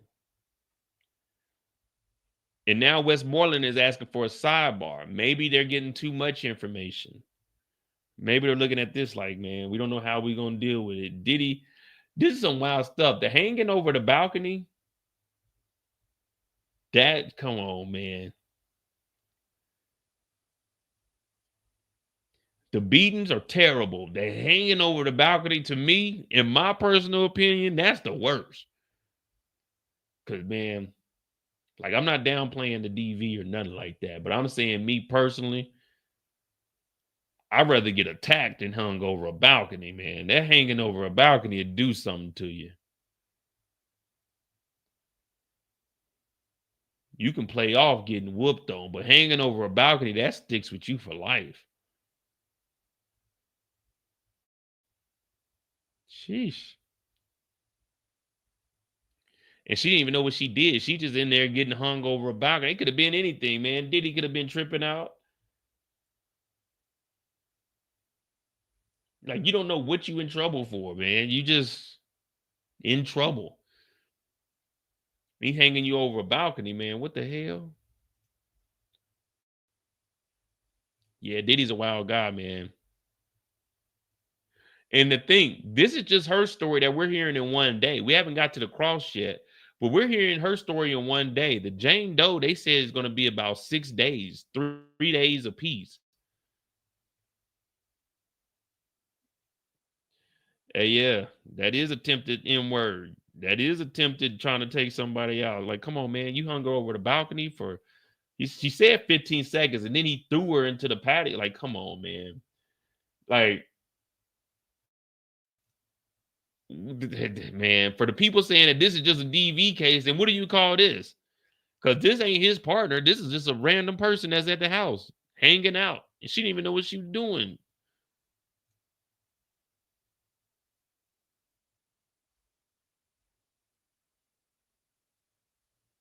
Yeah, so we got the Tyrone Blackburn. Tyrone Blackburn got the Little Rob situation. That's where his name was coming up a lot. Little Rod, the crazy thing about Little Rod's story is Little Rod was working with Diddy, and he said that Diddy promised him some things, and he actually got footage of being around Diddy. So I'm pretty sure they got footage of Diddy doing drugs. because he said his whole job was to make beats. He said that Diddy promised him a mansion or something like that, or promised he would get a Grammy also. His lawsuit was a long time ago, so I don't really remember all the details and specifics about it. But he did say Diddy promised him things. And he also said that he was recording everything. He's the one that said Cuba Gooding Jr. was the one that groped him also. So there's a lot. So if Diddy is found guilty in this, all these other civil lawsuits, it's going to be easy for them to prove it. All they need is like 1 or 2 bits of evidence. And then they can just, oh, well, we like to reference the United States versus Diddy trial. And then that right there will show a pattern. You see what I'm saying? Civil cases, they're typically easier to win, but civil cases are almost a guaranteed win if that person is found guilty on criminal charges.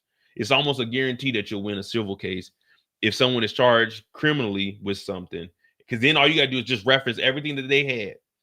So if Diddy's found guilty, let's just say he's found guilty on all these, you know what I'm saying, distribution, prostitution, ex trafficking, then Little Rod, anyone else that's found a lawsuit, if they just got a little bit of evidence, they can just go back to this.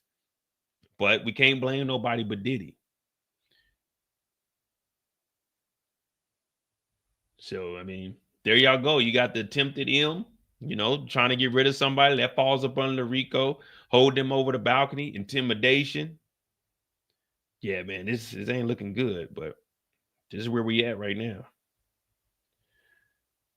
Yeah, Tiffany was there. Tiffany is the ex-girlfriend of Briana, and Tiffany is the one that she said that Diddy would never let Cassie like release the music. I think that's what they're talking about, but we haven't confirmed. What's her last name? We'll look her up.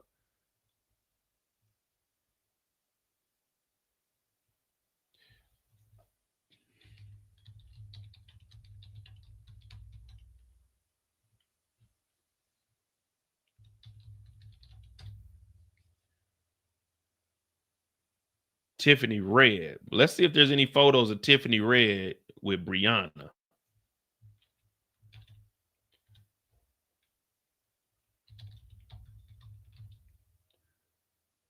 Was it Bongla? Bongala? What's her name? How you spell her last name? Oh, Bogalin.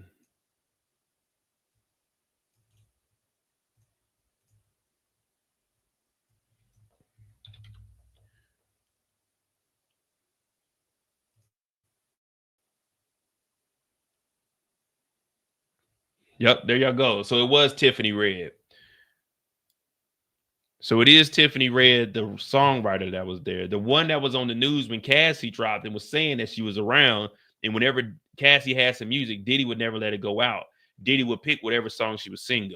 So Tiffany Red, we need to bring you on up. What did you see in here that night?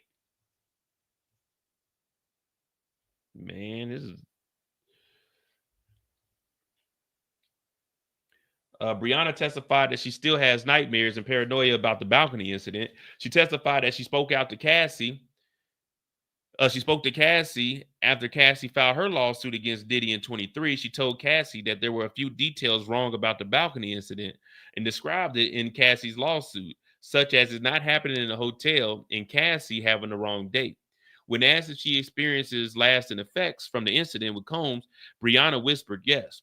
Briana also testified she experiences nightmares and paranoia and is used to scream a lot in her sleep, but it dissipated a little bit. She said she didn't experience those things before the incident. Briana hired a lawyer, Tyrone Blackburn, in 2014 of January. Blackburn made a monetary demand to Diddy regarding the balcony incident. She also testified that she fired Blackburn when she realized he had included incorrect information in the monetary demand paperwork. So I don't know if she has a new lawyer at the moment. But right now we're on a sidebar. The defense called for a sidebar. It was Nicole Westmoreland, and they're back. Okay, so it says, who did Mr. Holiday say he was calling for? She said, Puff. What offer was authorized to offer? I was about to say rejection. Objection, Your Honor. Sustained. So we're about to see. So it looks like when she said that Diddy called to apologize about what happened, there was an offer that went out.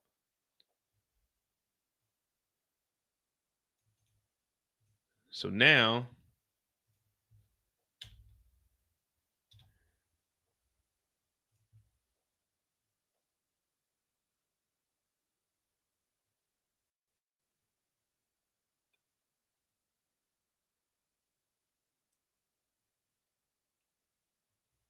let me see some. Rob Holiday. Was he signed to Bad Boy at the time? Because if he was on Bad Boy, then this goes along with the Enterprise. Well, there you go. He produced a song for the City Girls, artist publishing groups, Mako, Rob Holiday. He probably ain't got no pictures with Diddy on here though.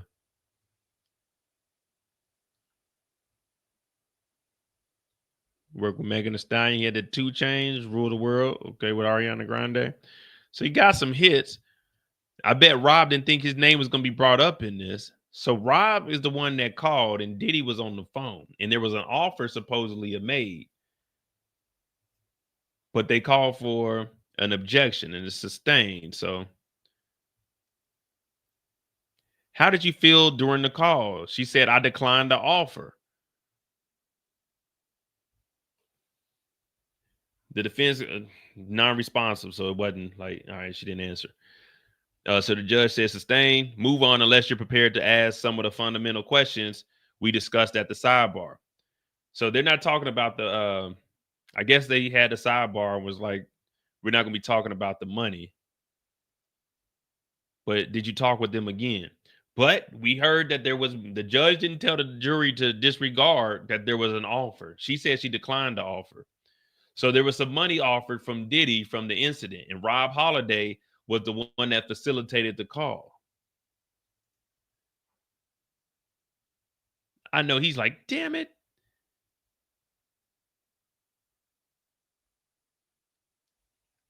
So the people that reached out to Briana was Tiffany Cassie and the producer Rob Holiday.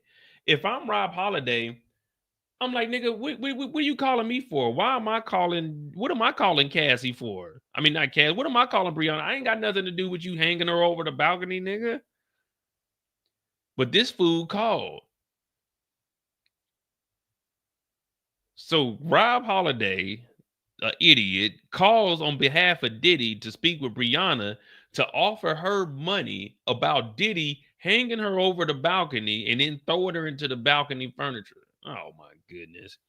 Yeah, I would have been like, Diddy, you want me to call who? Briana. She don't do no music. What am I calling her for? I'm a producer. You call.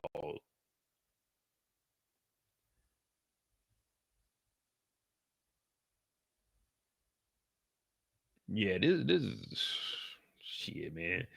Diddy was a bad mofo. You didn't want to be around Diddy solo. Hell, you didn't want to be around. It seemed like Diddy didn't give a damn because he threw a computer at me in front of Swiss Beats.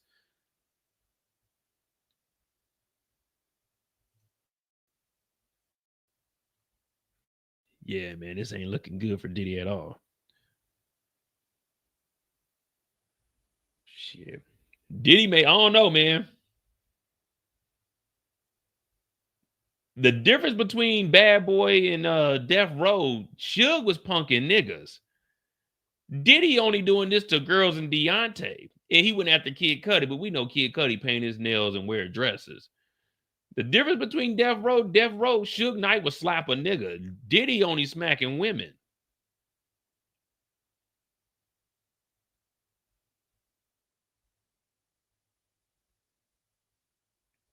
Diddy held a 5 foot. Look, Diddy held a 5 foot, 100-pound woman over a balcony. This nigga Suge Knight held Vanilla Ice over a balcony and got that nigga's publishing. Suge and Puff are not the same. Well, Suge in jail right now sitting around snitching like a hoe ass. But yeah. But niggas feared Suge. Like, not too many people really feared Diddy. You know, they may have not crossed the boundary, but we ain't hearing about Diddy putting his hands on no niggas. Man, we done heard Diddy slap him up. I mean, not Diddy, but Suge slapping niggas. Didn't Jermaine Dupri get slapped by Suge Knight at the party when the security guard got killed? Somebody slapped the hell out of Jermaine Dupri.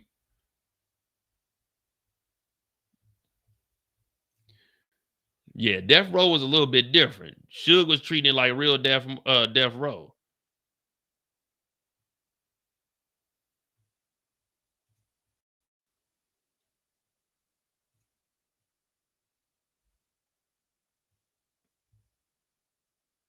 They both thought they was Big Red. We see what happened to Big Red in the end.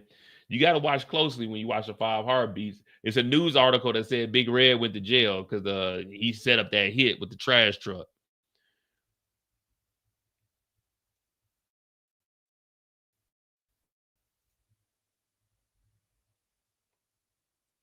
All right, so we just waiting on updates now, guys. You know, when they come in hot, we got them. As soon as they come in, I'm feeding them to y'all, man. A racketeering balls.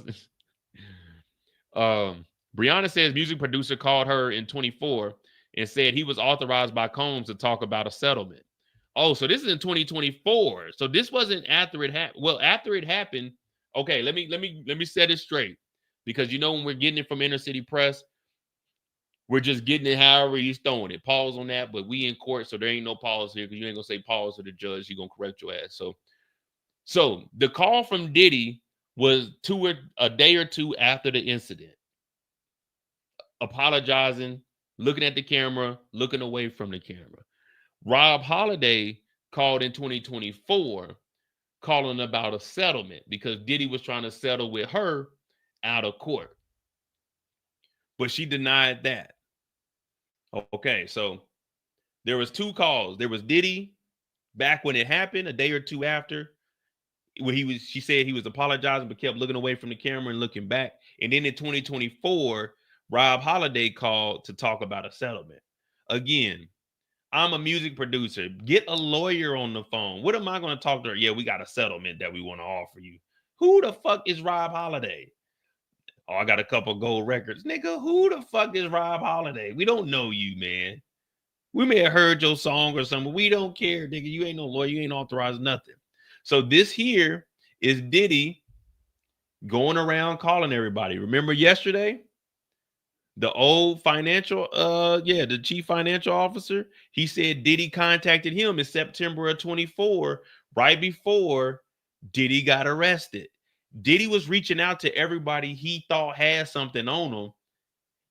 And you remember when he went to jail, they said he called Kalina, whatever her name is, from Dirty Money, like 30 to 50 times. So all of this is around the time that Diddy's trying to talk to all the witnesses that are going to testify that got dirt on them. So this isn't looking good here because now they talking about a settlement. You see what I'm saying? Hey, if I settle with you, you can't talk about it. Little did he know they were going to talk about it here. They gave her full immunity to talk about being a drug dealer, about receiving drugs. So this is wild. This is wild, but it all lines up. The timeline, everybody's getting called from Diddy in 2024. Diddy gets his house raided in March of 24. He gets arrested in September 24. He gets bond denied in November 2024. Also in November, we find out that the trial is going to be in May. He's called the dirty money girl 50 times. See, Diddy was trying to get about all this. And everybody was saying why this didn't happen to Hugh Hefner or anything. Just like what Diddy was trying to do, Hugh Hefner was paying everybody. But he wasn't waiting until the last minute where people were putting cases on him. But again, this case did not come from Cassie. The feds have been watching Diddy for years. Remember, Cassie never pressed charges. If Diddy would have just paid like he paid everybody else out, we would have never known about the Cassie situation. But guess what? Somehow the feds got the video. And guess what? From our knowledge, Cassie never had the video. So either Bill, the head director of security, got that tape, or the security guard, Edie, had another tape, or we can believe that Diddy kept the tape, got high, either showed somebody or somebody knew about the thing and got it from him and released it. So yeah, the timeline lines up with Diddy trying to talk to witnesses. Now, we never know. They could be saying that this could be witness tampering, Diddy trying to pay off a witness. It could be a settlement for the case that she's dropping, or it could have been hey man, don't testify. But this is the feds. So you can't think that the feds don't know what's going on.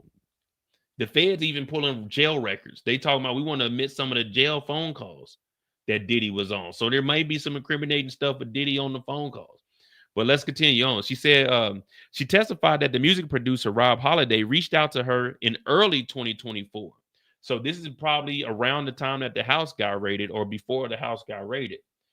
So Rob Holiday reached out to Briana in early 2024. She said Holiday had been one of her best friends for a long time and was also friends with Diddy. So he used somebody that she was close to call. Hey man, I know you and Briana cool. Hey, hit her up real quick. I got this money. She said Holiday called her on a FaceTime and he appeared to be in Combs' backyard in Beverly Hills. Briana testified that Holiday told her he was calling on behalf of Diddy and he was authorized to talk about settling with me. Briana confirmed that about a month or two after she spoke with Holiday, her current attorney helped her file a lawsuit against Diddy. She said she's no longer friends with Holiday. That's because Holiday is still cool with Diddy. So what she did was what anybody would have done. She didn't press. Look, so for everybody saying, oh, they were chasing money, if somebody contacts you and tells you we can settle, we can make a payment, and you haven't said anything about the money, run it up on them. If they're off, let's just say Diddy was offering $100,000. We don't know what the offer was because she declined it. But if Diddy's willing to settle with you, take his dumb ass to court. Because if you take him to court, whatever he was thinking about settling you with, no, you could run that up and you can get 5, 10, 15 times more than that. If you just randomly come up to, hey, Mo, I know I fucked up the other day, man. You know, I can offer you $10,000. I'm thinking $10,000? Hell no. I'm going to give me a lawyer. I'm going to go to court and I'm going to demand $1 million from your goofy ass. So what are we talking about here? Just out of nowhere, Rob calls, hey, I'm on behalf of Diddy. I got a settlement for you. You see what I'm saying? You got to take it to court. And she said a month or two after that, she was like, well, shit, if they offering money, there's got to be something there. If a nigga's offering you money, there's something there. And why is he offering money in 2024 and not back when the incident happened? See, she didn't call Diddy. Diddy called her. The last time she seen Diddy was 2018 and did, ketamine for 8 hours. So why didn't Diddy offer any money then? It wasn't until Cassie's lawsuit dropped and Brianna's name was in that lawsuit hanging over the balcony that Diddy was like, shit, call her. Then he called the chief financial officer. Then he called girls that he was in the band with Dirty Money. Diddy was trying to clear up all of this stuff. So we can't put this on any of these witnesses. The feds will own your ass. That's where it came from. If Diddy gives you a settlement, he talking about, I got 50,000 right here. Oh, if you got 50,000, you can come up with 500,000. You trying to lowball me. And one thing about me is when I go to the used dealership to go get my car off the used dealer lot, I do the negotiating. I know what I'm spending. You don't tell me what it is. It's 8,500. Look, I got 6,000. What you doing? All right, fuck it. You don't want this money, then I'm out. Did he come up? We got 50,000. All right, I take 250. You can't do 250. Fuck it, we'll take it to court then. It is what it is. Hit that like button, hit that subscribe button. Oh, we got like 70 people on.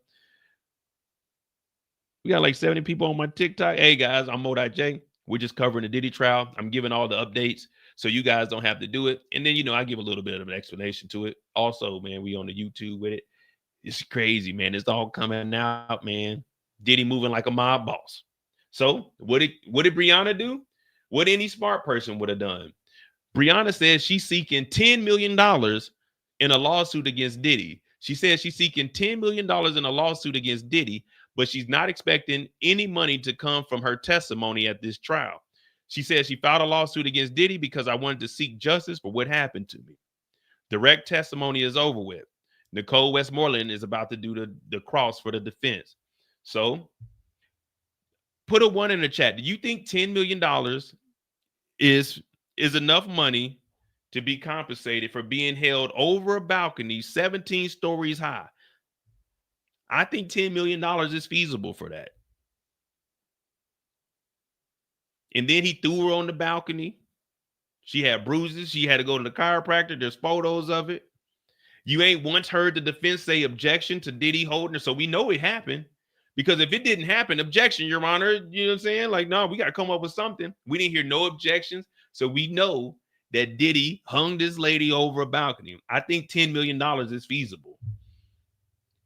Matter of fact, I need $10 million after taxes. Yeah, I want it after taxes, and I want my lawyer fees paid. So that's going to be about $15 million to you, Diddy. But yeah, I need lawyer fees paid, and I want the $10 million after taxes. So whatever it's going to cost with taxes, you go ahead and pay that. We'll put up the legal documents. Yeah, you can definitely ask for that after tax. I want the 10 after taxes. Dude, don't tax me for it. No, tax him for it. So that means we're actually asking for about 16 million. We asking for 16 million, but we want 10 after taxes. So whatever the tax is going to be off of that 16, get it down to 10, and we'll just cut it off there, and we'll be good to go. Oh yeah, when I receive this money, I don't want no taxes for me and my lawyer fees paid. But I think 10 million is good enough. All right. So that's the lawsuit. We just went over there. So we got a cross, and now we got the defense about to come up and talk to Briana on behalf of Diddy. Now, this is Nicole Westmoreland. She's one of the last lawyers that came onto the group, her and Brian Steele from Atlanta. So Nicole Westmoreland, she's about to get on here, and I think she's going to do a little bit of grilling. So here we go.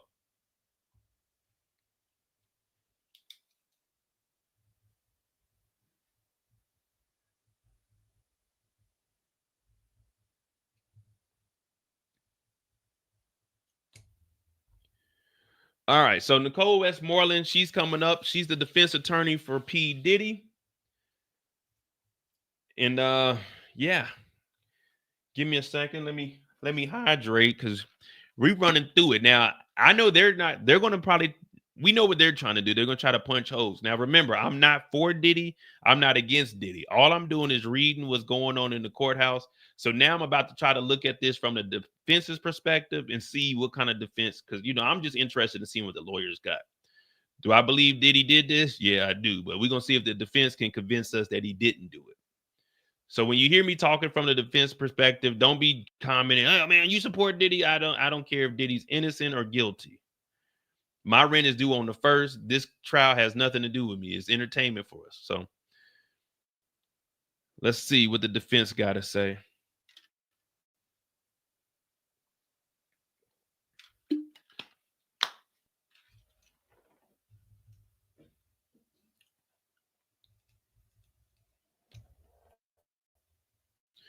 All right, we got Nicole Westmoreland up, and we're about to hit this thing off right.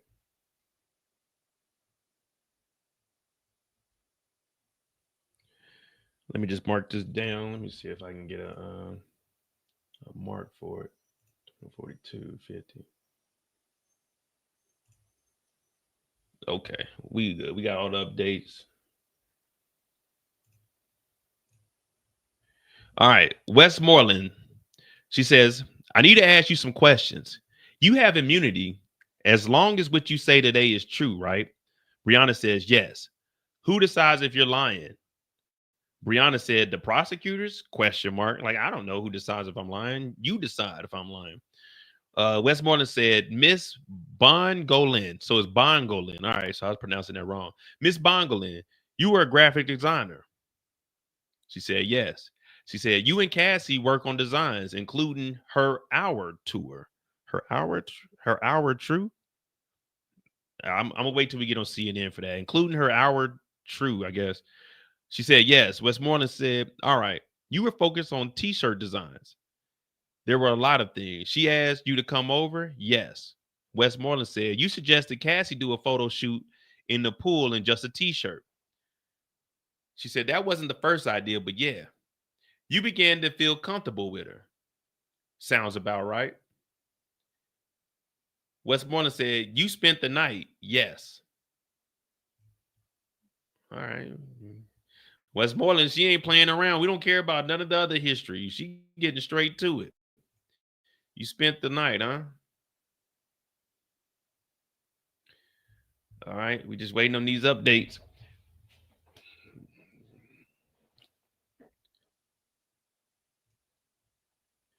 $10 million. I'm telling you, 10 million is good for being hung over the balcony. I probably would have aimed for about 25, but 10 million is a good starting point. We could probably get it down to, it's probably gonna get down to like 2 or 3 million, but 2 or 3 million, I think I could survive off of that. 2 million, yeah, that'll last me about 50 years probably.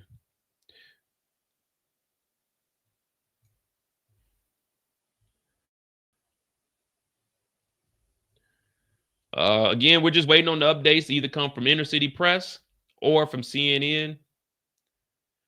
I want to know, what direction do you guys believe Westmoreland is going to take? She just going to be trying to debunk what happened that night? Because she's talking about who determines if you're lying or not.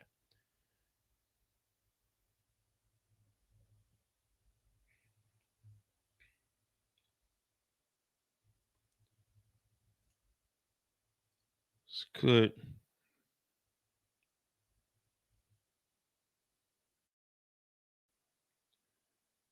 All right, here we go. So it says sounds around it. You spent the night. Yes.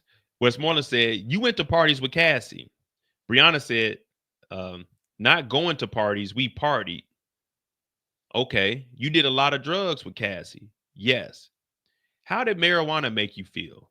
Sometimes hungry. That's what we was talking about. You smoke a little bit. Like you doing the marijuana. You smoke a little bit, yeah, you go and cook, you good, you can chill out after that. But if they doing the hard drugs, we knew she was supplying that cocaine. We knew that Diddy was on methamphetamine. We knew that Diddy was on a lot of stuff. MDMA, Molly, X. Diddy was a wild man. Diddy was on almost any drug you can think of. And everybody, no one really brings up the methamphetamine that was found in his Miami home. People just gloss over that, like, nah, man, this nigga Diddy was doing meth. Like, you don't just have that in your house for other people. That's a drug you keep around for yourself. That shows you Diddy was a wild guy, man.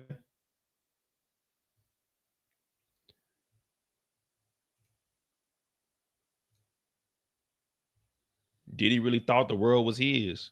Now the world playing with him.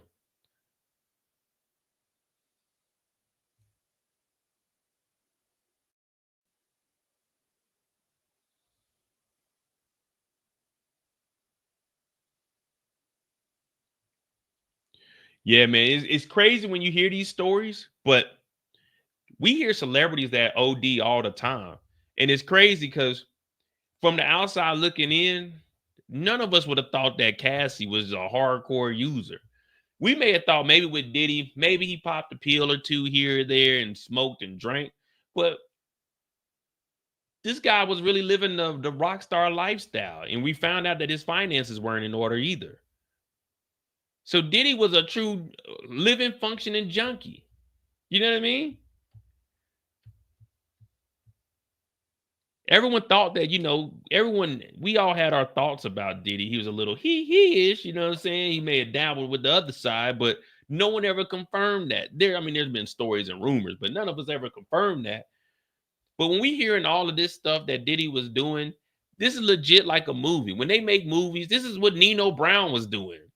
Nino Brown had the girls over there pouring champagne, talking about cancel this one, stuck a knife through old boy Dutta Man's hand.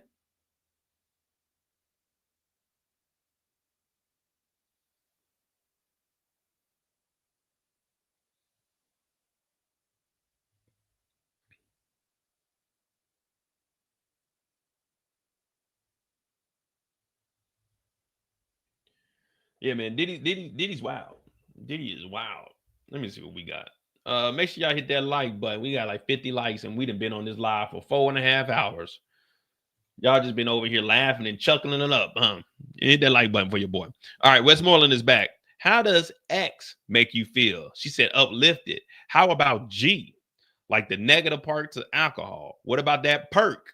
She said, I threw up. Cocoa Puff. A blunt with weed and, oh, Lord, they was in here wilding out. I never knew what a Cocoa Puff was, but I guess that makes sense. So they were smoking weed with the cocaine in it. Dog, this is some wild shit.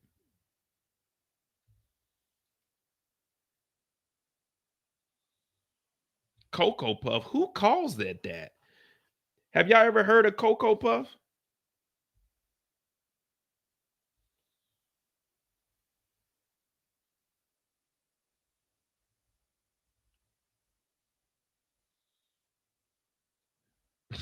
So they were smoking Cocoa Puff.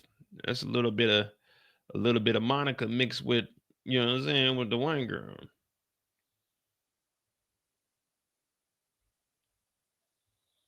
Cocoa Puffs. Let me look that up and see if that's a real thing. This might just be some white people stuff. I don't know if I heard about that.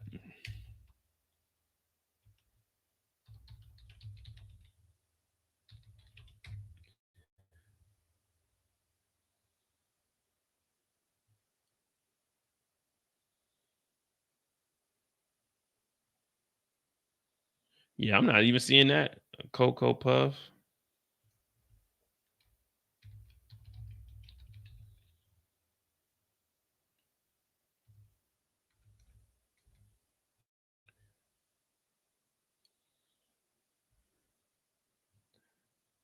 Oh, I guess that is on the Urban Dictionary. Cocoa Puff is tobacco cigarettes with powdered cocaine in it. Or Cocoa Puffs are not mere. Oh, so wait. So Westmoreland, she don't know what it is. So it's a cigarette with cocaine in it. Yeah, a blunt is lace. So you put like cocaine in there, or you put angel dust in there. That's what Smokey was on. Either way. Damn, they was smoking coke.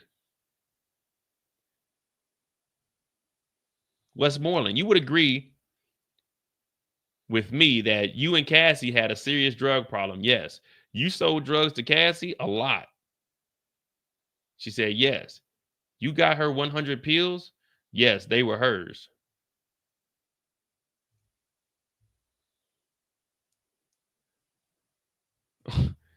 Dog, they like 100 pounds and they over here, they going crazy. Briana testifies that most of her time with Cassie was spent getting high. Briana said she and Cassie partied together and used a lot of drugs together. She recounted the first time she spent the night at Cassie's home, confirming that Cassie asked if she liked to get high. Briana said she replied with yes. So they were like, fuck it, we got high together. She confirmed that after that, she and Cassie spent most of the time. So they were just in the house, just, Briana, what you doing? Shit, how? What you doing? You want to come to the house and get high? What do you mean high? You said you was high. Yeah, I am high. You want to get higher? What does that mean, Cassie? Well, if you're high and you get high on top of it, then that means higher. And I'm on the 17th floor, so you're going to be high while you higher. You know, I never thought of it that way, Cassie. Getting high, don't sound too bad. What you want? Well, I'll take some pills. Would 100 suffice? Yeah, bring some Cocoa Puffs with you, too. You talking about the cereal or the real Cocoa Puffs?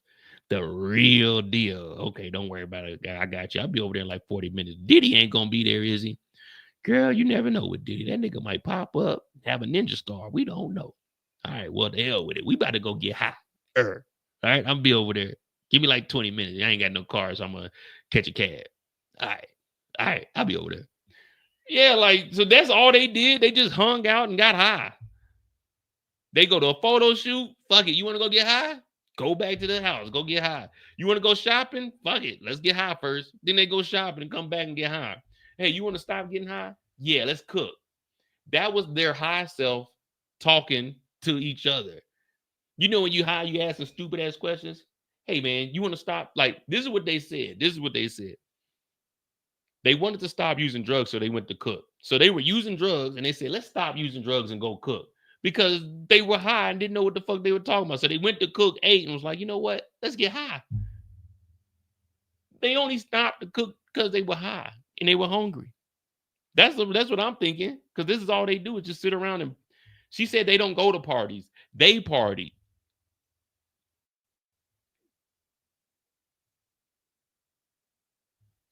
They call them primos in LA. Hey, Jazz. Hey, this is wild.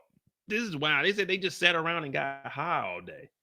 Yeah, this is your brains on drugs. Hey, man, did you ever think about how high we are right now? Yeah, we high as hell. And Briana liked to sleep on the damn balcony. Remember, Briana said she be sleeping on the balcony. All right, let's continue. We got another update, I think.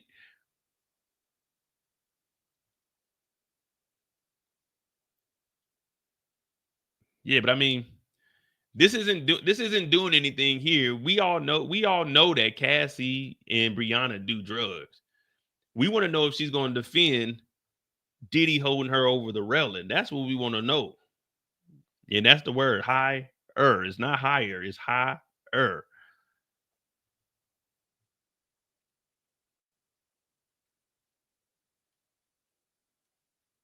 Dog, that's like real junkie mode right there. It's one thing like to smoke some weed or something here and there. You know, you pull up, hey, I'm about to smoke. All right, we're gonna match.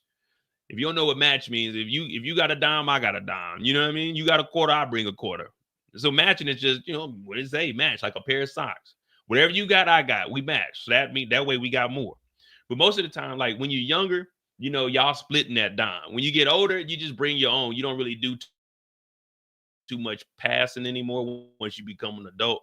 It's more of you just smoke your own and, you know, y'all just chill and socialize. But, you know, when you're younger, you ain't got the money like that. So you got three of y'all putting it on a dime. You can get at least two. That's if you stuff it. Now, it depends on what you're getting. You get some swishers, you know what I mean? But you can stuff two with just a little dime. But that's high school level there. Get at least 10 grams. Like for starters, get you at least 10 grams so it holds you over. So it's not like you got to go, because 10 grams, boy, you can make that stretch if you really want to. But yeah, you don't just, and if you can, just go to a dispensary, man. Don't trust these dudes on the street, man. It's a different day and age, man. But yeah, start you off with 10 grams, learn how to break it down. Do your thing, but don't do Cocoa Puffs either. Don't be adding extra shit to it. Just get the mother nature out of it. All right. So Westmoreland said, name the drug dealers. I don't know if I can. Let's refresh. In this job, your clothing line did not work out due to the skater mentality at Diamond Supply Company. I believe they saw the vision, but whatever.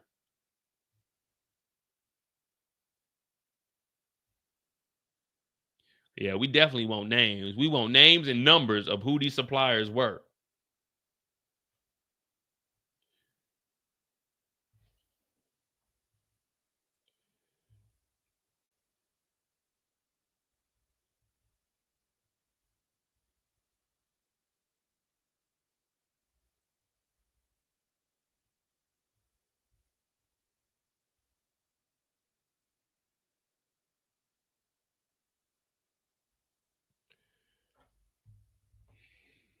Oh, see, I gotta learn about TikTok, man. TikTok, whenever I talk about drugs or anything on here, TikTok, they got me with 2 restrictions. So I went from like 130 people in there and it dropped down. I'm down like 14. So I probably have to start another live. But I guess I just have to do an individual live for like the TikTok because I can't talk as freely as I can.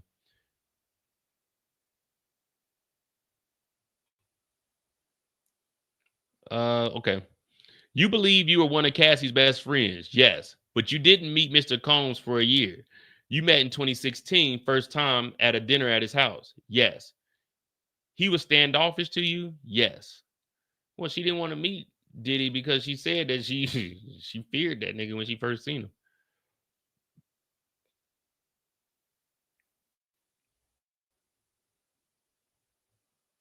All right. So we're establishing that they're all addicted, but we already knew that. We knew that from the get-go. We knew that from Diddy's testimony here. I was fucked up. I mean, I hit rock bottom, but I make no excuses. My behavior on that video is inexcusable. I take full responsibility for my actions in that video. I'm disgusted. I was disgusted then when I did it. I'm disgusted now. I went and I sought out professional help. Now they're going to therapy. They're going to rehab. So we've already established that Diddy is on drugs. We already established that Cassie is on drugs. We already established that Briana is on drugs.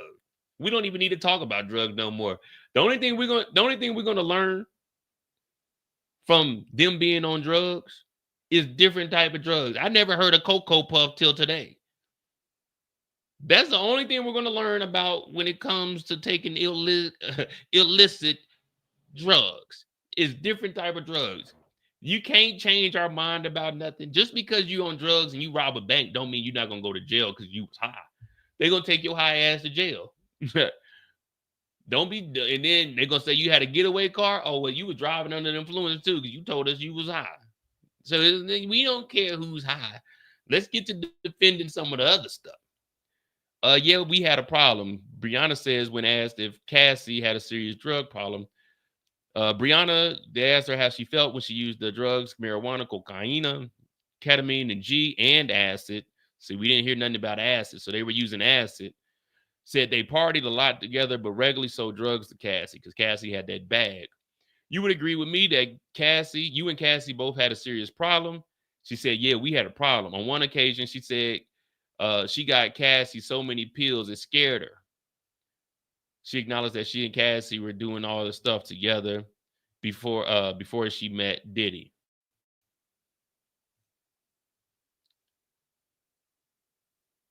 I forgot what we said that G was. We know that she fell into a G hole one time. All right. Did you talk with Deontay Nash after his testimony? She said yes, but not about his testimony, right? We know what's going on.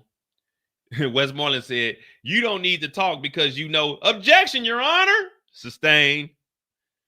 Westmoreland was going to say, because you know exactly what he said. Okay. So she's still cool with Deontay. She talked to Deontay. Deontay's Mr. Helicopter. If y'all don't remember, Deontay is the one that jumped on Diddy's back and he spun Deontay around like a helicopter and then threw him off.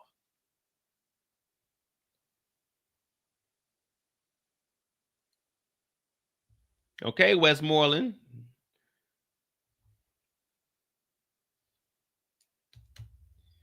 Okay, Westmoreland. Westmoreland said, you don't need to talk because you know what he said, or you knew what he was going to say. You knew to say what he said. Objection, Your Honor. Nah, this is a speculation. So he says sustain. All right. Ask something else. Because that would be wrong to ask. Hey, for real. We got G, we got Cocoa Puff, we got all kinds of wild shit here, man. We don't know. Maybe I'm just old. Charlie, I can't give you a whole update right now. When we get done, we only got about 15 minutes left in court, unless we're going over longer, because Jane Doe isn't testifying today. I'll give you a full update once we get done. We only got like 15 minutes left. That's if we're not going over. But I can't just break in the middle of this and give a whole update. Unless you want to know exactly what happened with Briana. Briana got hung over a balcony. She's suing Diddy for $10 million. Diddy's producer offered $10 million. Well, he didn't offer $10 million. She's seeking $10 million in damages. Diddy threw her after he hung her over the balcony. He kicked in Cassie's door one time. He threw a knife at Cassie. Cassie ducked. Cassie picked the knife up, threw it back at Diddy. Diddy ran out of there. They went shopping one day. Diddy sent a text message list of all the places that her and Briana had went to.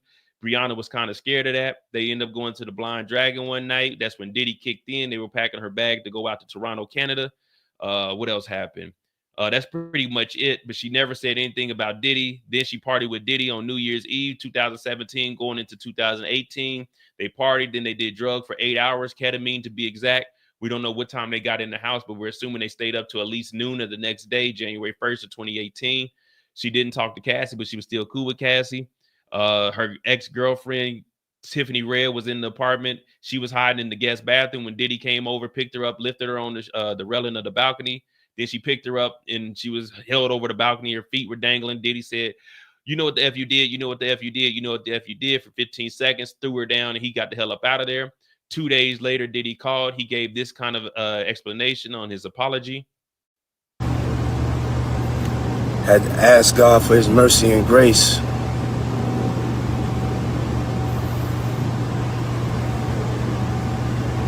I'm so sorry. He pulled the same apology on Briana. He couldn't look at her too long before he turned his face away.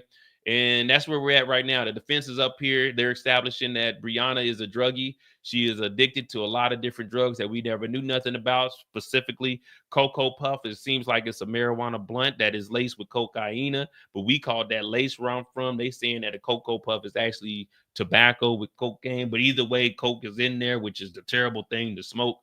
Crack is whack, according to Whitney Houston, and it's cheap. So I guess cocaine is an upgrade.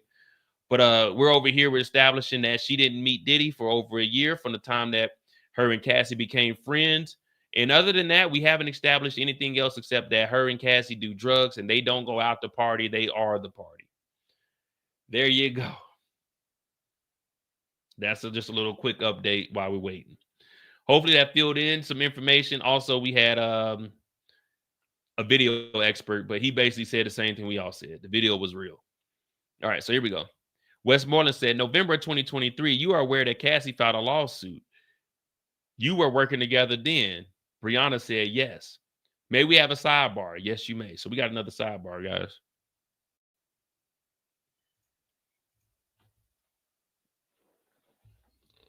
All right, well, we had some free time. Charlie, thank you for giving us that update. You know, when we had some free time.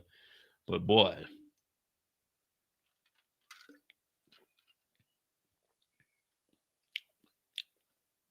Yeah. There y'all go.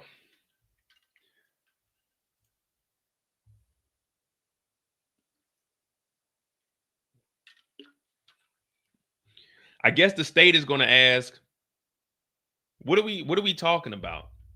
We've already established that they do drugs. We already established that they hang out with each other. We already established it took a year for her to meet Diddy. Let's talk about the charges. We don't need the full background again. We already heard that. We already heard that she was supplying, like, unless you're going to be defending something, let's get this show on the road, because right now we just drawing it out. Okay. So you said you did marijuana.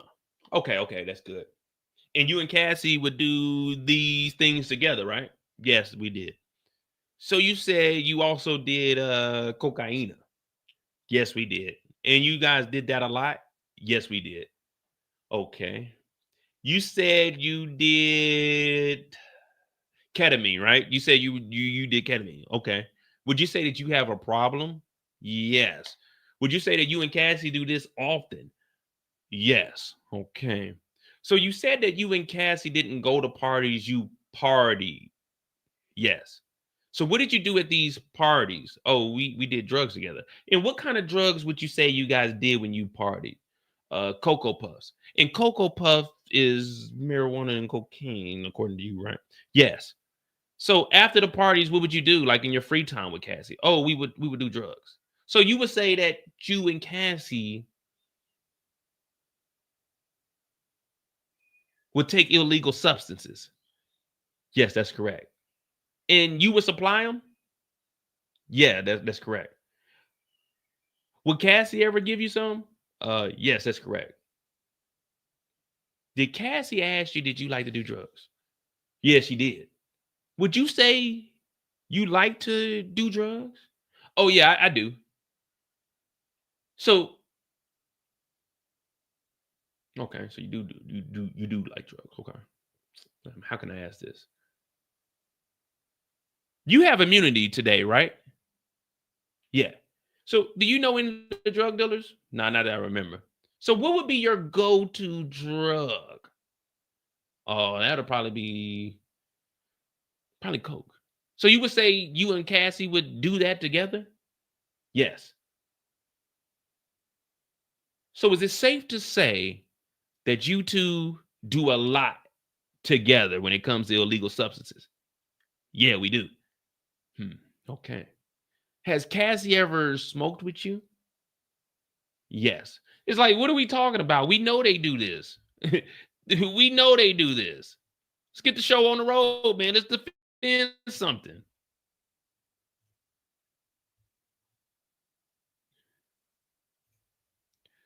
Briana testified she first met Diddy at a party in 2016. She testified she went to a Diddy as Cassie's friend. She confirmed that Diddy was standoffish. She also testified she's still friends with Cassie and the celebrity stylist Deontay Nash, who testified last week, aka Mr. Tornado. Mr. Watch out now. She said she's spoken with both of them since the trial begun, but confirmed they have not discussed their testimonies. She also testified she hired a lawyer to sue Combs and acknowledged that the lawyer she hired acted on her behalf. Yeah, how do you feel about, are you a paper person or a swisher person? Or do you just do blunt wraps? What do you do? Or do you use a bong? Like, man, what the fuck? All right, so we still got the sidebar. We don't really have any updates.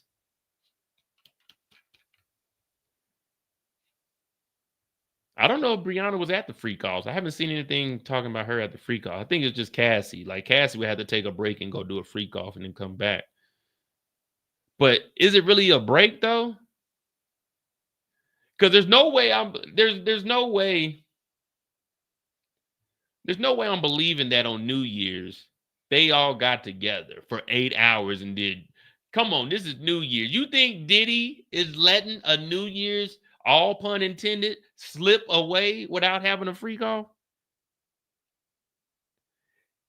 Do you guys believe that Diddy will let New Year's slip away without having a free call? So Briana may have been at one in 2018. She just ain't bring that up.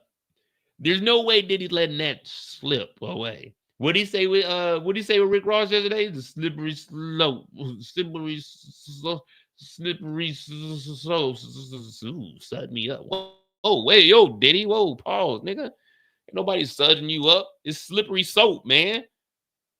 Nah, you good, man. Give me that towel, man. You ain't participating in the car wash, dog. You on some other shit, man. What you talking about?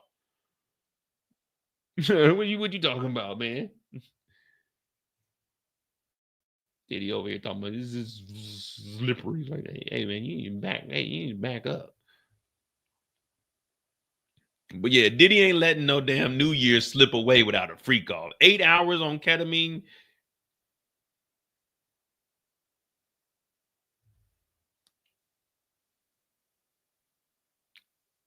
Shit. Diddy ain't letting that ride.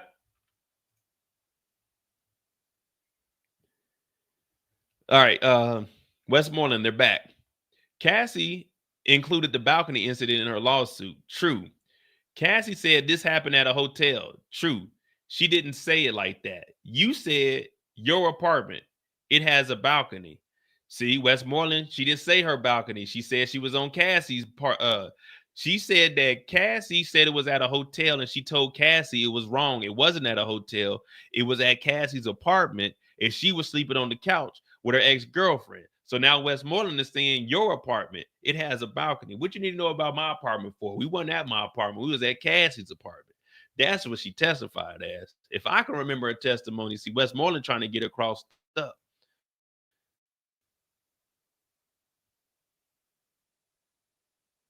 I like this though. This we trying to get people crossed up. See, now you know you didn't fucked up because you talking about your balcony. We talking about Cassie's balcony.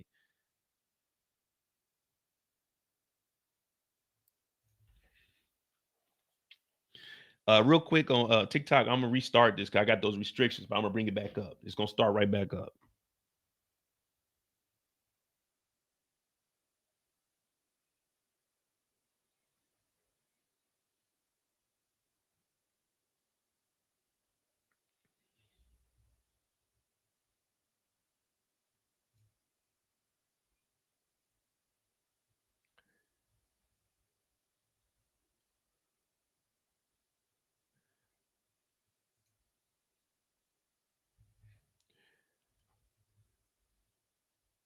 I don't know, man. I don't know, man. It just are y'all tracking?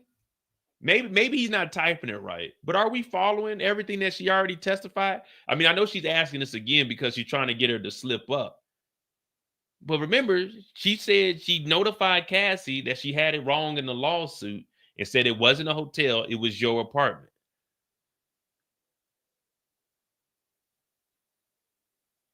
And now Westmoreland is saying, you said your apartment, it has a balcony, but she never mentioned her apartment. She said she was at Cassie's house. Cassie was in her bedroom and the ex was hiding in the guest bathroom. Are y'all following that, or is it just me paying attention? Maybe we'll go to CNN. Maybe he just typed it wrong. But if Miss Moreland is messing up like this, I can't give her no credibility.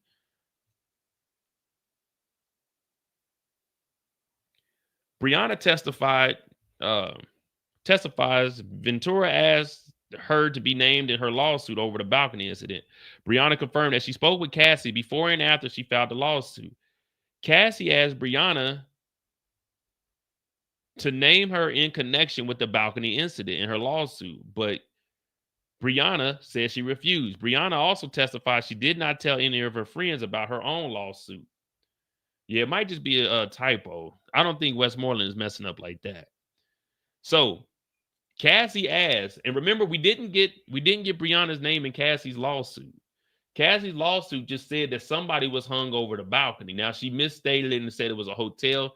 It was actually an apartment. That's because she asked if Briana wanted to be named. And it's still up to this moment, when the case dropped, Briana, she hadn't filed a lawsuit or anything. But follow this. After Diddy got that lawsuit, what happened? Remember in early 2024, Briana said she was notified by who? Rob Holiday. Diddy started to notify everybody that was in Cassie's lawsuit. And Rob said, we got a settlement. Now, the thing is, Briana didn't have a lawsuit till 2 or 3 months after Rob called. So how would there be a settlement unless Diddy was trying to pay off every single person he knew that was in Cassie's lawsuit? Diddy was trying to pay off any witness. This isn't me making it up. This is testimony from the court.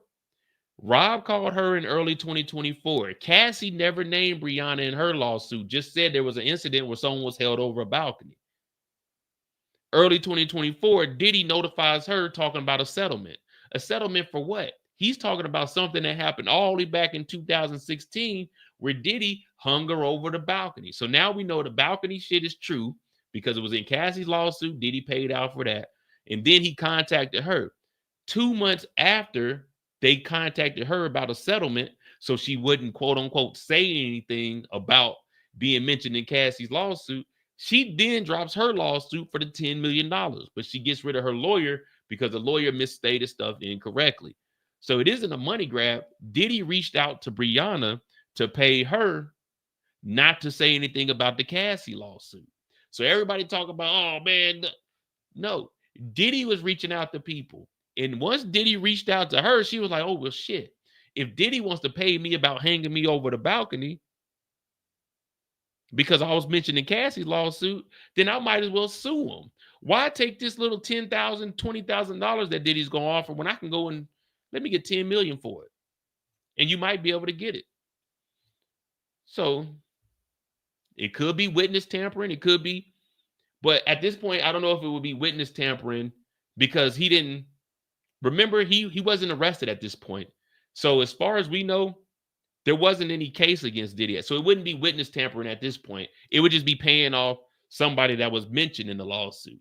We can't say it's witness tampering until after Diddy was arrested. You know what I mean? There was an investigation going on, but we don't know what month that Rob called and offered that settlement. So I don't think we can put it on the witness tampering at this point because there's no case against Diddy. We don't even know if the house had got raided at this point. So, you know what I mean? We can't really say it's witness tampering. It's more of just hush money. That's how I'm looking at it. You could, I don't know. That's how I'm looking at it. I'm being fair. Yeah, I don't want people to say, "Oh man, you want Diddy like that." I'm being fair. I'm on both sides. I don't think we can put that as witness tampering because he wasn't charged with anything in early 24. He wasn't arrested till later on.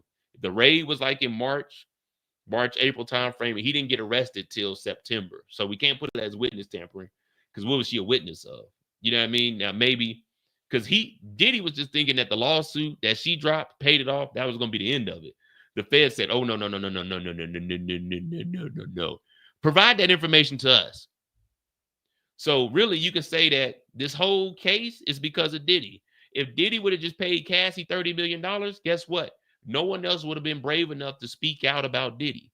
Gina tried it, but no one took it serious. No one else would have been believed. But once Diddy paid that money after the lawsuit dropped, he exposed himself. When she asked that 30 million, he should have just spent that 30 million and just shut up and just went on about his business. Now, would it have came out later? Probably so, but we'll never know. We'll never know at this point. So that's where we're at, and we're just waiting on this update. So like I say, man, it's on Diddy. You can't blame Cassie. You the one that did all of that. Cassie wouldn't have been able to have all of that information if you didn't do it. All right, here we go. Briana said, I didn't say it like that. Westmoreland said, Cassie told you she never saw you over a balcony. No, man, I don't remember. Westmoreland laughs. All right, right here, read this page, then look up. You had these conversations. She said, I don't know. All right, so now they're trying to catch her up in a lie. So Westmoreland thought she had one. Okay. All right, Westmoreland, she doing something. All right, she got the paperwork we didn't know about. There we go. She said, Cassie told you she never saw you over a balcony. No, ma'am, I don't remember. Westmoreland said, all right, right here, read this page and look up. You had these conversations. Now, also, when she testified, remember, she said Cassie was in the room.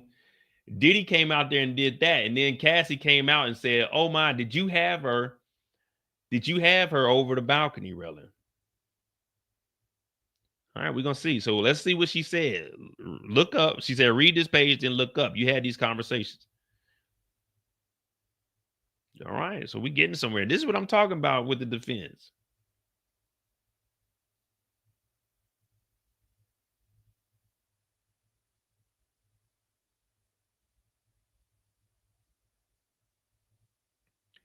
We're waiting on the update. Let me see.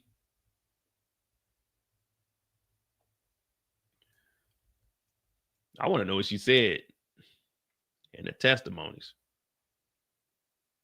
Westmoreland, about this alleged balcony incident, you and Miss Ventura talked about the date, the place, who was there. True. Westmoreland, in 2015 and 16, you didn't see any signs of violence. True. She said, I don't know the exact year. So right now they're trying to say you never ever witnessed any of this violence. And then try to, separate Diddy from any violence that she may have allegedly saw.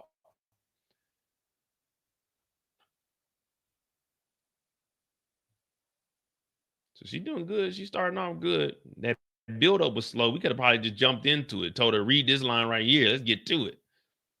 We don't need to warm them up. They already warm. Get them up there.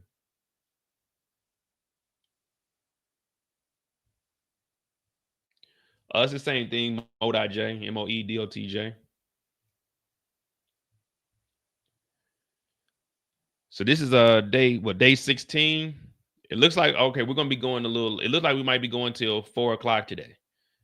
Unless I don't think they're going to stop them right here.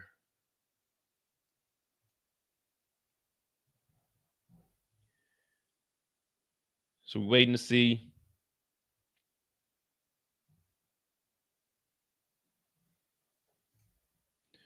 All right, Westmoreland, you're doing your thing, but this is what we were trying to get at. So you didn't see any signs of violence in 2015 and 2016. She said, I don't know the exact year.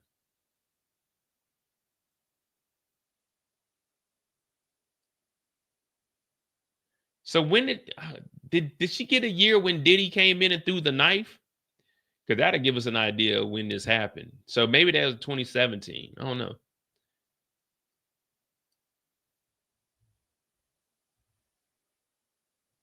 Yeah, hey Kendall, that's exactly what I'm thinking. Didn't he throw a knife?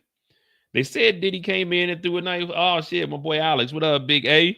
Big A 427. I'm from the A. The A stand for Arizona.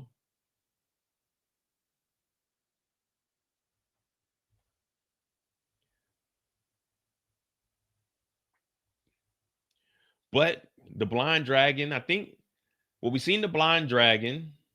They went to the karaoke, so that's when Diddy snatched her up. He didn't want to go out for the birthday. She wanted to do karaoke.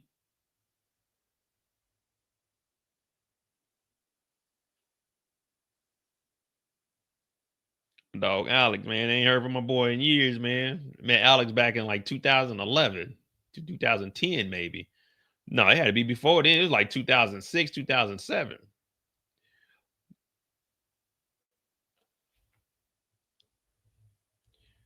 Well, yeah, Diddy threw a knife.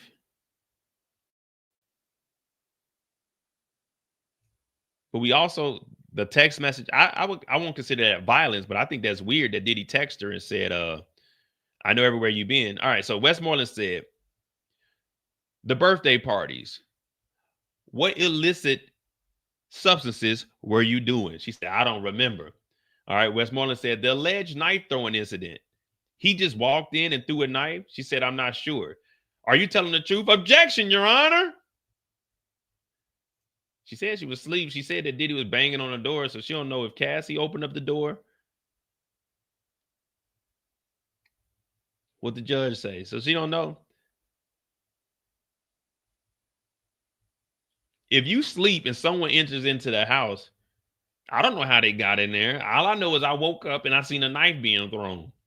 But all right, I like what Westmoreland is doing. She's trying to say this is a fabricated story.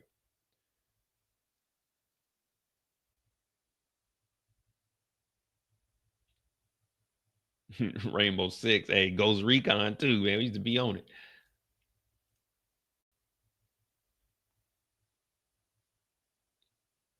All right, so let's see. Let's see what the judge says. We got an objection. Now it seems like Briana doesn't remember anything. But in her defense, even though we on the defensive side right now, if you sleeping on the couch and you hear banging on the door and then all you do is wake up and you see someone throwing a knife, you don't know if Diddy had a key or Cassie opened the door. You just knew that Cassie was closed and a knife was thrown.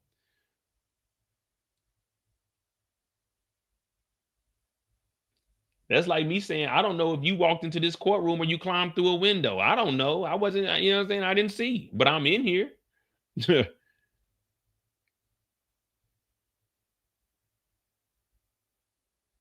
Hey, thanks, Tender Catering.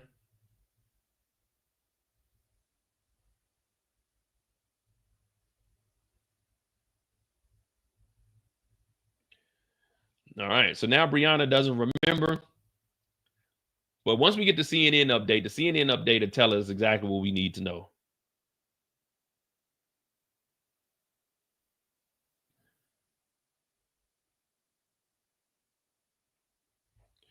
To those on TikTok, we're here every single day. I'm trying to do the TikTok live and go over the trial. It is day 16. I tried to do it earlier, but now I know I got to say certain things on TikTok that I can't say on YouTube. But every single day I'm gonna be doing the trial from about 10 o'clock till 3 o'clock or whenever they get out. But we cover the trial all 7 hours. You're always gonna get the updates. We're getting it from Inner City Press, who's in the courtroom tweeting out what's being said. And then we also get summaries from CNN. So everything I'm reading is coming straight from the courtroom. You will hear reenactments sometimes, and you will also hear me make some jokes, but they are tasteful jokes. You know, we ain't knocking nobody for what happened to them.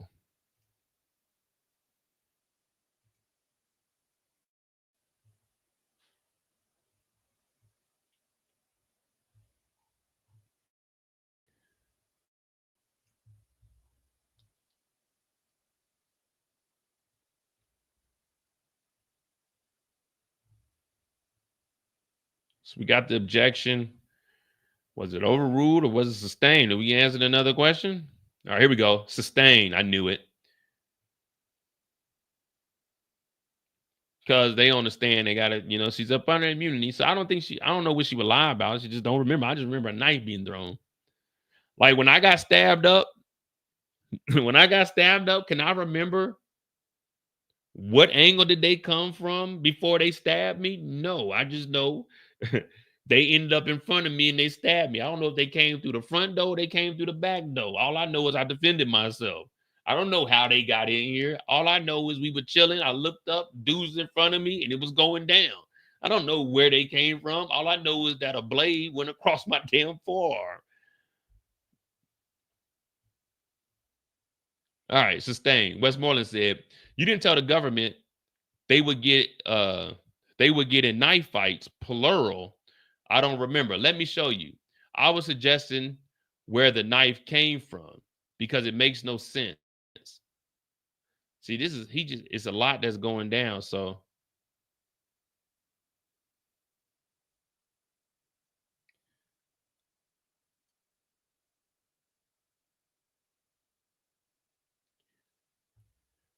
yes, definitely.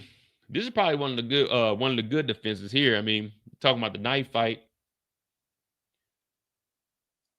She said plural, like knife fights, like there was multiple. We don't know if there was multiple fights or not yet, at least.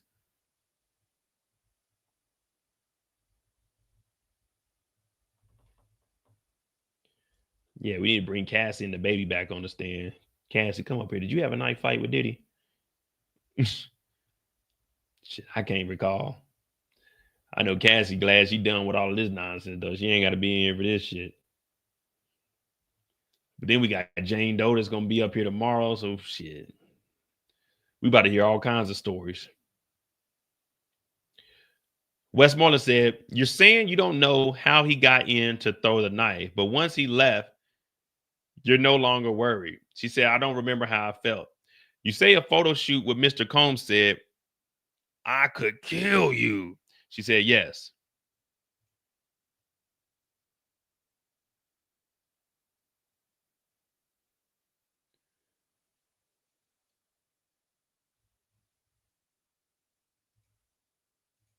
It's crazy times, man. Don't do crimes, man. Don't do crimes.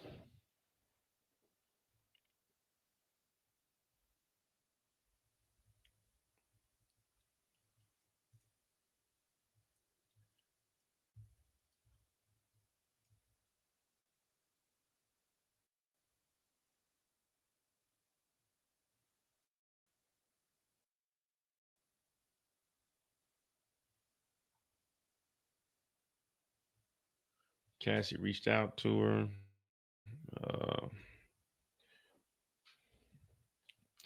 We ain't getting none yet. 1 minute ago, there was a photo shoot where Diddy said, I could kill you right now.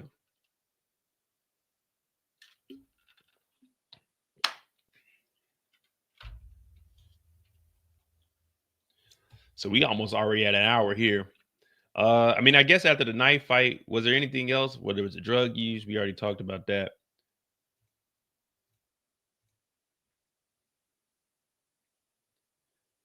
So this looks like they're gonna be going through pretty quick. So I guess they're gonna let this finish up. We'll probably go to like 3:30, maybe 4. But it looks like they're gonna let this finish up today.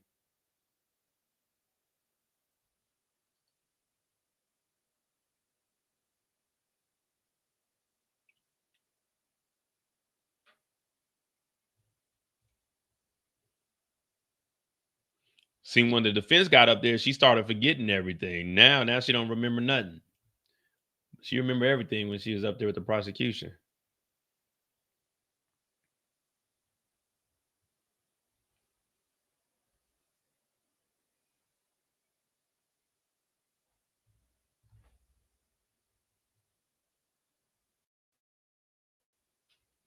What is this?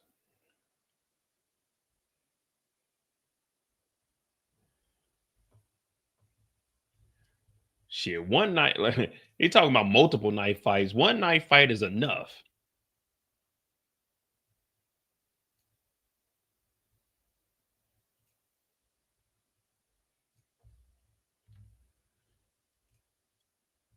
Said it's coming off as rehearsed. Yeah, you know what? You know she said down the prosecution. They gave her what she's supposed to say, at least for them. And they supposed to prep them for what the defense is going to say, especially if it's your witness. All right, this is going to be some of the questions they're going to be asking. This is going to be the angle. But at first you told the government that it was at a party. So this must be something else. Oh, no, wait, what? So it's the photo shoot where Diddy said, I could kill you. And then, so this is probably a whole nother question. She said, but at first you told the government that it was at a party. She said, I don't know. Your first demand letter said Diddy said I could delete you while he hung you over the balcony. He did both, just not at the same time. All right. Briana, I believe you were hung over the rail, but now I'll be honest with y'all. The knife fight is crazy. The knife fight, like, all right, I'm contradicting myself here, but I'm admitting it. I already know I'm kind of like, I don't need anyone to tell me. It's crazy that I can believe the balcony story. I ain't gonna lie, man. The knife fight is a little animated to me. Now, I'm not saying it did happen or it didn't happen, but I can believe the balcony over a knife fight. Like, come on, man. Like, coming in there and just slanging a knife. That's why I was animated with that part. That, do I believe Diddy did this shit? More than likely, yeah. I've seen him on the tape, so I believe if he could do it once, he could do it again. But again, I'm not a juror. I'm not here to say if Diddy's innocent or guilty. But the knife fight is a little ridiculous. That's why I was thinking, like, okay, Diddy came in, threw a knife. Cassie had the skills to dodge the knife. She picked the knife up and threw it back at Diddy. So it's like a tennis match. They going back and forth with knives. That is a little far-fetched. If I had to choose between the two, which one did I believe happened? I'm probably going to go with the balcony situation over the knife throwing. And the balcony situation is way worse than the balcony situation is way worse than the knife situation because no one got hit by the knife. But there was somebody dangling over a balcony.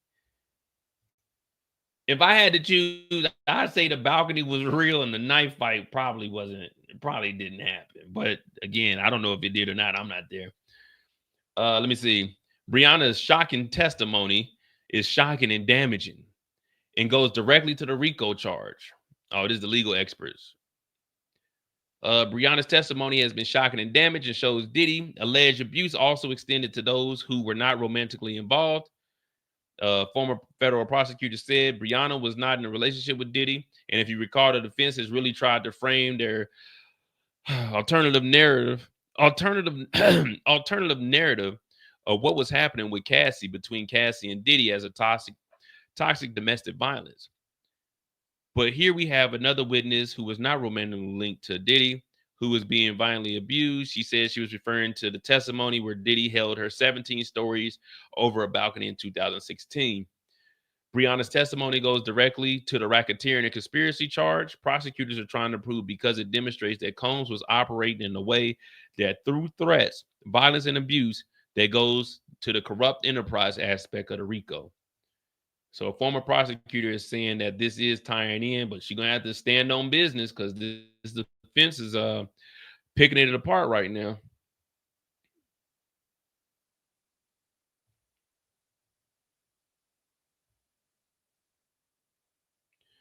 Yeah, Cassie eventually kept a knife by the door. So, hey, good call out, Leslie.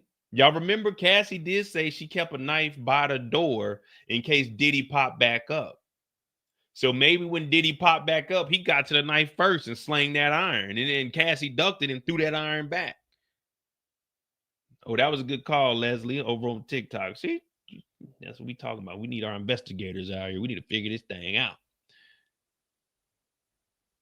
This is Mold in a DV case, and I'm Mold IJ, and this is the Mo you know. Hit that like button, hit that subscribe button if you're new to the channel. We here each and every day. We got 60 hours confirmed in covering the Diddy trial in these 4 weeks. Is day 16.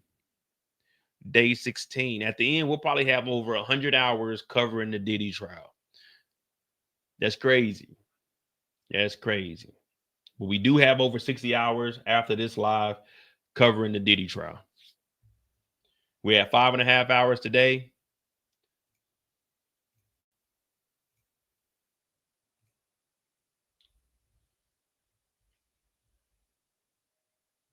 So she said, so what she said was Diddy came in. So Diddy was banging on the door. Boom, boom, boom, boom, boom. Tiffany Red, the ex-girlfriend of Briana, was over there also. So Tiffany Red ran into the bathroom to hide her because they didn't want her to see what was going on and how Diddy acts. So Diddy, I don't know if Cassie opened the door or Diddy just burst through the door, but Briana says she was on the patio. She was on the balcony and she said she had a blunt out there. So she's sitting there with the blunt. Diddy comes out there, storms in. She said he grabbed her, picked her up by the chest, like arms around her, behind her, picked her up, put her on the railing. And then he picked her up with his hands up under her arms so her feet were dangling. That's what she said. In her testimony, Diddy was saying, you know what the F you did, you know what the F you did, you know what the F you did. And then he threw her down on the ground because Cassie said, she didn't say Cassie saw her in her testimony, but I guess they're saying when she first talked to the prosecutor, she did say that. But when she testified, she said Cassie came out and was like, did you have her over the railing? And her girlfriend is in there. So that's when Diddy stormed out, once he heard that the girlfriend was in there. So the testimony that we heard was Diddy hunger over the thing. Cassie also said that it happened, but I don't know. We don't know. We don't have the actual paperwork of what she told the government when she first met them.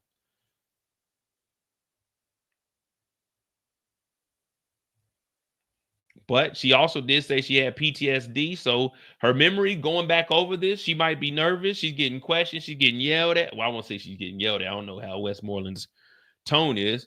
But hey, man, that PTSD get you on the stand, man. Get you to crack, get you to fold.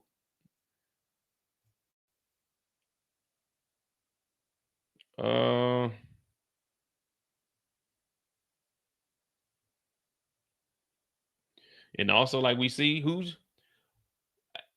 she's a recovering addict.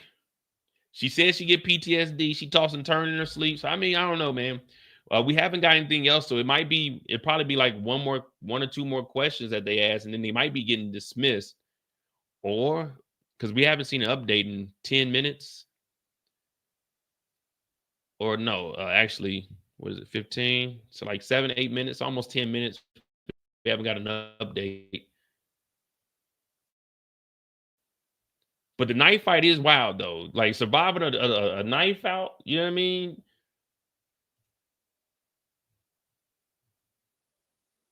Oh, so they called a sidebar. After the long sidebar, Westmoreland, you met with the government January 18th, 2024. Didn't mention that I could delete you, kill, but you put it in your subsequent demand letter. She said, yes, in a demand letter. I don't know when.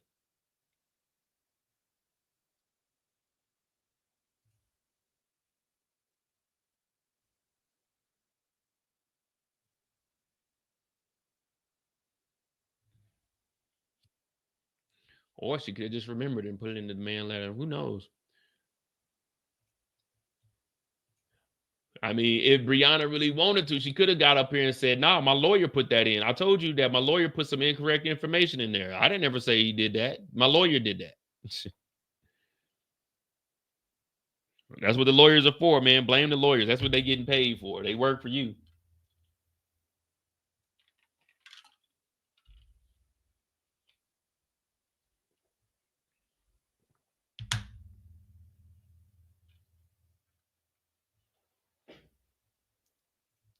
So yeah, sidebar. It looks like they just gonna ride this out to 4. I don't think they're gonna keep them longer than that though. So we'll probably get this and then we'll do a redirect in the morning.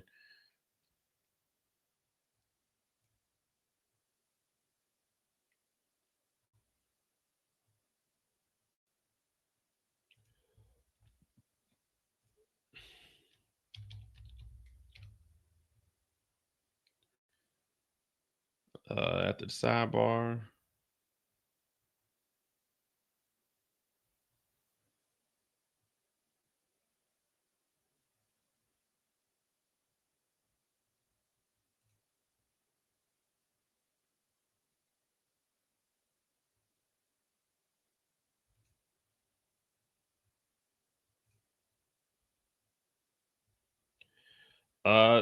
Not that I heard. I think they still start tomorrow at 9 o'clock. I think every day is 9 to 3, unless they're going to stay long.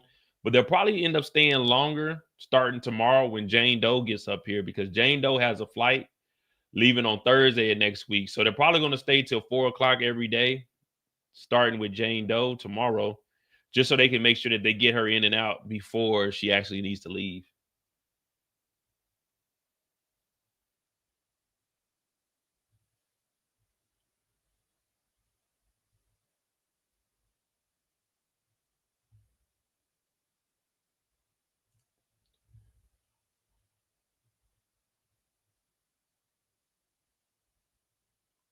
But, you know, I'm going to keep y'all updated. I'm going to keep y'all with the real. Not the play, but the real. Straight from the courtroom.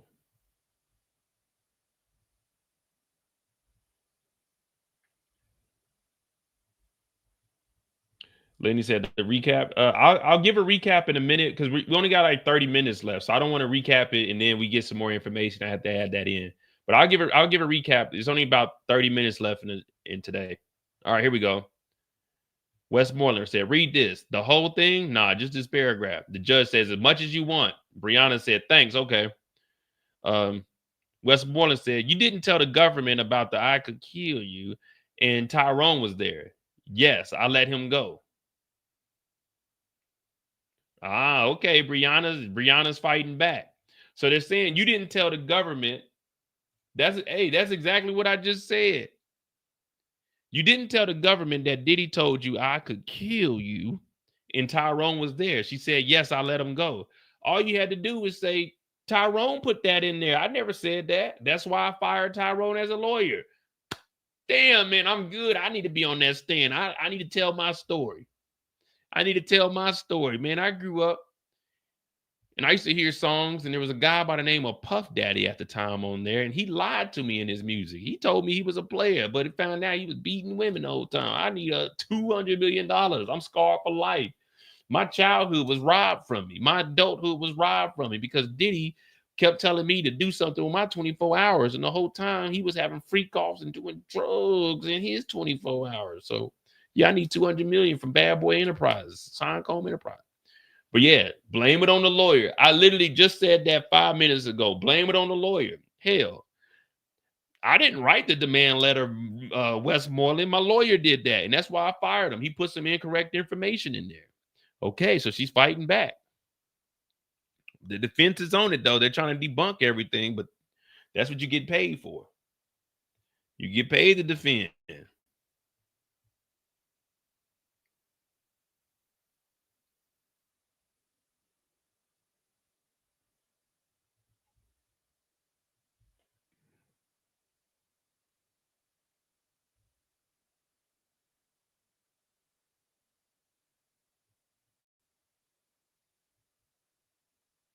Oh, man, we got JT in here. Kobe himself. You got to watch out what we say, man. You know, you'll send me a message later on. Come on, Mo. You in there wilding out. Who is Jane Doe? We're assuming that Jane Doe is Gina, but we haven't confirmed. You know, once she gets on the stand tomorrow, everybody on Instagram, whoever's in the courthouse, well, that depends. If you're a content creator and you're in the courthouse tomorrow and you see that is Gina, you better not mention that on any social media or put that on Twitter, Instagram, YouTube, because they're banning people that are saying, if you are a content creator and you say who the Jane Doe's name is on any social media and they find out, they're banning people from the courthouse. But we know there's going to be somebody that gives either a description or, you know, we'll figure it out by tomorrow. It may be somebody that just went in there for a day. Like, I'm just gonna go in there today and see who it is and then come out and say it. But yeah, we'll definitely find out way before lunchtime who she is. And not to mention, everyone that's sitting outside the courthouse, they have to see her walk in, unless they take her around the back somewhere. Like they pick her up and they take her around the back so no one sees her come in. But we'll know who Jane Doe is definitely by time lunch hits. So it definitely will be back out here and we'll all know. And then from there, we'll do more research and do some more digging like we've been doing. You know, we'll just follow the leads.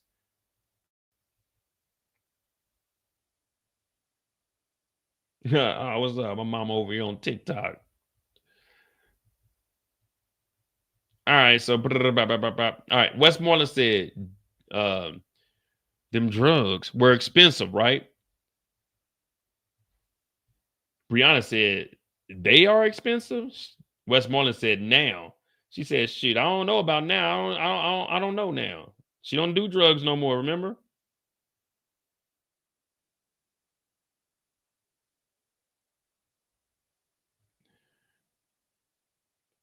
Westmoreland said, "Did you run out of money for drugs?" She said, "I don't remember that. You and Cassie had a drug partnership." She said, "Yeah." So we're back to the substance abuse, but we already know that. She already said she was an addict. Well, I won't even say the addict, man. They were junkies, man. Let's just be real. They said that's all they did together: shop and then get high. Go to do a photo shoot, get high. Like that's all they did, man. We got to call it for what it is.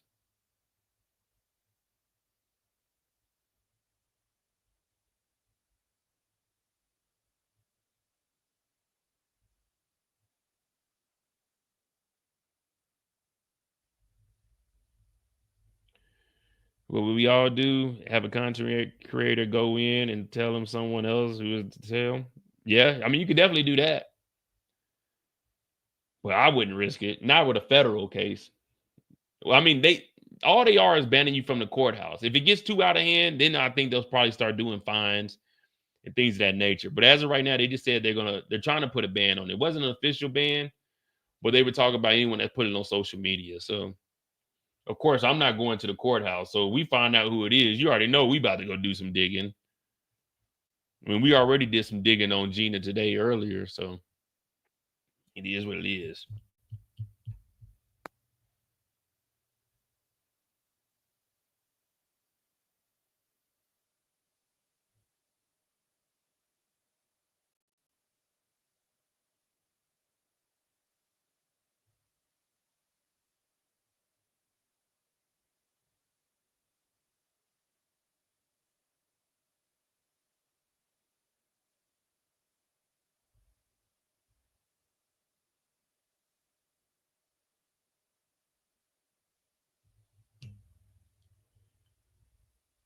Do we got any updates, man? It's the end of the day, man. They coming in slow.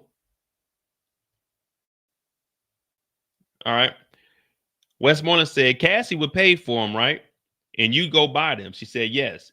Did you meet with the government May 25th, 2025, and June 2nd, and June 3rd, and June 4th? Yeah, that's not long ago. That's today. I'm not good with dates. Did you meet with him today? She said, I don't know.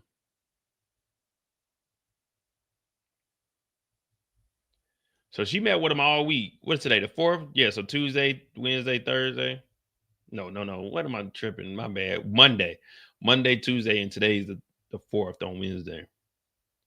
She said, I'm not good with dates. Hell, I'm not either. And I'm trying to count them out. And we right here, and I got a calendar.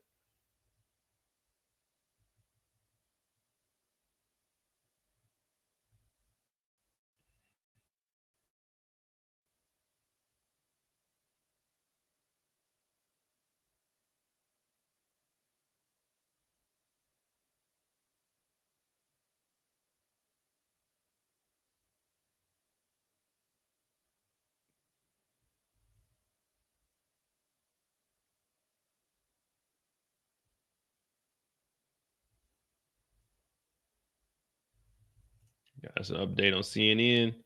The defense says Briana didn't initially tell the prosecutors about Diddy saying I could delete you. She said she didn't mention that Diddy told her I could delete you. She didn't remember when she told the government about the incident. Westmoreland also suggests that Briana later told prosecutors the incident happened at a party and not at a photo shoot. Briana said she didn't remember if she said that. The defense attorney said the first demand letter from Briana's attorney alleged that Diddy said he could delete her while he was hanging her over a balcony. Briana testified that those were not her words and that the two incidents did not happen at the same time. She said she fired her attorney after that. So that's where we're at. That's where we're at.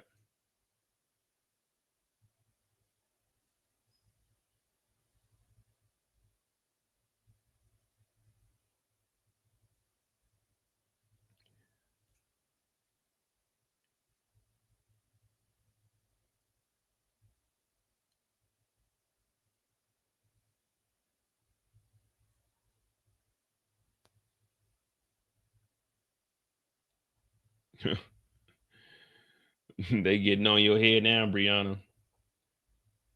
You better step it up. That's why whenever you say something, you gotta remember what you're talking about, man. Because when they pull the receipts on you, it's gonna be a little tough to dig your way out of that.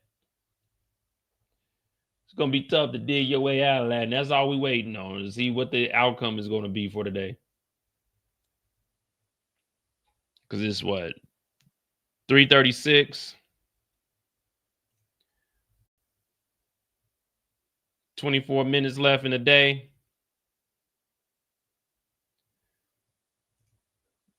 Yeah, we ain't getting nothing else at the moment.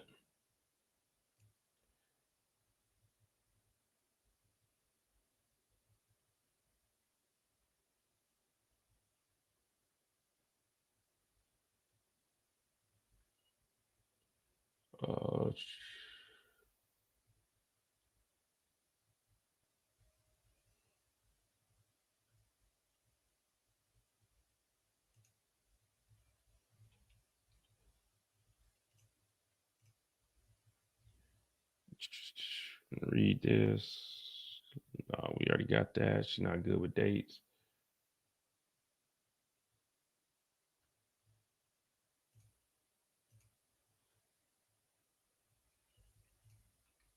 In the area. All right. The balcony incident. Didn't you tell the government that there was a party in the apartment? I don't remember that. You told the government your girlfriend was in the bathroom. Not that you took her in there. It's my ex. Yeah, they getting on you now, man. I don't know what you got going on, Briana. You're losing me.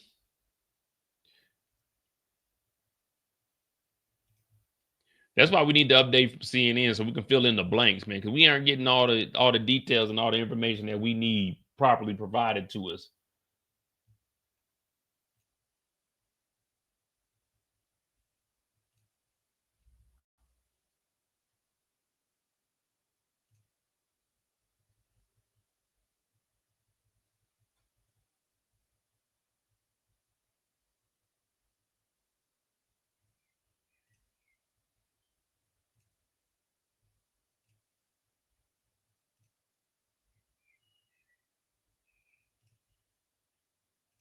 Man, yeah, Brianna, they got you up here looking shaky. You better figure it out because it's the end of the day, man. This is the last thing the jury's gonna hear. So did this incident happen at a party or was it at the crib? Y'all just chilling.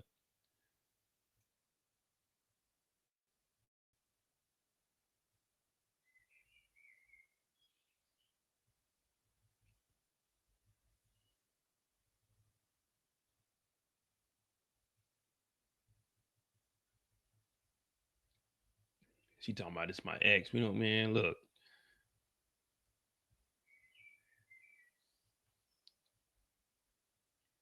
Hey man, we just sitting here. We just waiting. We trying to figure things out, man.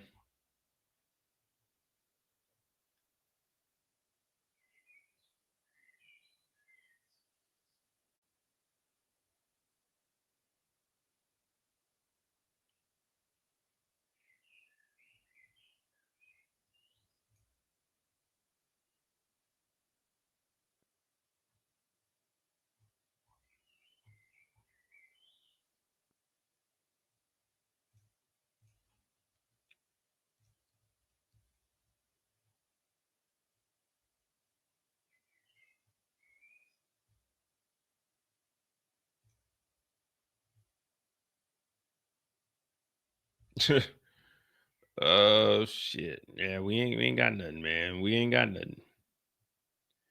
They probably got her in there reading all kinds of shit. We just wait, man. Sometimes it be like this, man. We get these little slow spots. Can't get nothing cracking.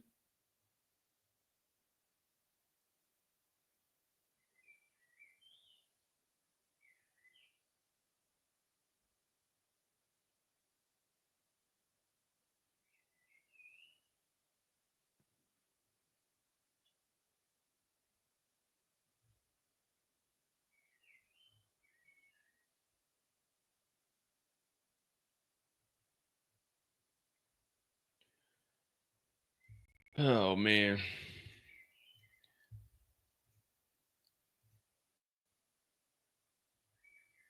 Oh man, what the hell? All right, man. We just sitting here.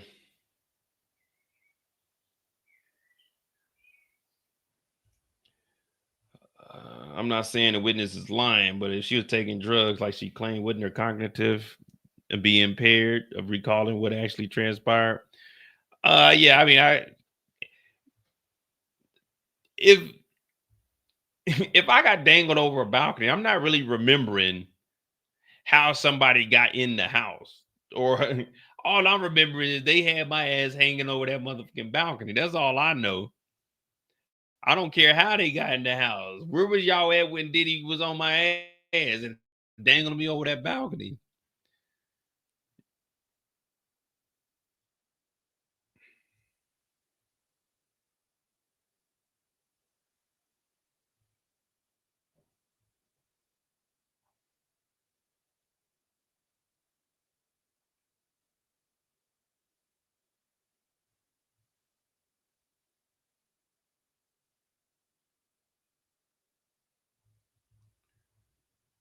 Oh boy. All right, we just waiting to see what they got, man. What is it? 42, 15-minute countdown.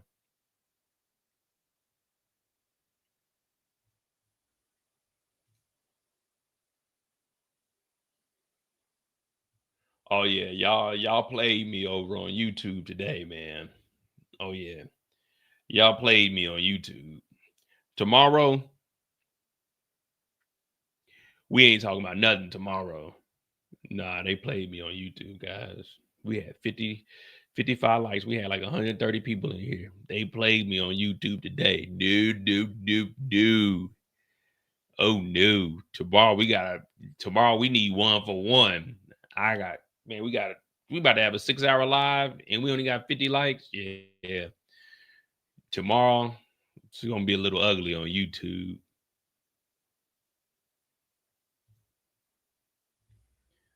Yeah.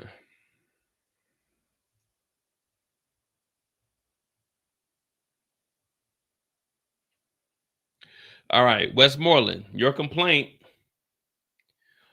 says you were smoking a cigarette on the balcony, not the weed. She said, I don't remember. Different things? Yes. You told the government you recalled he was charging at you. Don't remember. Well, this is before she had immunity. Once she got immunity, she started to tell the truth. Before she had immunity, she said, I don't know, man. I don't know what I was on.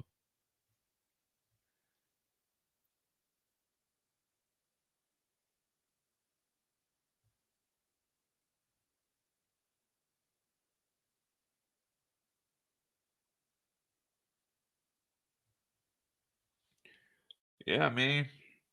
She said that Diddy ran up on her. She ran out to the balcony. Diddy ran up on her, picked her up. Hey, man. They whooping Briana's ass right now. I ain't gonna lie to you. I ain't gonna lie to you. She don't remember a lot of stuff. But then again, man, you never know how people are on the stand, man. Being on the stand, it's already one thing to be in. Public speaking is one of the hardest things that people can do. Yet, believe it or not, I get very, very nervous when I get on here. Like, I got to go look in the mirror before I get on lives and tell myself, Mo, you can do this. Mo, you are somebody. Mo, they ain't going to laugh at you. But then you got to take the stand and talk about, you know what I'm saying, getting whooped on or hung over the balcony. Now, me, man, I told y'all the story. I've been in a couple fights, man. I ain't gonna lie to you. One dude beat the shit out of me. But shit, I fought though. I fought. It wasn't a long fight. He got the best of me.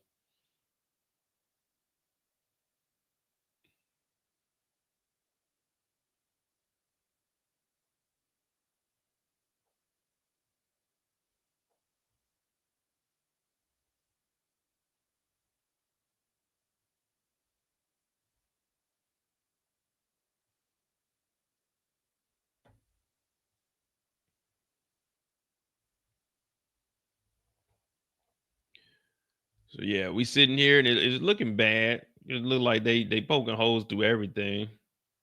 But hey, man, we here. Nah, I be real shy on here. When I get off here, I gotta have pep talks with myself. Like, come on, Mo. They didn't make too much fun of you. You all right. You be all right. Come on, champ. Stand up for yourself. Fight for your rights.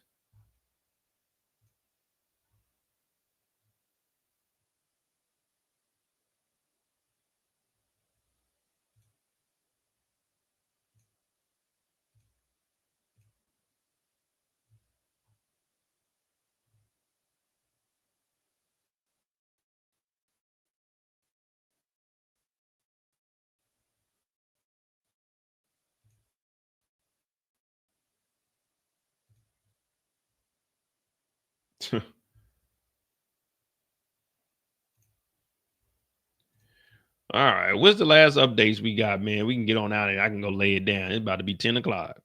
We ain't supposed to be on here this long.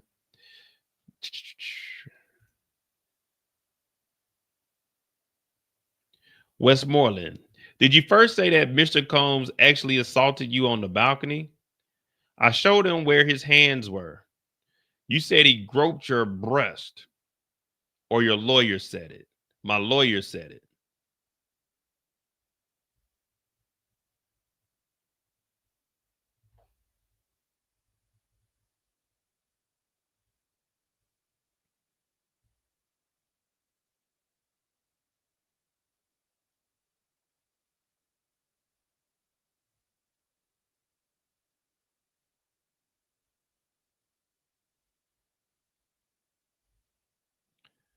There you go. Blame it all on your lawyer. That's what you got to do. That's what you got to do. Blame it on the lawyer.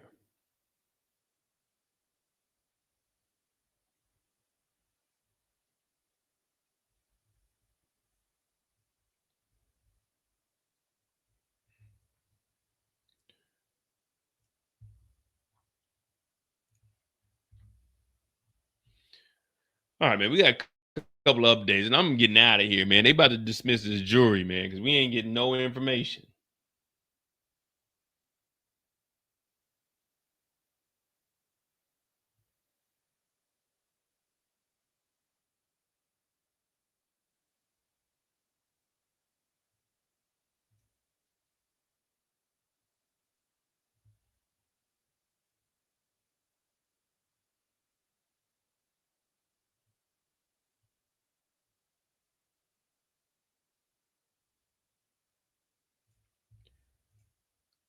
She said she don't remember. Her lawyer said that.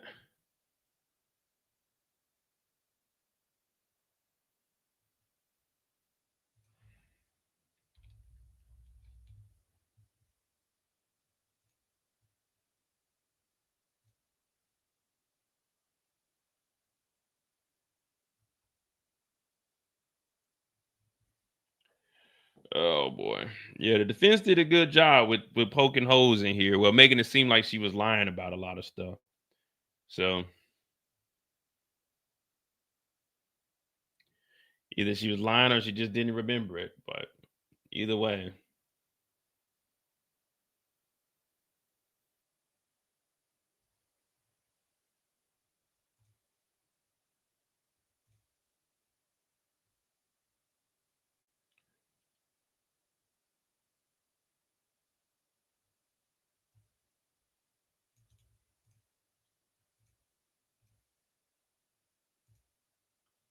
Nah, it was raining. The pigeons wasn't out today. It's been raining it's been raining since last night, to be honest. So no, ain't no pigeons out. But yeah, man, we ain't getting nothing else. I'm getting out of here.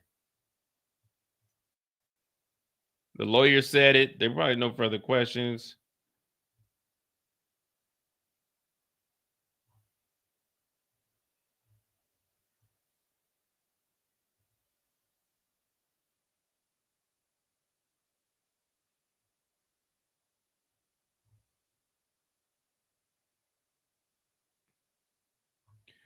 But we'll see, because the defense can make her look bad, but when the redirect come up, that could be the prosecutors.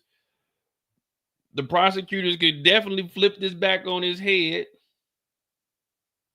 What up, Charlie? I'm very hilarious and very knowledgeable about everything. I won't say everything. I know a little something, but I won't say everything. You know, I can't take credit for that. I know a little something. On a scale of 1 to 10, I know about 2 things, maybe 3. You know what I'm saying? On a good day, maybe 4. You give that cash app, I know 5 things. But if not, I know 4 things, maybe 3. Nah, I got a decent memory when it's something that I'm interested in. But other than that, after this case is over with, I guarantee you I won't be able to remember none of this. But like I said, we've covered this trial for over 60 hours.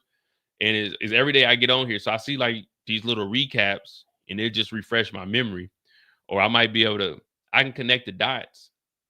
Like if you give me a name of a person and like a location, then I can tie everything back to it. Or at least try to. But I definitely won't say I know a lot. I know a little bit, a little bit.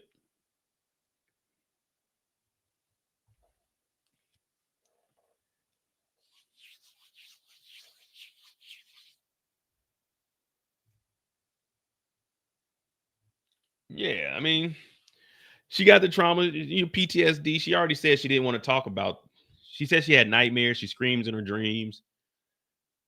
I mean, it's tough when you up there, people asking you questions. It's no different than when you go for a regular interview, you're a little bit nervous. You don't know, you know what I'm saying? You don't know if you're saying the right thing. But again, we're on the defensive side right now, looking at it from their lens. It looks like the defense is doing good, but there's a thing called redirect. So everything that's going down here, they could easily say, this is what you said here, and this is what you told us. And this is so the defense is doing a good job. This is probably one of the best cross that we've seen so far in this trial. I would definitely say that. It's been pretty spot on with defending that a lie had happened, but they didn't go as far as saying that the balcony incident didn't happen. All they're saying is you said this here and this here. So okay, you're pointing out the lies, but they never defended Diddy supplying the stuff, you know what I'm saying? The illicit activities. They never denied Diddy at the restaurant, the Blind Dragon. So it's several things that the prosecution can go at. But that's just how court is. You're gonna have some witnesses that are strong witnesses, some witnesses that are weak. You're gonna have some witnesses that start off strong but finish badly, or they could go opposite way. You could have a key witness end up becoming a key witness for the actual defense. I mean, it's just court. This is how it is. It's gonna be a back and forth. But again, we're not here to say if Diddy's innocent or guilty. We can all have our own opinions, but that's on the jury.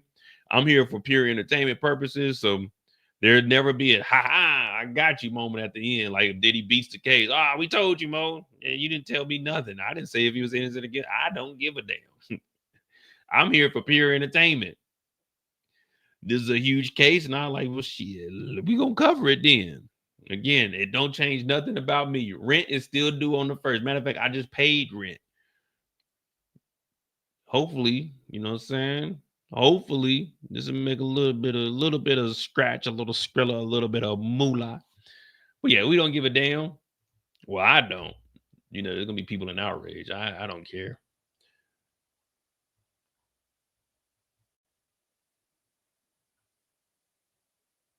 Yeah, we're just waiting and seeing.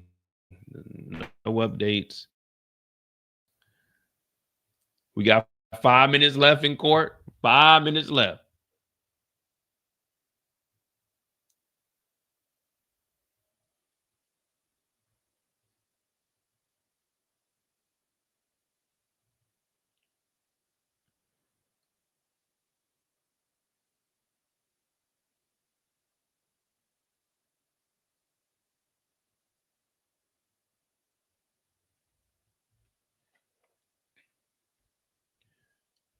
But I mean, hey, if y'all wanna go to court, then we can go to court. You know, so I can take some leave and we can go up there for the last couple of days and try to figure things out. You know, go into the courtroom, see if I can have a one-on-one with the judge. Your Honor, let me talk to you.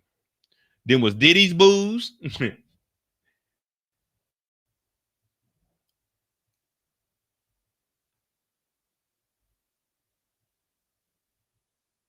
Yeah, that's all we getting right now. We ain't got no kind of updates. And we've been sitting here 10 minutes. Maybe I don't know. Maybe it's the end of the day, and then they're gonna say, all right, y'all can be dismissed.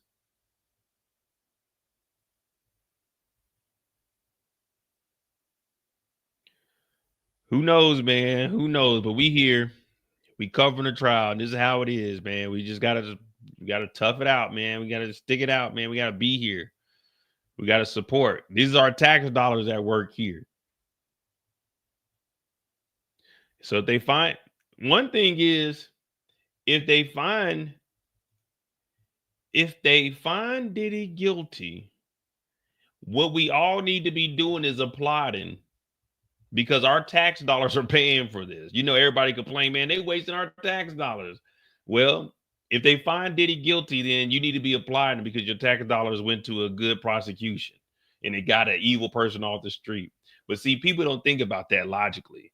Oh, they're wasting our tax dollars. But then when they find someone guilty of something, it's never, man, thanks, shout out to the government. You know, man, they used our tax dollars for good. You know what I mean? And the way we are, it's the pandemic. We all got that short attention span. We all move over to social media. So like even with the streaming service, we all moved away from like television, and we all want that fast-paced information. So the thing about these court cases is everyone will look at this, oh man, that witness is cooked. And they will base the whole trial, man. You see what they did to the witness talking about Diddy hanging over the thing, and okay, she gets cooked. There's still other stuff that we went over, like they act like none of that happened, and this is just the thing. But all of this is instant gratification. That's all this is. So that's why I say when I get on social media, this ain't me, man. This is Mo.J. And Mo.J don't give a shit about none of this stuff. When I turn this off, I'm gonna go take me a shower. I'm gonna go get in the bed. They requested that I watch the show forever. I'm gonna have that on. I'm gonna tell you exactly how it's gonna go. I'm gonna have that on. I'm gonna pop this damn pill, this muscle relaxer. I'm gonna be on my phone looking on Instagram, and I'm gonna doze off. And they're gonna be like, Mo, did you watch the first episode? I'm gonna be like, man, I ain't lying to y'all, man. I fell asleep. So that's just how my night's gonna end. I'm gonna get up and I'm gonna go to work tomorrow, and I'm not gonna think about this case, and I'm gonna get on live around 3 p.m. my time. Well, nah, probably about 4 p.m. 4 p.m. my time, which is 10 a.m. Eastern. We're gonna cover this trial, and we're gonna forget about today. Well, I ain't gonna forget because I gotta remember it for y'all. But yeah, we're gonna go on about life. I'm gonna get me a decent lunch tomorrow. Well, I might actually go to DFAT because they got soul food on Thursday. And last week I went, they be making steaks now. They used to have ribs, but they be making steaks now. So I'm gonna go to get some steak, some macaroni, some green beans, some cornbread, and I'm gonna get a whole nother styrofoam to go plate and make a big ass salad. And all that's gonna be for $7. So that's what I'm gonna be doing tomorrow. And then we're gonna get on here, we're gonna talk about this trial, and we're gonna continue on with life. Because guess what? If Diddy's innocent, if he's guilty, none of this means anything to me. But Cat Williams said these big deviants, they're going to be brought out in 2024.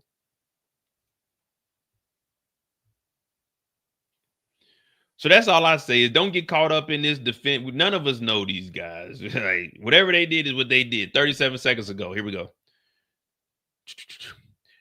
Westmoreland, didn't you tell the prosecutors 2 days ago that you couldn't remember what happened out on that balcony? She said, I don't remember.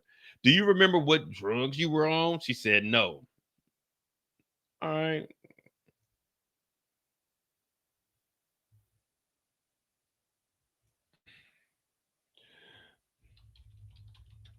Call it a day. Defense got the best of this one.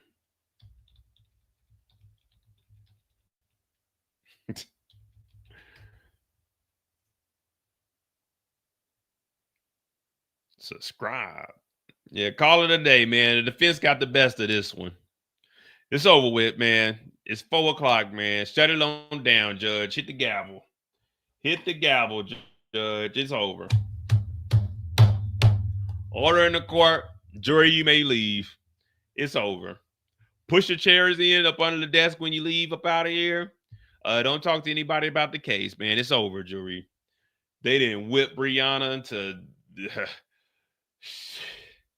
They didn't got the best of Briana today. She didn't do good up there. It's over with, guys. We calling it. It's done. It's done. Well, it's not soul food in Germany. It's soul food on an American base. So where I work at is American soil. Any American base anywhere in the world is American soil. So it's not soul food in Germany. It's soul food on an American base, on American soil. So it does sound correct. It's not German. I'm not going to Germans for no damn soul food. I'm getting it from the niggas on base. All right, here we go. Didn't you tell the government you took Molly, G, and cocaine? That's a lot of drugs. Didn't you take all of them? She said, no, all on that night. What? All right, it's good. We're good, man. Throw in the damn towel. Throw in the damn towel. We're good, man. We trying to go home tonight. The defense won. I give it a 1-1. Prosecution did good, but the defense is over here really poking holes, but they never, I guess they're just trying to say she was too high to remember. But shit, call Tiffany Red up. With Tiffany Red there, she saw what happened.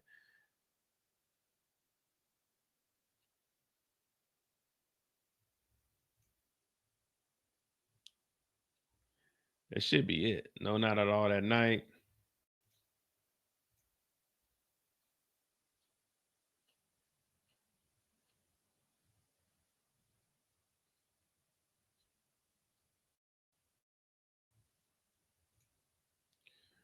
Oh, brother. Yeah, today's been a long day. We turning it in after this. We might not have a long outro tonight.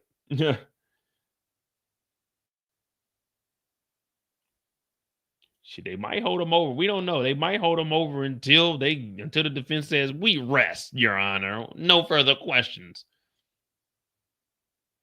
Westmoreland was on it, but this is who I said needed to be going against Carrie. She should have went against Cassie, to be honest. But that's what you need. No, matter of fact, that's what we were talking about when we found out who Westmoreland is. I said she should have went against Cassie. We needed someone to be aggressive with Cassie, especially if we're looking at it from the defense's lens.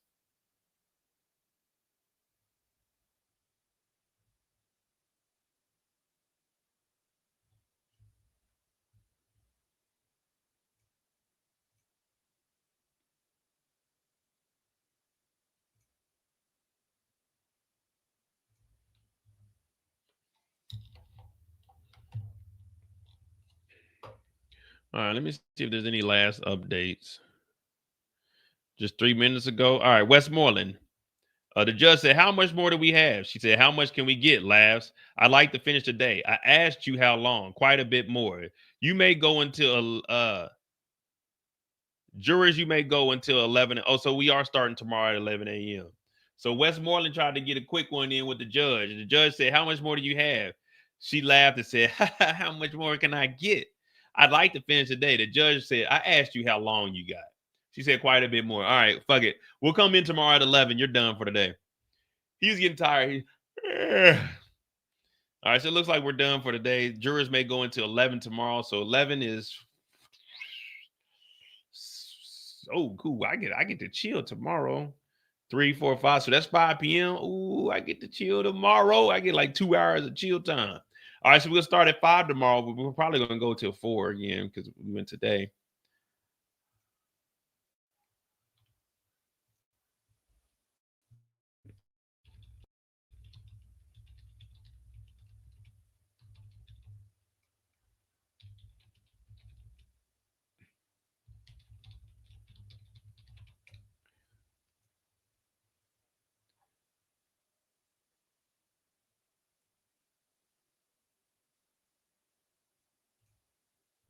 Nigga.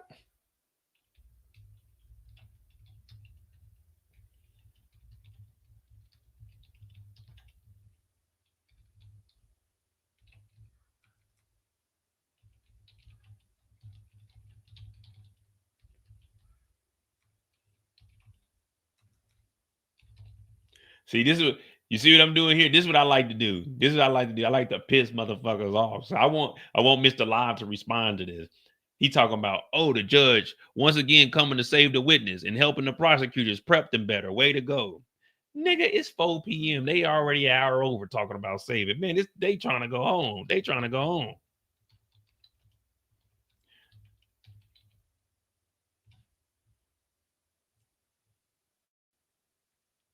So that's what I do. That's what I do. You know what I mean? But yeah, man, the defense ate her up today. The defense ate her up today. Sheesh. Don't I like my eggs and cheese and broccoli? Yeah, they was on her ass today, man. I ain't gonna lie to you. How do I get them old tracks? I think I got some of the email, Alex. I can send them to you. Hey, hit me up on Instagram, Alex, so I can get your email again. Cause I think I got them on my email. But all right, that's day 16. Tomorrow we will start at 11. Yeah, I'll be starting as soon as trial starts tomorrow. That's 11 p.m. Eastern, which is 5 p.m. my time. So we'll be on here tomorrow morning. Same time, same place, roughly. I think they'll probably go to 4 again. We had the expert this morning, and then we had Briana on the stand. We got Jane Doe tomorrow. They'll start tomorrow at 11, so they'll probably go 11 to 12, probably to lunch, just to get that over with. And then Jane Doe probably take the stand after lunch, depending on if the prosecutors are definitely going to want to do a redirect, just for the simple fact that she was getting ate up today. And they just let it go on and on. There was no objection. They just let her sit up there and suffer. But I guess they figured we still got enough information that we can provide on the redirect that we ain't really too worried about her lying, because they can just say, well, you said this here, and when you were asked this question here, this is what you really said. Or, you know, saying, here's what such and such said. You know what I mean? So we'll see how that goes. I'm Modi J. Y'all hit that like button, hit that subscribe button. Oh, yeah, tomorrow. Yeah, I'm gonna be on here at 11 a.m. But we ain't starting until I get 70 likes. I don't care if it's 40 people in here. We ain't starting until I get 70 likes, because it's 6 hours, 7 minutes, 8 minutes. We got 63 likes after a 6-hour live stream. Y'all out y'all damn mind. Y'all think I'm about to be on this motherfucker talking that goddamn long, and we ain't getting no likes. I shut this motherfucker down. Y'all go find somewhere else. I tell you that. Shit, 6 hours, 63. Okay, I'm gonna show y'all 63 likes tomorrow. I'm gonna show my ass tomorrow, literally. I'm about to have y'all up on the stand like I'm Westmoreland and y'all Briana. We ain't doing nothing tomorrow. Let me remind myself, because I get on here and forget.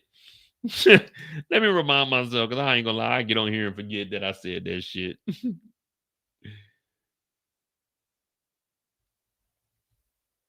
Don't start till 70 likes.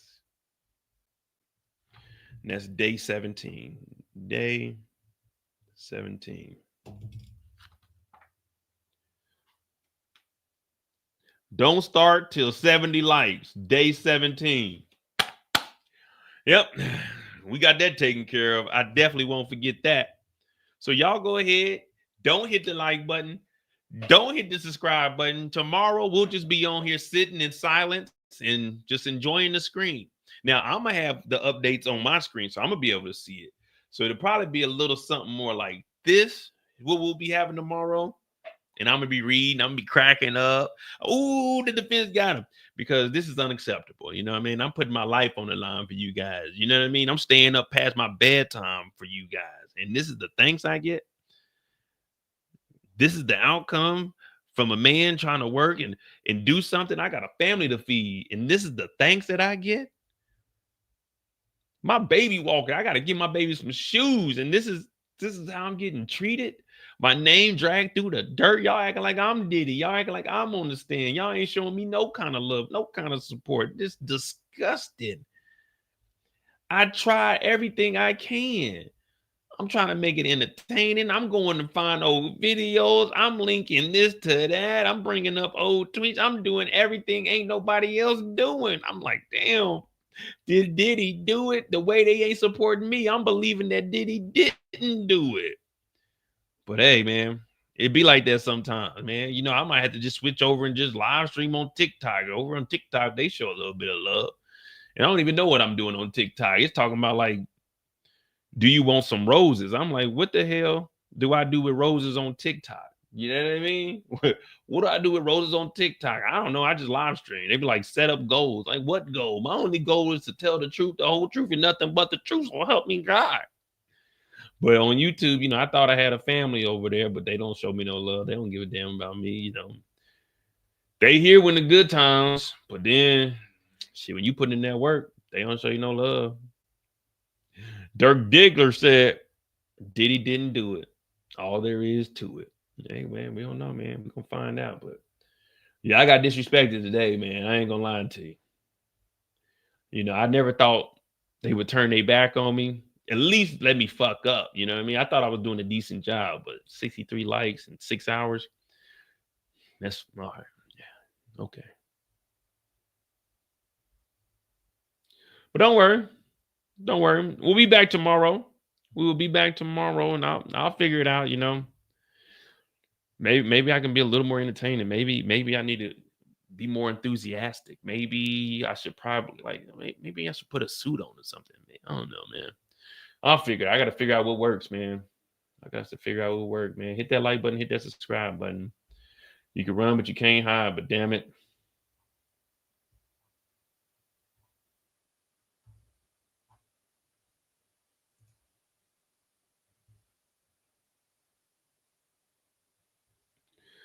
Dirk Diggler said the jury's now hearing all the facts. Now they realizing the feds are kicking Puffs back in.